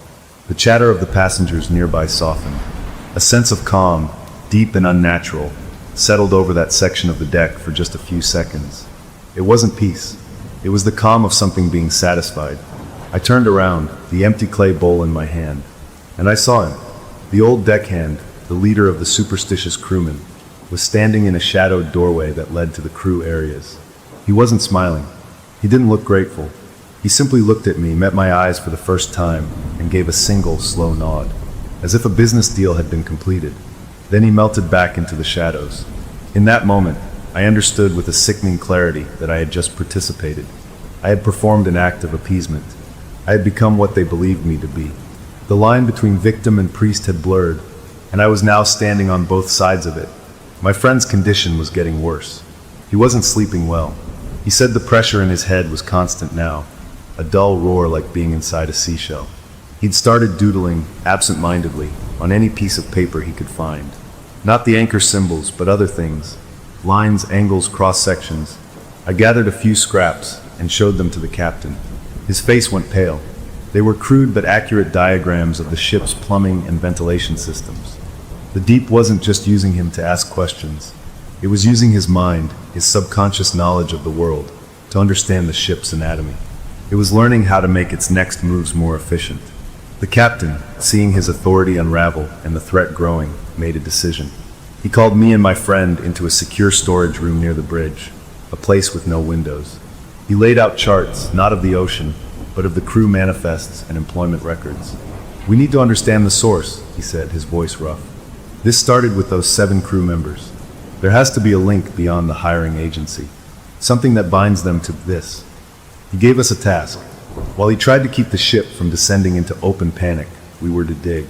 We had limited access to the ship's administrative computer. Our job was to look for any other commonality, any detail in their records that stood out. It felt like busy work, a desperate attempt to do something, anything. But we did it. That night, after another tense dinner where my friend picked at his food and stared at the walls, we sat in the small data room. We pulled up the files of the remaining 5 new crew members, the ones who hadn't yet been touched. We looked at their birth dates, their hometowns, their previous jobs. Nothing matched. Then, almost as an afterthought, my friend clicked on a field we'd ignored before. Emergency contact. It was usually a spouse, a parent, a sibling. He opened the first file. The contact was listed as Oceanic Reliance Management. That was odd. A company name, not a person. He opened the second file. Same thing, Oceanic Reliance Management. A cold trickle started down my spine. He opened the third, the fourth, the fifth. Every single one of the remaining 5, and we checked the files of the injured steward and the scalded kitchen worker too. All listed the same emergency contact. Oceanic Reliance Management. My friend started typing the name into a search engine on the ship's limited internet. The page loaded slowly. What came up wasn't a modern company website. It was scanned archives, old newspaper digitizations. Oceanic Reliance Management wasn't a person. It was a shell company, a subsidiary of something older. The headline of the yellowed article from 1921 was clear. Oceanic Reliance assets seized after 7th loss. We read, our hearts pounding. Oceanic Reliance was the holding company for a fleet of cargo steamers in the early 1900s. A fleet owned by a reclusive, notoriously cheap industrialist. And his fleet had a reputation. Over 7 years, 7 of his ships had been lost at sea under strange circumstances. Fires, sudden founderings, unexplained vanishances. Rumors said the owner cut every corner, used substandard materials, ignored safety reports. The sea, the article said poetically, had finally called in his debt. The company's motto, which we found in a scanned ledger book, was printed in stark, old-fashioned type. The Deep pays its debts. It was their arrogant slogan, a boast about profit from risky routes. Sitting in that dimly lit data room, the hum of the ship's servers the only sound, my friend and I looked at each other. We weren't haunted by a ghost. We were haunted by a bankruptcy, a spiritual debt from a century ago. The 7 new crew members, hired as a batch, weren't random victims. They were symbolic replacements, stand-ins for the 7 lost ships. Their modern luxury liner was the 8th vessel, chosen to finally settle the old, rotting account. Our stupid Ouija board game on the first night had been like signing our names on a dotted line for a loan we never meant to take out, a loan with a monstrous, 100-year-old interest rate that was now coming due. The ledger wasn't just open. We finally knew who the original creditor was. The history was a cold hand closing around my heart. It wasn't random evil. It was a ledger with a name on it, a creditor from the age of steam and iron. The old industrialist who'd lost his 7 ships hadn't just been unlucky. He'd been greedy, and the ocean had taken its payment in full. Now, a century later, his debt was being called in, and we were the ones holding the bill. That knowledge didn't free us. It trapped us more completely. The captain listened to our discovery with a grim face, then ordered everything about Oceanic Reliance sealed, hidden from the crew. "Panic is a spark," he said. "This is a powder keg. We contain this." But containing it was like trying to hold water in a sieve. My friend was the proof. The symbols in his head were getting louder, he said. He wasn't just dreaming of pressure anymore. He was dreaming of schematics, of blueprints of old ships layered over the plans of our own. The Deep was using his mind as a bridge between the past and the present, teaching itself the best ways to collect. The third symbol on the list was the silent one. My sleepwalking led me to the ship's cinema. I woke up in the back row, the only person in the room. On the giant screen, a black and white documentary about historic shipwrecks was playing on a loop, silent films of towering waves and sinking hulls. My lips were moving, mouthing the words to the narrator's script that I couldn't possibly hear, syncing perfectly with the crashing waves on the screen. A cleaner found me. She said I didn't respond when she called my name, just kept mouthing those silent words, my eyes reflecting the gray light of the sinking ships. The next morning, the news moved through the crew with a new, chilling efficiency. One of the remaining new kitchen staff, a young man who worked in the bakery, was found in his bunk. He wasn't dead. He was sitting up, staring at the wall. They couldn't get him to speak. The ship's doctor examined him and found no physical damage to his throat or vocal cords. Nothing was paralyzed, but he could not or would not make a sound. He was utterly, completely mute. He communicated by writing on a notepad, and he wrote only one word over and over in a frantic, shaky script. Drowned. He wasn't drowned. He was dry and in his bed, but something in him had been drowned out. His voice was gone, claimed by the deep as its toll for the silent one. The symbolism was vicious. It wasn't enough to take a life. It could take a part of a life, a faculty, and leave the rest as a living testament. The atmosphere on the ship curdled from fear into something darker, a kind of bleak acceptance among the crew. The old deckhand and his followers grew bolder. They no longer just left offerings. They started to talk, in low voices where passengers couldn't hear, about the need for a proper tithe. They muttered about the old ways, about how a storm could be turned aside if you gave the sea something it wanted. They were circling the idea of a sacrifice, not a symbolic one, but a real one, a life given willingly, or not so willingly, to settle the score faster. The captain tried to crack down, reassigning the ringleaders, but the fear had spread too wide. His orders were followed with slow reluctance, with sideways glances. The ship was dividing into two worlds, the bright, ignorant world of the passengers, and the shadow world of the crew, where an ancient debt was coming due, and everyone was trying to guess the price. My friend, caught in the middle of it, was deteriorating. The pressure in his head was a constant now, a roar that never stopped. He stopped doodling diagrams and started sleepwalking himself. I found him one night not by the railing, but in our cabin bathroom, his forehead pressed against the mirror, his fingers tracing the path of invisible pipes behind the wall. He was mumbling numbers, tonnage and draft measurements from the old oceanic reliance ships. He was a living conduit, and the information flowing through him was becoming more technical, more specific. The deep was planning something bigger, and it was using him to understand the mechanics. Then, for the first time, the entity's touch brushed against a passenger. A woman who had been at a neighboring table during several of my tense meals with the doctor had apparently heard whispers. She'd pointed at me, laughed a little too loudly with her friends, and called me Jonah, saying I was bad luck for the ship. The next day, on a perfectly dry, calm section of the deck, she slipped. Not a stumble, but a feet flying out from under her fall. She broke her ankle, the bone snapping with a sound everyone nearby heard. In the infirmary, doped on painkillers, she babbled to the nurse. She didn't say she slipped. She said a cold, wet hand had wrapped around her ankle and yanked. The nurse dismissed it as hallucination, but the story found its way to the crew. To them, it was a warning. The deep was getting impatient. Its reach was extending beyond the designated 7. It was testing its power on the wider ship, reminding everyone that no one was safe if the ledger remained unpaid. It was after this that the old deckhand approached me directly. He cornered me in a quiet service corridor, his eyes sharp and fearless. He didn't talk about ghosts or demons. He talked like a businessman. "The quota's 7, he said, his voice low and gravelly. "We all feel it. It's in the water, in the pipes. It wants 7, but who says it has to be their 7? He gestured vaguely, meaning the remaining crew members from the hiring batch. The deep just wants a balance. It don't care about the names. A life is a life to the sea. He was suggesting substitution. A trade. Offer it someone else, someone unlucky, or expendable in their eyes, and maybe the original targets would be spared. He was talking about murder, but he dressed it up as maritime tradition, a necessary transaction. I told him no, that it was insane, that we couldn't. He just looked at me, disappointed, like I was a slow student. "You open the door, son. You can't just complain about who walks in. You gotta manage the house." He walked away, leaving me shaking with a mixture of terror and a horrible, creeping understanding. He had a point. The thing worked on symbolic balance. What if you could balance the books another way? The mute crewman, the one who only wrote drowned. was being kept in the infirmary for observation. I went to see him, against the doctor's advice. I needed to understand.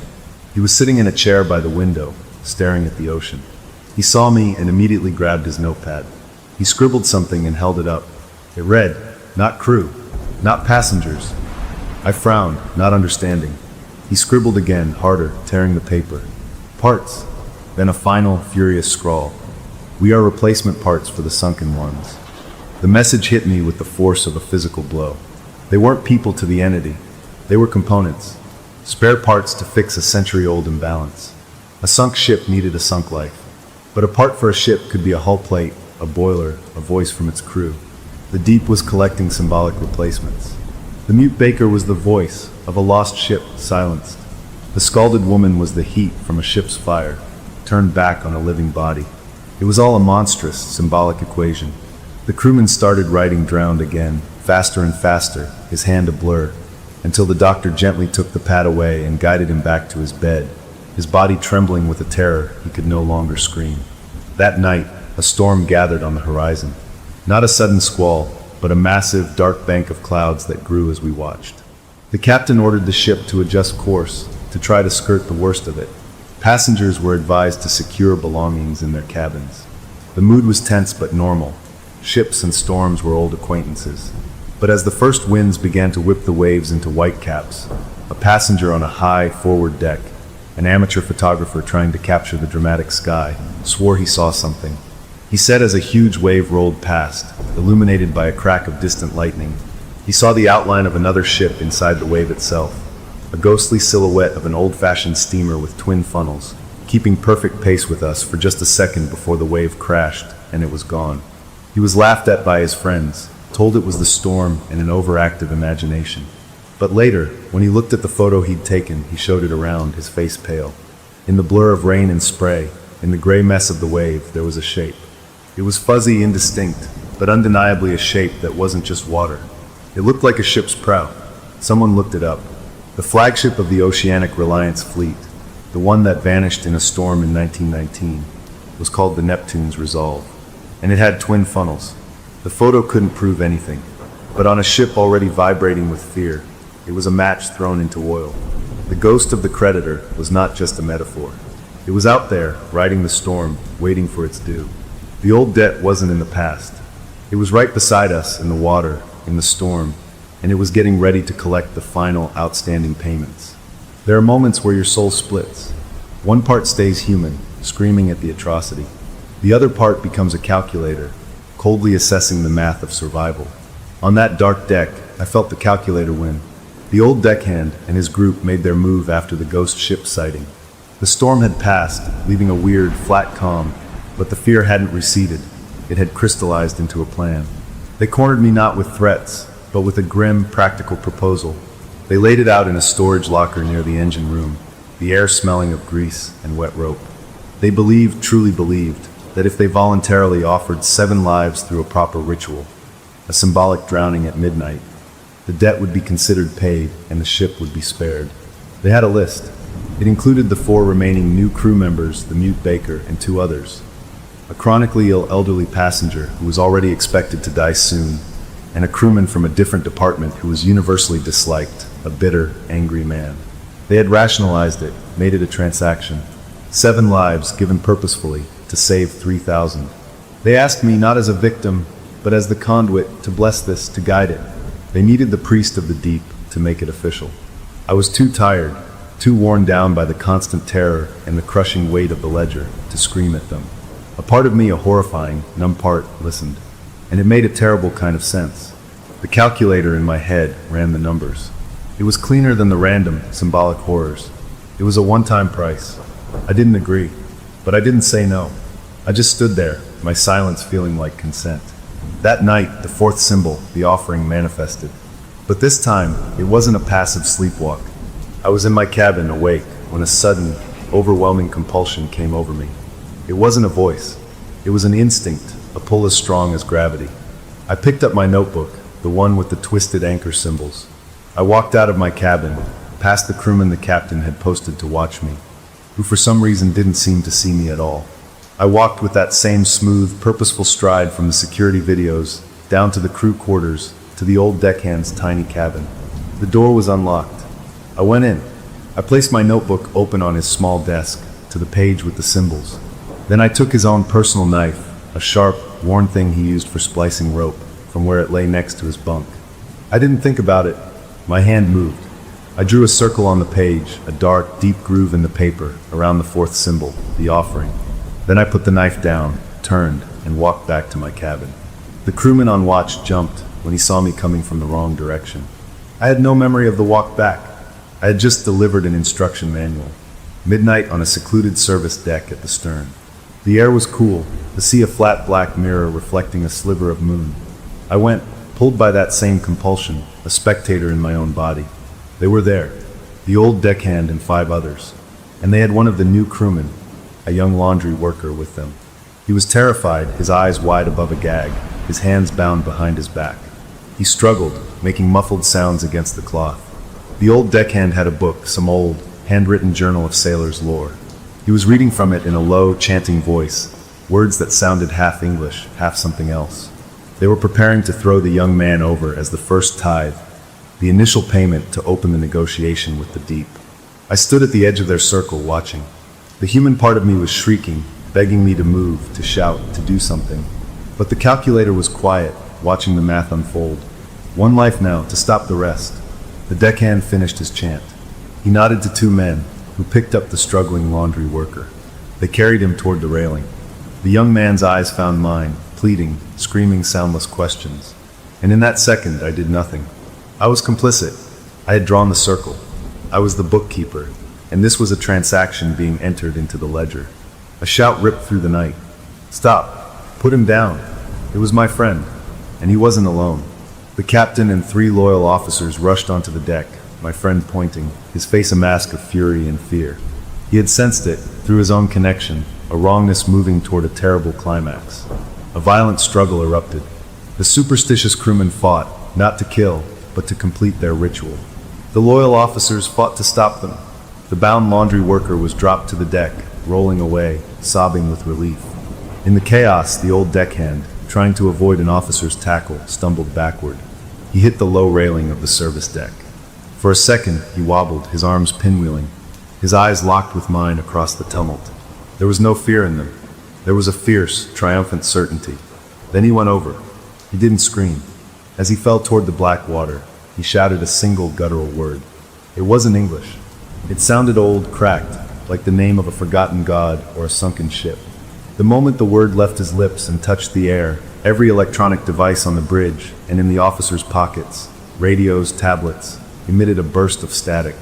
The navigation screens, visible through a nearby window, flickered wildly, their crisp charts dissolving into rolling lines of nonsense before settling on a single, impossible reading, a depth measurement that was far, far greater than any ocean trench on Earth. Then it was gone, and the screens returned to normal.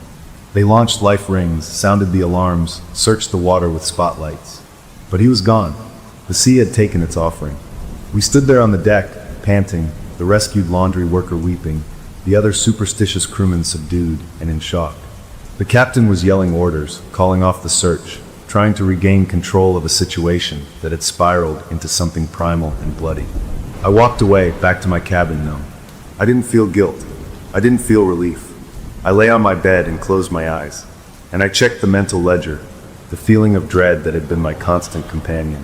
It was still there, the oppressive pressure of the unpaid debt. But it was less. Not a lot, just a fraction, like a single brick removed from a crushing wall. The 4th symbol, the offering, was satisfied. The deep had accepted its tithe. It hadn't been the young laundry worker. It had been the old deckhand himself.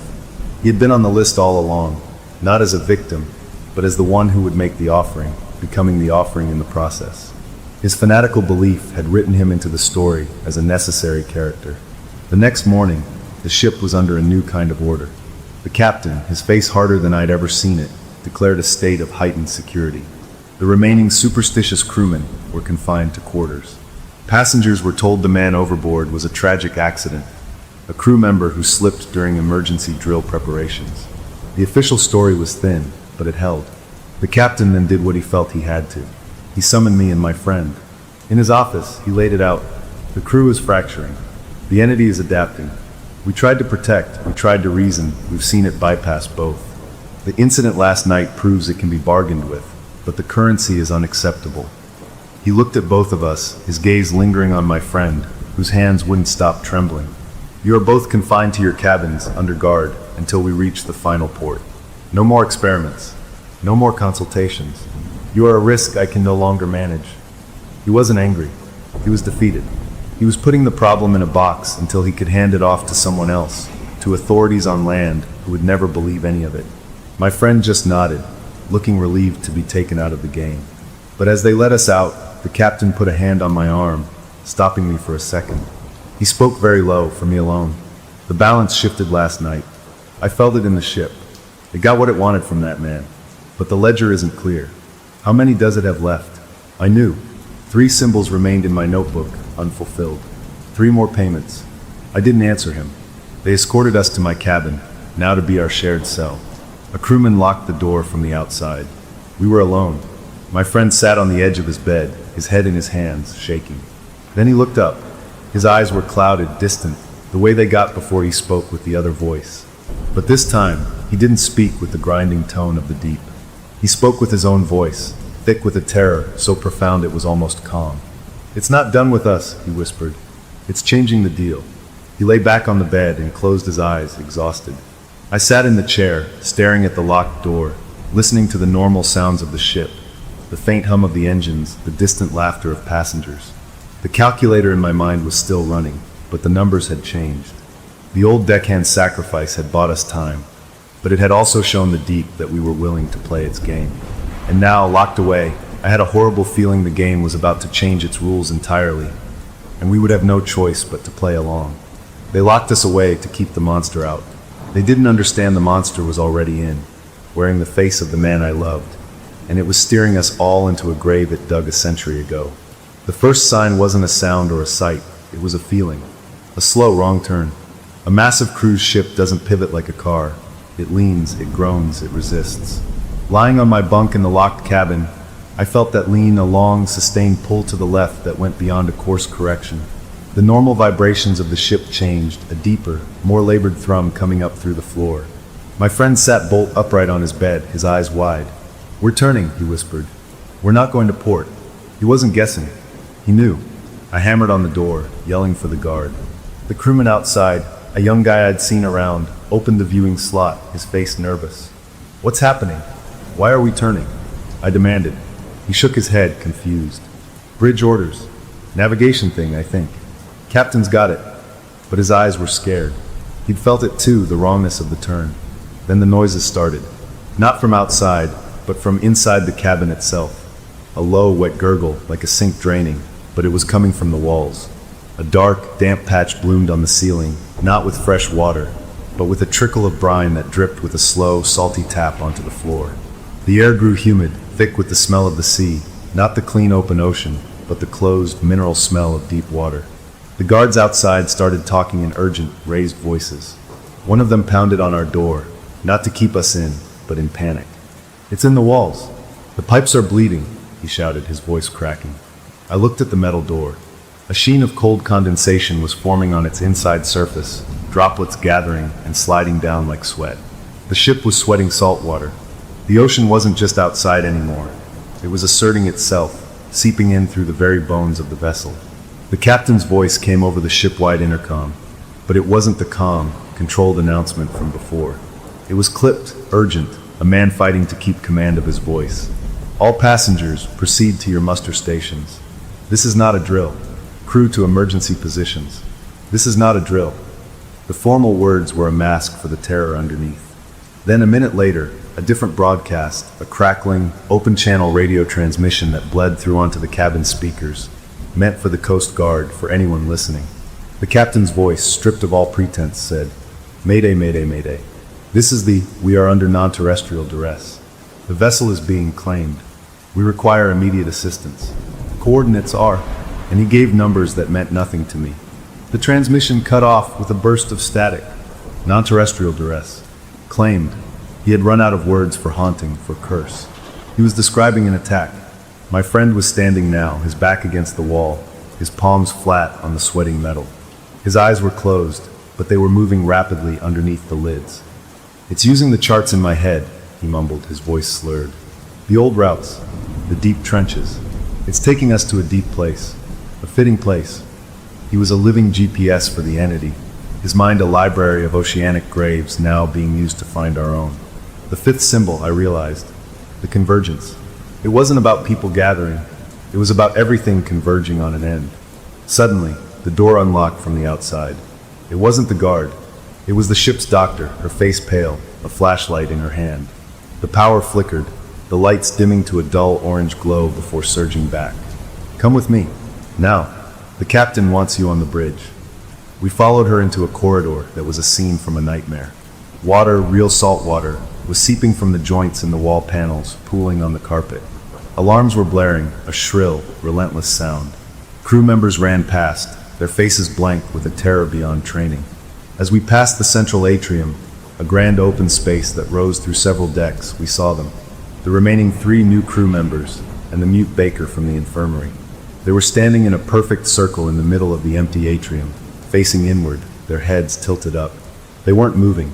They looked like statues, oblivious to the chaos, their clothes damp, water dripping from their hair as if they'd just surfaced.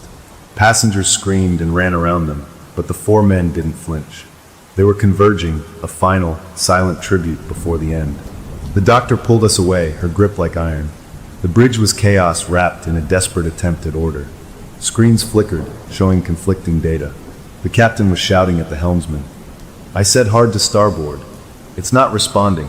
The helmsman spun the wheel, but the ship continued its slow, inexorable turn into the empty blackness of the sea. It's the automated system, sir. It's been overridden. I can't disengage. A navigation officer pointed a shaking finger at a secondary screen. The override code, it's a string of numbers. It matches the tonnage figures from those old ships. The Oceanic Reliance fleet. My friend let out a small, choked sound. He was staring at a blank notepad on a console. Doodles. His doodles of numbers and schematics. The deep had used his obsession, his compulsion to draw, to learn the codes, to write the command that was now sailing us to our doom.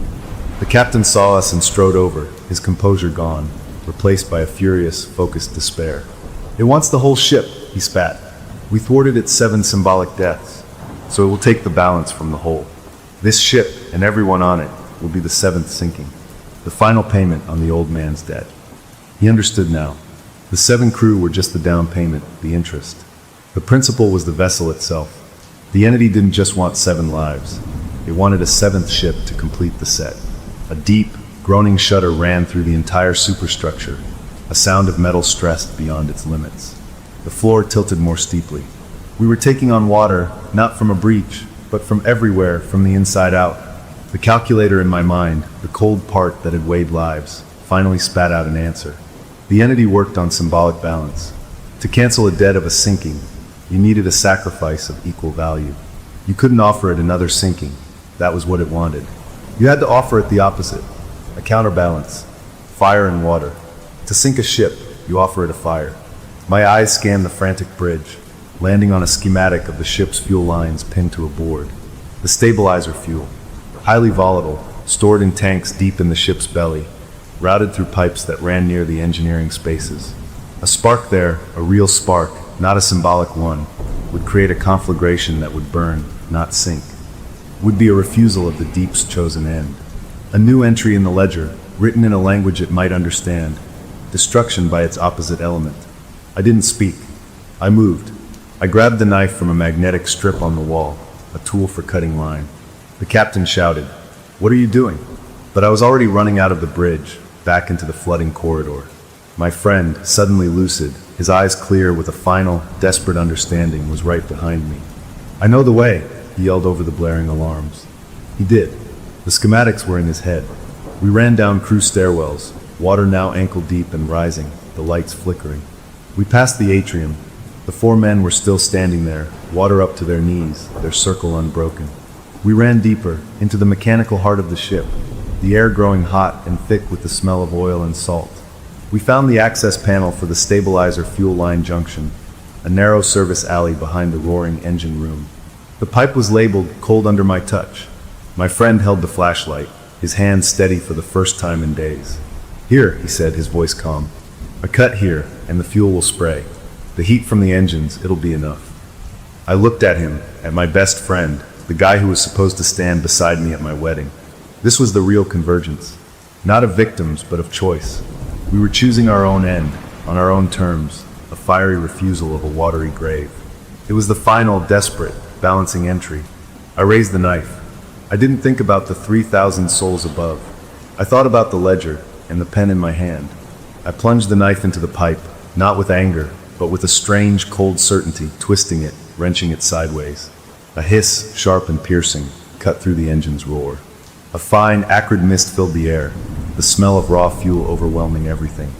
My friend met my eyes and gave a small, sad smile. He dropped the flashlight. It went out. In the sudden dark, filled with the hiss of escaping fuel and the deep, hungry groan of the ship, we waited for the spark. We had written our answer. Now we would see if the deep accepted the payment. Story number 6. My name is Roy, and I stared at the file on my desk like it was a live wire. His name wasn't on it, just a stupid code name, but the retainer check that cleared my account could have bought my entire building. I thought his dreams are worth more on the black market than my annual salary, and he is trusting me with them. When he finally walked in, the air got thin. He was all sharp angles and expensive cologne, but his eyes were shattered glass. He talked in circles about pressure and not feeling real, classic stuff I could handle. But then he described the night terrors, not monsters, but a sensation of being hollowed out, of something scraping his insides clean from the inside. I took notes, gave the gentle nods, but my professional thrill was already tinged with a chill I couldn't name. The second session is when she arrived. He brought his spiritual advisor, Mara. She didn't shake my hand, just gave me a smile that knew the punchline to a joke I hadn't heard. She sat beside him like a statue, draped in linen, and declared his suffering wasn't trauma but prophetic residue from the energy of millions of fans. My scientific mind slammed the door on that nonsense, but I saw the way he looked at her, absolute, desperate trust. So I made my first compromise. I let her stay. I told myself I could work around her, that I was being pragmatic for the client's comfort. What a joke. A few weeks in, we were getting nowhere. He'd clam up, and she would just watch me with those calm eyes. One Tuesday, after a particularly stalled hour, she reached into her bag and pulled out this beautiful, hand-carved wooden board. It was polished dark wood, with elegant letters and numbers inlaid in mother of pearl. It looked ancient and expensive. The answers aren't in his conscious mind, she said, her voice smooth as oil. They're in the space between minds. Let's ask the source directly. He looked at her, then at me, with a hope so raw it hurt to see. My stomach turned over. This was everything I was trained against, superstitious garbage that could muddy the waters of real therapy. I opened my mouth to refuse, to lay down the law. But I saw the defeat settling back into his shoulders, and I thought about the retainer, about the doors this case could open, about my own need to prove I could handle the toughest clients. That was my second compromise, the big one. I told myself it was a placebo, a harmless tool to build trust. If playing along for one session got him to open up, then maybe it was just another technique. A tool is a tool, right? I felt a stupid prickling on the back of my neck as I agreed. She placed the board on the coffee table between us. The planchette was a teardrop of smoky glass. She gestured for us to each place a fingertip on it. He did so eagerly. I hesitated, my finger hovering. This was the line, and I was stepping over it. I took a breath and touched the cool glass. The moment my skin made contact with it, alongside theirs, a jolt shot up my arm, a sharp, cold zap like static electricity from a doorknob in winter. I jerked my hand back an inch, then forced it down, feeling my face get hot. They hadn't flinched. I must have imagined it. Nerves. She began to speak, not to us, but to the empty air in the room, inviting any benevolent consciousness to communicate. The room felt too warm, the light from the window too bright. For a long minute, nothing happened. Then the glass piece under our fingers twitched. I assumed he was pushing it, or she was. But then it moved again, a slow, deliberate drag across the board. It went to the letter S, then H. My heart was thumping against my ribs. This was silly. This was a client and his quirky advisor manipulating a piece of glass. But the movement wasn't jerky or nervous. It was smooth and strong, as if pulled by an invisible cord.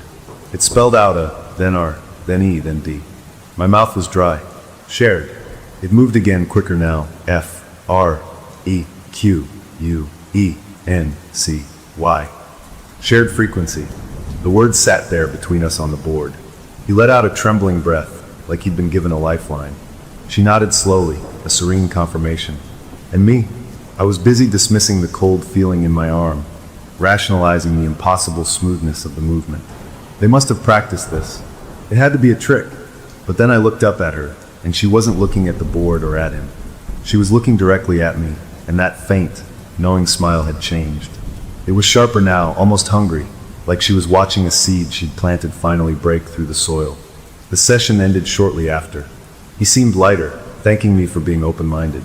She gathered the board without a word, giving me one last, lingering look that made my skin crawl. I spent the rest of the day trying to shake it off. I wrote my notes, focusing on the client's apparent relief, framing the incident as a guided symbolic exercise. I went home, made dinner, tried to watch TV. But my arm, where that cold zap had hit, still felt oddly cold, a localized chill that wouldn't warm up. I went to bed early, exhausted. The dream that came wasn't mine. I knew it the second it started. I was running, not on legs, but with a frantic, floating panic, through a twisting maze of blinding lights. The lights weren't lights. They were camera flashes, popping and exploding in my face, each one a physical slap. I couldn't see a way out, just endless corridors of screaming faces and snapping shutters. The terror was a taste in my mouth, coppery and sour, the terror of being hunted, of having no private corner left in the world. I woke up gasping, my own sheets tangled around me, my heart hammering so hard I thought it would crack a rib. The taste of that fear, that specific alien fear, was still on my tongue. I sat up in the dark, sweating and cold. I'd had client dreams before, the usual work stress of trying to solve a patient's problems. But this was different. This wasn't me worrying about him. This was being him. I felt the echo of his specific panic in my own chest, a ghostly imprint. I stumbled to the bathroom, splashed water on my face, and stared at my wide-eyed reflection in the mirror. It was just a dream, I told myself. A vivid, disturbing dream brought on by a weird day and professional over-identification. Countertransference. It happened. I was just tired. I went back to bed, but I didn't sleep.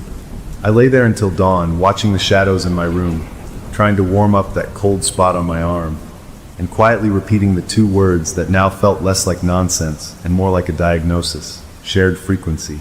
The hook for what came next was already set, deep in my mind, and I had no idea how hard the line would soon pull. The next morning, I went straight to a fancy stationery store and bought a leather-bound notebook, the most expensive one they had. It felt like a stupid thing to do, but I needed a wall, a place to lock my own thoughts away from his. On the cover, in big block letters, I wrote "Private, do not analyze." It was a joke, a desperate message to my own brain. I started writing down everything I remembered from my own dreams before the shared one. Mundane stuff about missing buses or arguing with my landlord. Anything to prove my mind was still my own. At the office, I tried to be extra clinical, extra normal. When he came in for his next session, he looked better, less gaunt. He said the shared frequency idea gave him comfort, that maybe he wasn't just going crazy alone.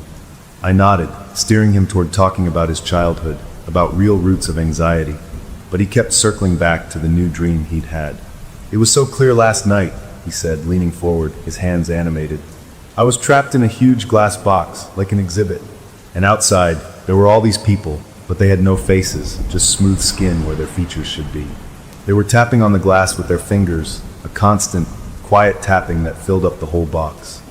A cold wave washed over me, from my head down to my toes. My mouth went dry.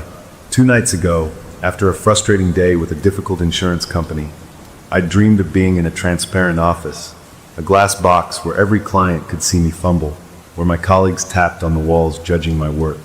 It was a classic stress dream about my own transparency, my own professional exposure. And now he was describing it, beat for beat, but in his language, with his symbolism of faceless crowds. The facelessness was new, a twist that felt more like him, but the core of it, the glass box, the tapping, that was mine. I kept my face still, a mask of professional interest. "That sounds very evocative," I said, my voice sounding strangely flat to my own ears. The feeling of being on display. Inside, my thoughts were screaming. Coincidence. It had to be. Therapists and clients sometimes synced up. It was a known phenomenon. I was just hyper-aware now because of the bored nonsense. I made a note in his file, my handwriting a little shakier than usual. I didn't write down my own dream. I focused on his feelings of isolation. After he left, I immediately pulled his physical file, the thick manila folder where I kept my handwritten process notes. I needed to ground myself in the facts, in the timeline. I flipped to my notes from the previous week, and then my blood seemed to stop moving in my veins. There, in my own distinctive blue ink, in my own cursive script, was a detailed paragraph describing the glass box dream. But the date at the top was for today's session, which had just ended. The notes described him recounting the dream with the faceless crowd, the tapping. But they also included details I had deliberately not written down. They mentioned the floor of the box being mirrored, reflecting a distorted version of myself back at me. A detail from my dream I had never spoken aloud. A detail I had purposely omitted because it was mine, not his. I stared at the page. The ink was mine. The pen stroke was mine. But I had not written this. Not here, not now. My hands were cold as I fumbled for my laptop, pulling up the digital version of his file. My heart pounded against my ribs as I opened the document. There it was. The same text, word for word, in the digital file. I checked the document properties, my fingers clumsy on the trackpad. The last modified timestamp showed 3:17 a.m. Last night. I had been asleep last night. At 3:17 a.m., I had been deep in the middle of some other dream, one I couldn't even remember now. A low, sick feeling settled in my gut. I tried to think rationally. A glitch. A hack. Maybe I'd been sleepwalking.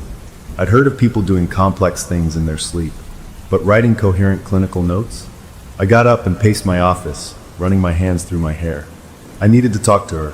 It was the last thing I wanted to do, but she was the only one who had been in the room for the board, the only one who might have an explanation, however crazy. I called the number he had listed for his emergency contacts, asking to speak to his spiritual advisor on a matter concerning his treatment. She called me back within an hour, her voice calm on the phone, and agreed to come by at the end of the day. When she arrived, she looked the same as ever, untouched by the panic I felt vibrating inside me. I didn't offer her a seat. "What's happening?" I asked, my voice tight. "The dreams. His dreams they're not just his."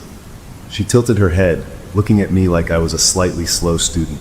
"The channel is open. We established a connection. It flows both ways." "I don't believe in channels," I snapped. "I believe in neurosis and projection and sleep disorders. But I'm finding notes I didn't write, in my own handwriting." Her serene expression didn't flicker. "You're fighting it. That must be uncomfortable. The information wants to be recorded. You have the mind for it." "The mind for what?" I demanded. She took a small step closer, and her voice dropped, not to a whisper, but to a tone that was terribly matter-of-fact. "You're not stealing his dreams, doctor. You're editing them. You're taking the raw material, and you're giving it shape, narrative, believable detail. His subconscious provides the emotion, the energy. Your professional mind provides the structure. And your edits," she said, and now that faint, hungry smile came back. "Your edits are so much more useful, so much more publishable." Publishable. The word hung in the air between us, ugly and sharp. She wasn't talking about academic journals. She was talking about tabloids. She turned and left my office without another word, leaving me standing there, the meaning of her words sinking in like stones. I spent the next few days in a fog of dread and denial. I doubled down on clinical methods. I suggested sleep studies, medication consultations, anything to drag this back into the realm of normal science. I tried to build a mental wall before bed, reciting medical textbooks in my head, focusing on blank white walls. But it was like trying to hold back the ocean with a sandcastle. When I slept, his dreams came in like a tide. Not just the fear now, but the texture of his life, the opulent, paranoid details. Dreams of gilded rooms that felt like prisons, of smiling people whose eyes were dead, of a constant, gnawing feeling of being a brand, not a person. I woke up exhausted, more tired than when I'd gone to bed. Then one night, I woke up with a cramp in my right hand, the muscles clenched tight. I'd fallen asleep on the couch in my living room. The TV was on, playing some infomercial with the sound off. My hand was throbbing. I groaned, sitting up, flexing my fingers. That's when I saw the papers on the coffee table. I hadn't left any papers out. I always kept my work locked in my bag. I turned on the lamp. 3 sheets of my own personal stationery were covered in elegant, flowing script. My script, but the words weren't mine. They described in cold, precise detail a financial scandal involving my famous client. They named a specific bank in the Cayman Islands, an account number, a series of transactions disguised as film production costs. The prose was crisp, damning, the kind of thing you'd read in a top-tier investigative report. The last line, written with a finality that made my stomach turn red. Sources close to the star confirmed the transactions were intended to conceal assets from a former business partner. I sat there in the glow of the lamp, the only sound the muted, flickering light of the TV. The handwriting was undeniably mine. The pen, my favorite pen, lay on the table beside the pages, its cap off. I hadn't written this. I would never write this, but the evidence was literally in my own hand. The hook was no longer just set. It was pulling me into deep, dark water, and I could feel the current getting stronger, tugging me away from everything I knew to be real and possible. The question was no longer what was happening, but how far down this went, and what else my hands might write while I slept. I rehearsed the speech in my bathroom mirror the next morning, watching my reflection mouth the words about ethical boundaries and untenable conflicts. My face looked pale, guilty, not professional. The man in the mirror was a thief, even if he'd stolen nothing but bad dreams. I couldn't live with the sleep writing, with the pages appearing like poisonous flowers blooming from my own hand.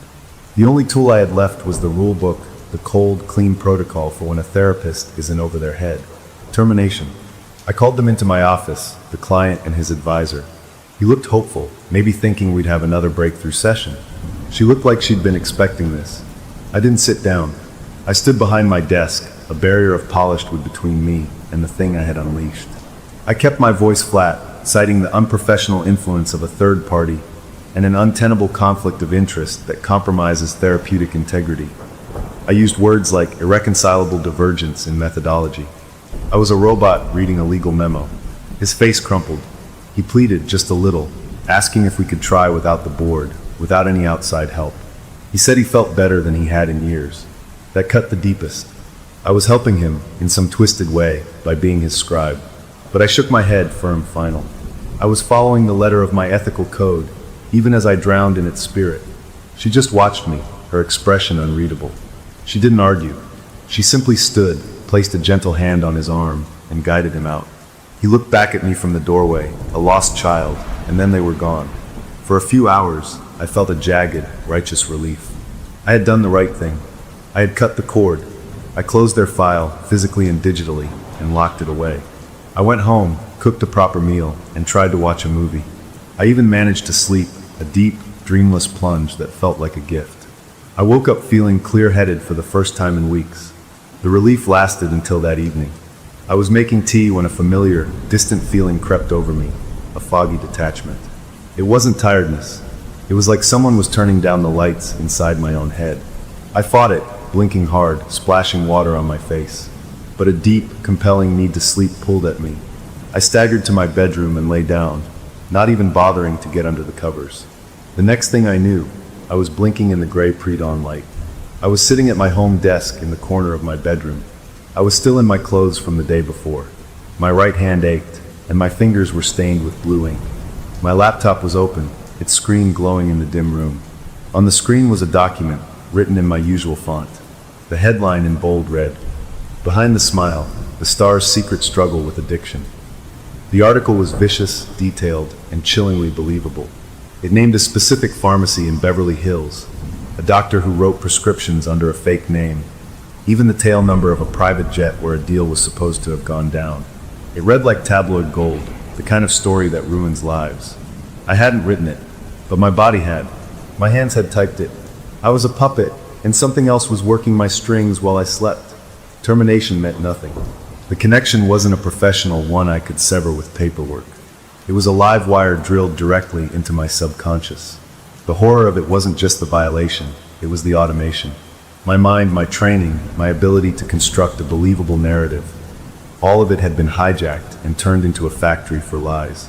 I felt sick. I highlighted the entire document and pressed delete. I emptied the trash on my computer. Then I went to the printer, which had a single page in the output tray, the same article. I gathered every notepad and scrap of paper from my desk. I found more tucked in a drawer, handwritten fragments of other stories, about failed relationships, shady business deals, all starring my former client. I took the whole pile out to my small backyard. The night was cool, the moon a bright, cold coin in the sky. I didn't bother with a fire starter. I just dumped the pages into my old metal fire pit, doused them with lighter fluid from the garage, and tossed a match. The flames roared up, orange and hungry, turning the careful script into black confetti that floated up on the heat. I watched them burn, feeling a savage, primitive satisfaction. I was destroying the evidence, yes, but it felt like more. It felt like a ritual. I was purging the poison, breaking the cycle through sheer physical action. Fire consumed everything. As the last page, the one from the printer, curled and blackened at the edges, a sudden breeze swirled through my yard, kicking up the ash. The embers danced in a tiny, twisting column above the fire pit. For just a second, as the paper finally gave way, the swirling ash and embers seemed to form shapes, like letters in the smoke. I couldn't be sure. It was probably just my eyes straining in the flickering light. But I thought I saw the words. INK is blood, written in the air before the wind scattered them into nothing. I stood there until the fire died down to glowing coals, until my hands stopped shaking. The air smelled of smoke and something acrid. I felt clean, empty. I had taken back control. I went inside, showered the smell of smoke away, and fell into a deep, genuine sleep. The next morning, I made coffee and allowed myself to believe it was over. The sun was bright. The birds were chirping. I had burned the stories, and with them, I had burned the connection. It was a lesson in magical thinking, a desperate hope against an impossible force. I was just finishing my cup when my phone, sitting on the kitchen counter, buzzed with a news alert. It was from a major entertainment gossip site. The headline made my coffee turn to acid in my stomach. Exclusive, A-list star's secret struggle with prescription pills. Sources reveal yacht party pharmacy. My fingers were numb as I tapped the screen to open the article. Every single detail was there. The Beverly Hills pharmacy, the doctor's alias, the specific, obscure tail number of the private jet, the name of the yacht, the Azure Queen, where the alleged deal happened. Word for word, detail for detail, it was the story I had written in my sleep and burned to ashes in my backyard. The story that now existed not on my computer, but on the internet, spreading to millions of people. The fire had done nothing. The ritual was a joke. The stories didn't need a physical copy to exist. They were like seeds, and my sleep writing was just the planting. Once planted, they grew on their own, finding their way into reality through some invisible, rotten soil I couldn't see or touch. I stared at the phone, the world around me narrowing to that glowing screen. The hook was no longer a question. It was a fact, a law of a terrible new physics. I was a machine for making scandal, and I had just produced my first published work. The closure was absolute. I knew beyond any doubt that I was not just haunted. I was being used. The open question, the one that made my blood run cold, was what they would have me write next. A week later, the official letter arrived on stiff, expensive paper.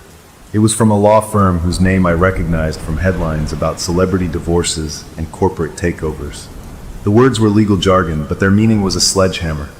Cease and desist, gross breach of confidentiality, defamation, intentional infliction of emotional distress.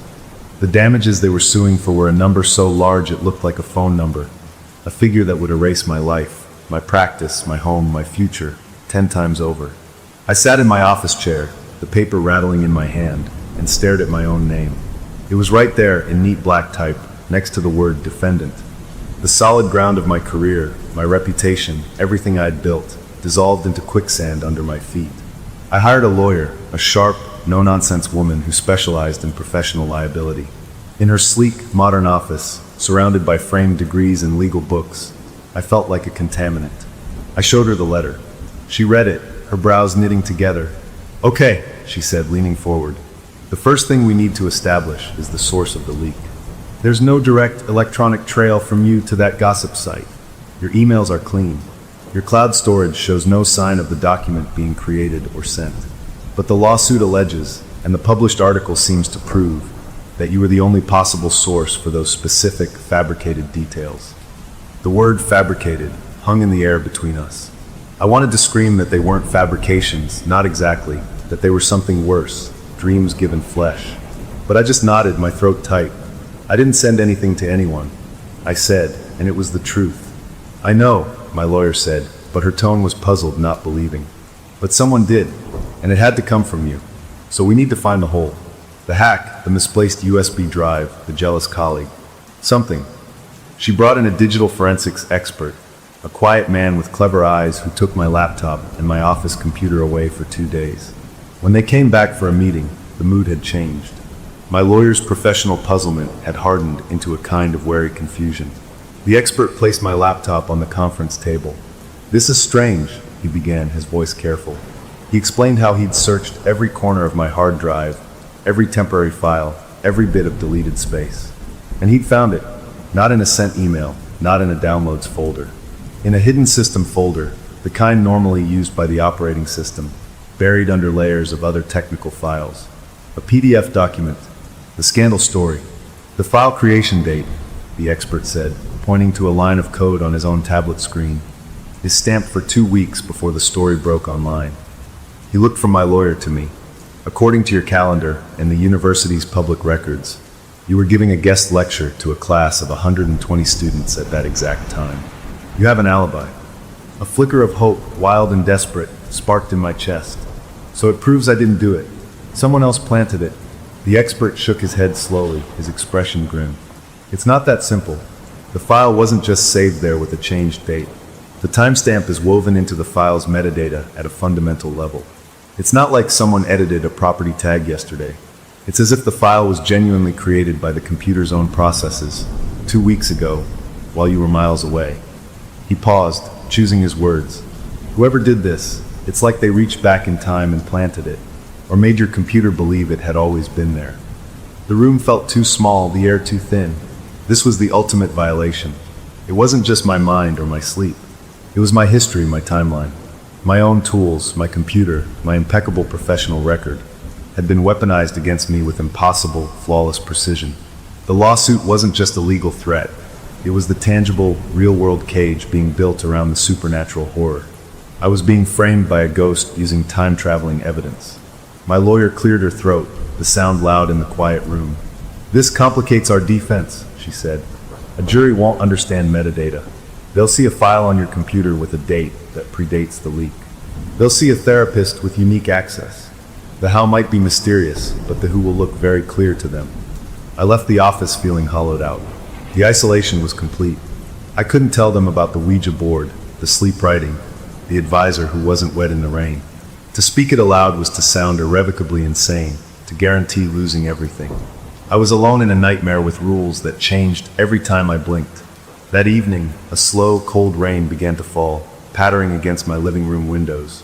I sat in the dark, not bothering to turn on the lights, just watching the water streak the glass. The doorbell rang, a sharp, intrusive sound. I wasn't expecting anyone. I went to the door, my movements sluggish, and looked through the peephole. She was standing on my porch. The advisor. She wore no coat, held no umbrella. The rain fell around her in a downpour, but she was perfectly dry. Not a single strand of her hair was out of place. Not a drop of water beaded on her linen clothes.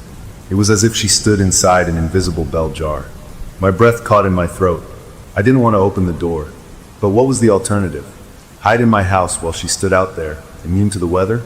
I turned the lock and pulled the door open a crack. The sound of the rain filled the space between us. She looked at me, her face calm, those all-knowing eyes taking in my rumpled clothes, my shadowed eyes. "You can't sue a ghost," she said, her voice soft but carrying perfectly over the drumming rain. "But a ghost can certainly haunt a hard drive." She wasn't smiling. The statement was delivered as simple fact. Then she turned and walked down my path toward the street. The rain, which had been falling in sheets, seemed to part for her, leaving a dry path on the sidewalk until she turned the corner and was gone. I closed the door slowly, leaning my back against it, sliding down until I was sitting on the floor. The cold from the tiles seeped through my clothes. The closure was sickeningly absolute. The lawsuit was real. The evidence was impossible. And she, whatever she was not just an advisor. She was the architect, the one who could make rain avoid her and files appear from the past. The open question was no longer about what I would write. It was about what she wanted. She had shown me her power, a casual, terrifying demonstration. The hook was her parting statement, a quiet declaration of war fought not in courtrooms, but in the very fabric of reality itself. She had proven she could do anything, and now she knew I knew. She came back the next day. I was at my office, trying and failing to work on notes for a different, normal client, when the door opened and she walked in. No knock, She looked around the room at the bookshelves, the diplomas, the comfortable chair, as if inspecting a workshop. This was a good space, she said, her voice almost conversational.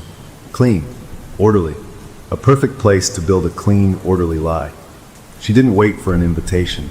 She sat in the client's chair, the one he had sat in, and folded her hands in her lap. She looked at me, and for the first time, I saw no smile, no mockery. Just a cool, assessing stare. I was too tired, too cornered by the lawsuit and the impossible evidence to fight. So I listened. It was the first time anyone had offered me a rule book for the horror. The board didn't contact a spirit, she began. It connected two psyches. Your famous client, he isn't just a man. He's a font. His fame, the energy of millions of people focusing on him, it creates a kind of raw power. That power attracts things. It feeds things. His nightmares are the overflow, the psychic indigestion. She spoke about it like she was explaining a faulty engine. Your mind, doctor, is the perfect complement. Analytical, creative, structured. You are a scribe. You take that raw, messy energy, the fear, the paranoia, the pressure, and you give it a shape. A story, a narrative the world can believe. I found my voice, hoarse and cracked. Why? Why make stories? Because stories are real, she said, leaning forward slightly. Gossip is a prayer. A scandal is a ritual. When a private story becomes public truth, it generates an immense energy. Shock, outrage, envy. That schadenfreude, that delicious little cruelty people feel when a star falls. That is the feast. You don't leak the stories. You dream them. And the world, hungry for the dream, makes them true. We just help the process along. We ensure the story is nourishing enough. The word we landed between us. She wasn't alone. She was part of something, a handler for this parasitic process. The entity wasn't a demon with horns. It was a parasite of narrative, and I was its gut, digesting raw fame into consumable scandal. Why me? I asked, the question bursting out of me. Why choose me for this scribe work? For the first time since she'd entered, that familiar, terrifying smile touched her lips, and it reached her eyes. It was the look of a craftsman admiring a perfect tool. Because you are a professional lie detector. Your entire life is built on listening to stories and finding the truth inside them. You know truth so intimately that you can weave a lie indistinguishable from it. To bake a convincing lie, you need a master of truth. The compliment was a poison. It made a horrible, twisted sense. My skill, my ethics, my training, they were all just ingredients for this. She reached into the bag beside her and pulled out a sealed envelope. It was thick, creamy paper, the kind used for wedding invitations. It felt expensive and wrong in my hands. The next one, she said, standing up. Write it well. The details matter. The more you invest, the less it hurts. Then she left, as quietly as she had come. I sat holding the envelope for a long time. It was warm, not from her hand, but with a faint, thermal warmth of its own, like a living thing. This was the choice of desperation. Taking the envelope was surrender. But it was also the first step toward maybe, possibly, understanding the rules. If I had to do this, maybe I could control it. Maybe I could find a flaw in the process. I broke the wax seal with my thumb. Inside was a single sheet of the same luxurious paper. At the top, written in elegant calligraphy that was not hers or mine, was a headline. Golden couple's facade cracks. Secret betrayal on the Italian coast. Below it was a list of bullet points. Not a story, but an outline. Locations, a specific villa in Portofino with an address. Names, the star's longtime partner, and the name of a famous film director. Details, a specific vintage of wine, Barolo 1990. A piece of jewelry, a diamond tennis bracelet bought in Milan. The date of the alleged betrayal, 2 summers ago during a film festival. It was a blueprint for a heartbreak. My job was to build the house around it. That night I fought it. I made strong coffee. I turned on every light in my apartment. I put the envelope in a drawer and locked it. I would not sleep. I would not give them my dreams. But the pull was stronger than any caffeine. It wasn't just tiredness. It was a magnetic drag on my consciousness, pulling me down into the dark. I slumped at my desk, my head nodding. I jolted awake, my heart pounding. I had to move. I got up and paced, slapping my own face. It was useless. The warmth from the drawer where the envelope lay seemed to seep through the wood, a gentle, insistent pulse. I lasted until 3 a.m. Then, like a puppet with its strings cut, I fell into my bed and was gone. I woke at dawn, the gray light filling my room. I was at my home desk again. My computer was on. The document was open. It was no longer an outline. It was a full, devastating, beautifully written article. It described the villa in Portofino with the intimacy of someone who had been there, the scent of lemon trees and salt air. It painted the betrayal not as a sordid tabloid fling, but as a tragic, romantic unraveling. The details of the wine, the jewelry, the stolen glances, they were woven into a narrative that felt more true than any real memory. It read like a heartbreaking short story, and it felt authentic. I had written it. My body had. My skill had been used. I stared at the screen, a new kind of horror dawning. This wasn't just defamation. This was artful destruction. I highlighted the document, my finger hovering over the delete key. But I didn't press it. A terrible, pragmatic thought whispered, this was the assignment. If I destroyed it, would the pull just come back stronger? Would the pain, the psychic hurt she mentioned, get worse? I saved the document. I didn't send it anywhere. I just saved it and closed my laptop. A small, bitter act of compliance. Maybe that would satisfy them. Maybe that would keep the lawsuit at bay, keep the rain-avoiding woman off my porch. The closure was a deep, shameful understanding. I knew what I was now. I knew the mechanism. I was a narrative parasite's chosen instrument. The hook was the document saved on my computer, a beautiful, poisonous thing I had crafted in my sleep. It was a completed task, a button pressed. The open question, thrumming with a low dread, was what happened next. Would it just appear in the world on its own, like the last one? Or was saving it not enough? The envelope had said, write it well. It didn't say what to do after. I was waiting for the other shoe to drop, and I had never felt more like a pawn in a game where I didn't know the rules. The story about the Italian betrayal didn't break. Days passed, then a week. I checked the gossip sites with a sick fascination every morning, but there was nothing. The beautiful, heartbreaking document just sat in a folder on my computer, a sleeping poison. Maybe saving it was enough. Maybe the act of creation was the point, and the story itself was just potential energy stored away. This gave me a dangerous idea, an illusion of agency. If I couldn't stop the process, maybe I could trap it, prove it was happening, and use that proof to break free. It was the last gasp of my rational, scientific mind trying to apply logic to magic. I couldn't fight the sleep writing, but what if I could catch it in the act? I bought a voice-activated digital recorder, a fancy one used by journalists. That night, I placed it on my bedside table, turned it on, and said clearly for the record, test. Date and time. This is an experiment to capture sleep talking or somnambulistic activity. Then I went to sleep, the little red light of the recorder a tiny, hopeful eye in the dark. I woke feeling strangely rested. No aches, no ink-stained fingers. I grabbed the recorder with a flutter of anticipation. I played it back. The first hour was just the rustle of sheets, my own steady breathing. Then, around 2 a.m., the sound changed. My breathing became deeper, more rhythmic. And then, for the next 3 hours, there was nothing. No rustling, no mumbling, no typing from the other room. Just the smooth, uninterrupted sound of deep, even breaths. It was impossible. I never slept that still, that soundly. It was as if I hadn't moved a muscle all night. The recorder had captured the sound of a body in a coma, not a sleepwalker writing elaborate fiction. The recorder's memory was wiped clean of any other sound, filled only with that perfect, unnatural calm. My experiment had failed, but it gave me a worse, more determined idea. The story was still just a file on my computer. What if I put it somewhere it absolutely, physically could not escape from? If it still got out, that would be proof of the supernatural, proof I could take to someone. Anyone. My lawyer was already looking at me with pity. But a locked safe in a lawyer's office, with a dated note inside, that was evidence even a skeptic couldn't ignore. I printed the story. On a separate sheet of paper, I wrote a note in my own waking handwriting. This document, printed on this date, is a product of involuntary somnambulistic writing. It has not been shared by me. If this story appears in public, it proves my systems are compromised by an external force. I signed and dated it. I put both pages into a large, sealed envelope. I brought it to my lawyer's office. I didn't tell her what was in it. I just asked if I could use her firm's secure storage, a small, standalone safe in a back room used for storing original wills and physical evidence.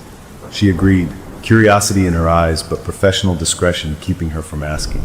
I placed the envelope inside the small, heavy safe, spun the combination lock, and heard the solid clunk of the bolt sliding home. I felt a wild, desperate hope. I had created a controlled environment. The story was in a box, in a locked safe, in a law office. If it manifested now, it would be a miracle, and miracles could be studied. For a week, I was a nervous wreck, jumping at every phone notification. Nothing happened. I started to wonder if my compliance, writing the story well, had satisfied the hunger. Maybe the parasite was dormant. On the 8th day, my phone buzzed with an alert. My heart plunged into my shoes. It was a blind item from a popular European gossip column, known for its razor-sharp accuracy. The item was vague at first, talking about a golden couple and a sun-drenched betrayal. But as I read, my skin grew cold. It named the film director. It mentioned Portofino. It specified the vintage of Barolo. By the afternoon, the story had been picked up by major outlets, exploding into a full-blown scandal. The star's partner had already released a statement through their publicist, not denying it, but asking for privacy. The story was alive in the world, and it was identical, down to the smallest, most devastating detail, to the one in the safe. I drove to my lawyer's office in a blind panic, my hands slick on the steering wheel. I didn't call ahead. I just showed up, my face telling her everything. Without a word, she led me back to the room with the safe. My hands were shaking so badly, I couldn't work the combination. She did it, her movements slow and deliberate. The bolt clunked open. She reached in and pulled out the envelope. It was still sealed. She looked at me, then carefully broke the seal and pulled out the pages. 2 sheets of paper. My dated, signed note was on top. She lifted it. Underneath, the page that had held the story was blank. Crisp, white, empty printer paper. The story was gone. Not erased, not whited out. Gone, as if it had never been printed at all. My lawyer stared at the blank page, then at my note, then at my face, which must have been a mask of pure, unvarnished terror.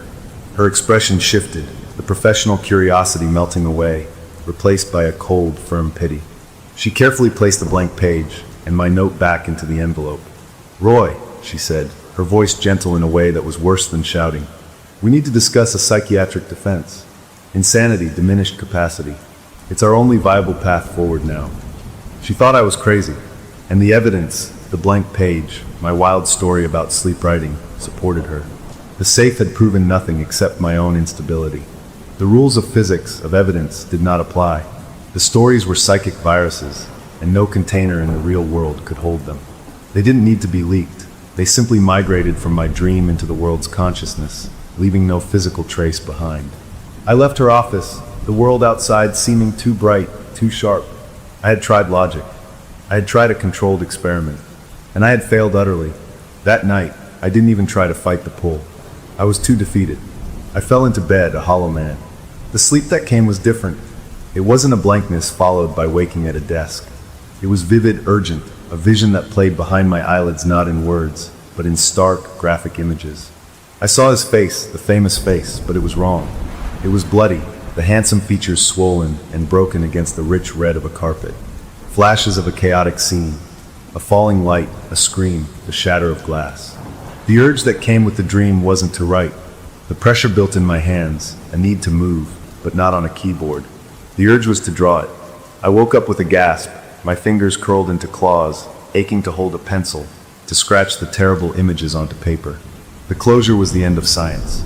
My experiment was over, and I had lost. The hook was this new, sharper terror. The process was evolving. It didn't just want my words anymore. It wanted my hands for a different kind of creation, and the image it wanted me to make was not just scandalous. It was a premonition of something much, much worse. The morning light revealed the crime scene on my living room floor. My hands were filthy, smeared with charcoal and graphite up to the wrists. I'd tried to scrub it off in the sink last night, the water running black like liquid ink, thinking over and over, first it stole my words, now it's stealing my hands. But I'd missed spots. On the wall beside my desk, taped up in a grim sequence, were 6 large sheets of sketching paper. I used to draw in college before I decided on a more stable profession. I hadn't touched charcoal in a decade, but the skill was still there, hijacked. The drawings were good, terribly good. They were storyboards for a tragedy. The first panel showed a film set, chaotic with cables and equipment. The second zoomed in on a specific heavy light fixture hanging from a scaffold. The third showed a frayed cable, rendered with meticulous detail. The fourth, a famous foot catching on a coil of cable. The fifth, the light swinging free, falling. The sixth and final panel was the image from my dream. His face, bloody and ruined on a red carpet, the fallen light in the blurry background. It wasn't just a premonition, it was an instruction manual. The urge hadn't been to write a story, it had been to blueprint an accident. A murder, dressed up as a tragic on-set incident. This was an escalation. The parasite was getting more sophisticated, more demanding, and it was using every part of me. Panic, cold and sharp, cut through my defeat. This wasn't just scandal anymore. This was a prediction of physical harm, and I had drawn the plans. I couldn't go to the police. What would I say? My sleep drawings predict the future? They'd lock me up faster than my lawyer could file an insanity plea. But I couldn't do nothing. The last shred of my ethics, buried under all the fear and compliance, screamed that I had to try. I had to warn someone. It was a rebellion, small and stupid and desperate. I took the drawings down, my hands trembling.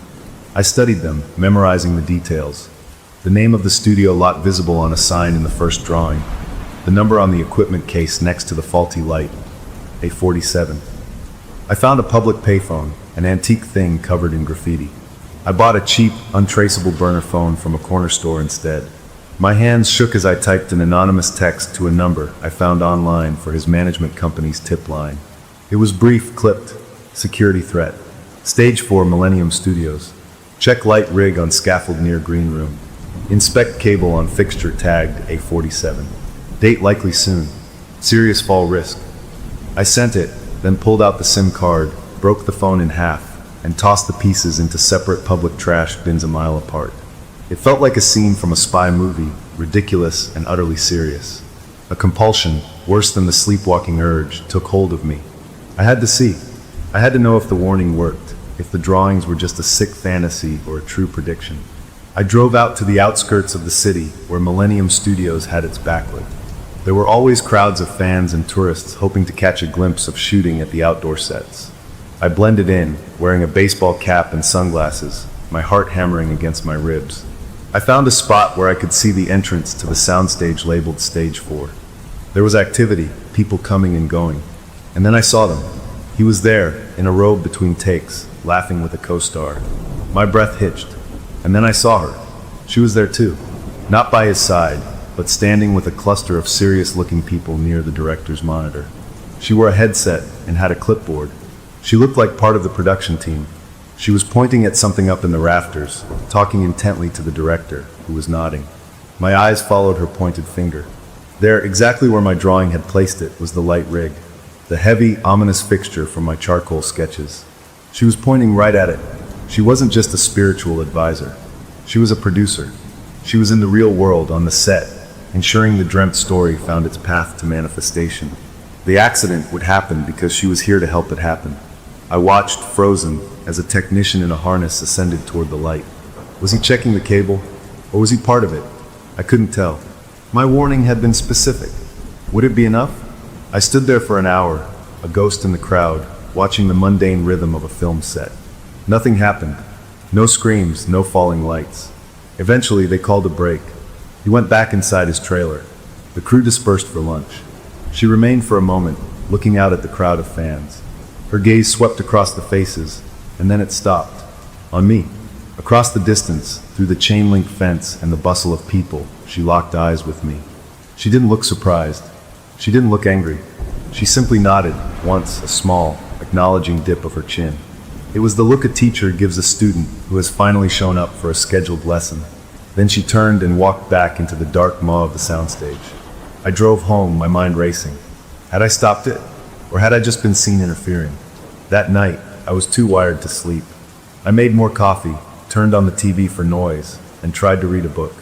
I must have dozed off in the armchair, because the blare of the late-night news jarred me awake.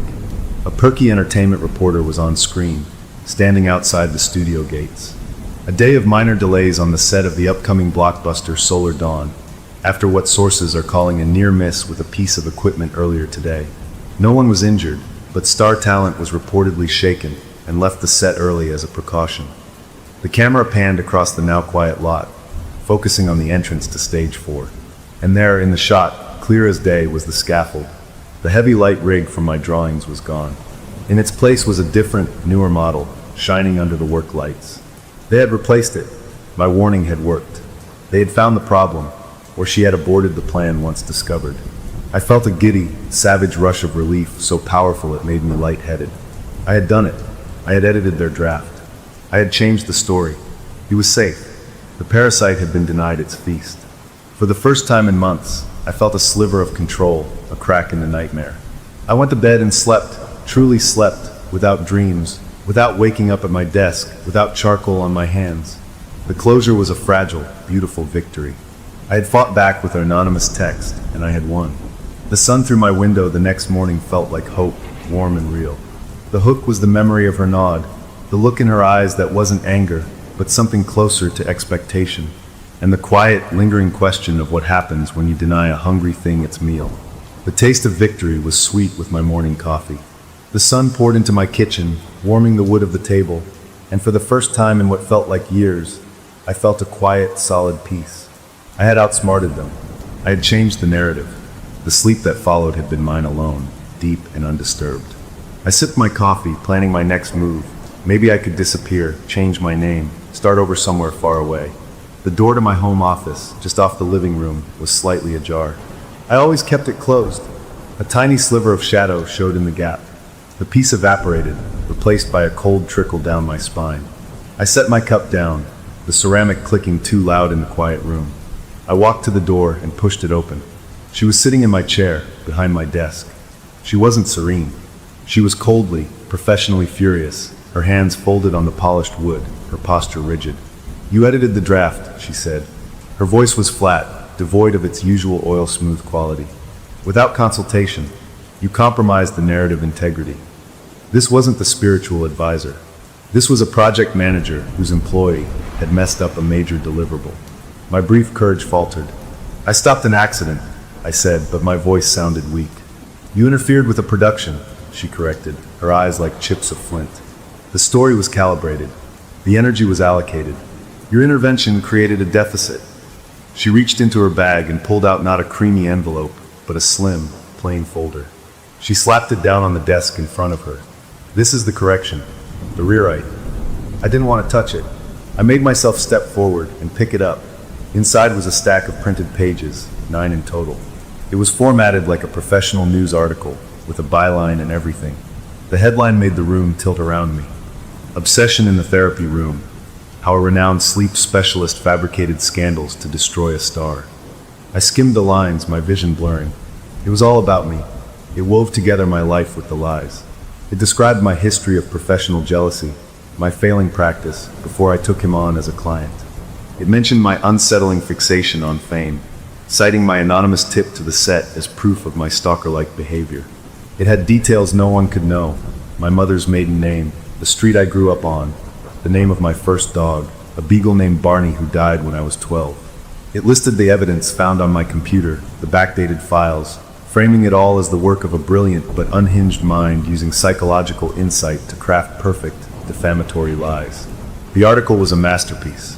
It was believable, logical, and it destroyed me completely. "The sources are convincingly fabricated," she said, as if reading my mind. "We know everything. We are in the frequency. We are the shared space." She stood up, smoothing her clothes. "This is the new assignment. You will dream this. You will make it true. You will publish it from your own accounts, in your waking hours, as a confession of your guilt and instability." She came around the desk, stopping close to me. Her voice dropped to a whisper, but each word was clear and sharp as a scalpel. "Or the next draft will be an obituary. Not his, yours. And it will not be an accident. It will be a suicide, brought on by the guilt of your actions. The notes will be impeccable." She walked out, leaving the folder on my desk. The door clicked shut behind her. I stood there, the pages clutched in my hand. The choice was an impossible equation. Option 1, destroy him to save myself. Dream this new story, unleash it, and watch as my own life is obliterated by the legal and social fallout, living as the monster they created. Option 2, destroy myself to save him. Refuse, and die by my own hand in a way no one would question. There was no third option. The pride I'd felt that morning was ashes in my mouth. I had believed I had leverage, that I could fight. I was a fool. The parasite, denied its preferred meal, would now consume the scribe to protect itself. I sat at my desk for hours, staring at the article. I thought about burning it, but fire was useless. I thought about running, but they knew my childhood dog's name. They were in the frequency. They were everywhere I had ever been in my mind. A final, insane plan formed, a Hail Mary pass from the edge of oblivion. Not to burn it or hide it, to publish it myself, right now while I was awake. But I would add something. A single, final line at the end of the article. A message encoded in the madness. A direct shout into the frequency they claimed to own. A line that would make no sense to any reader, but would be a flare, a signal, a declaration that I knew what they were.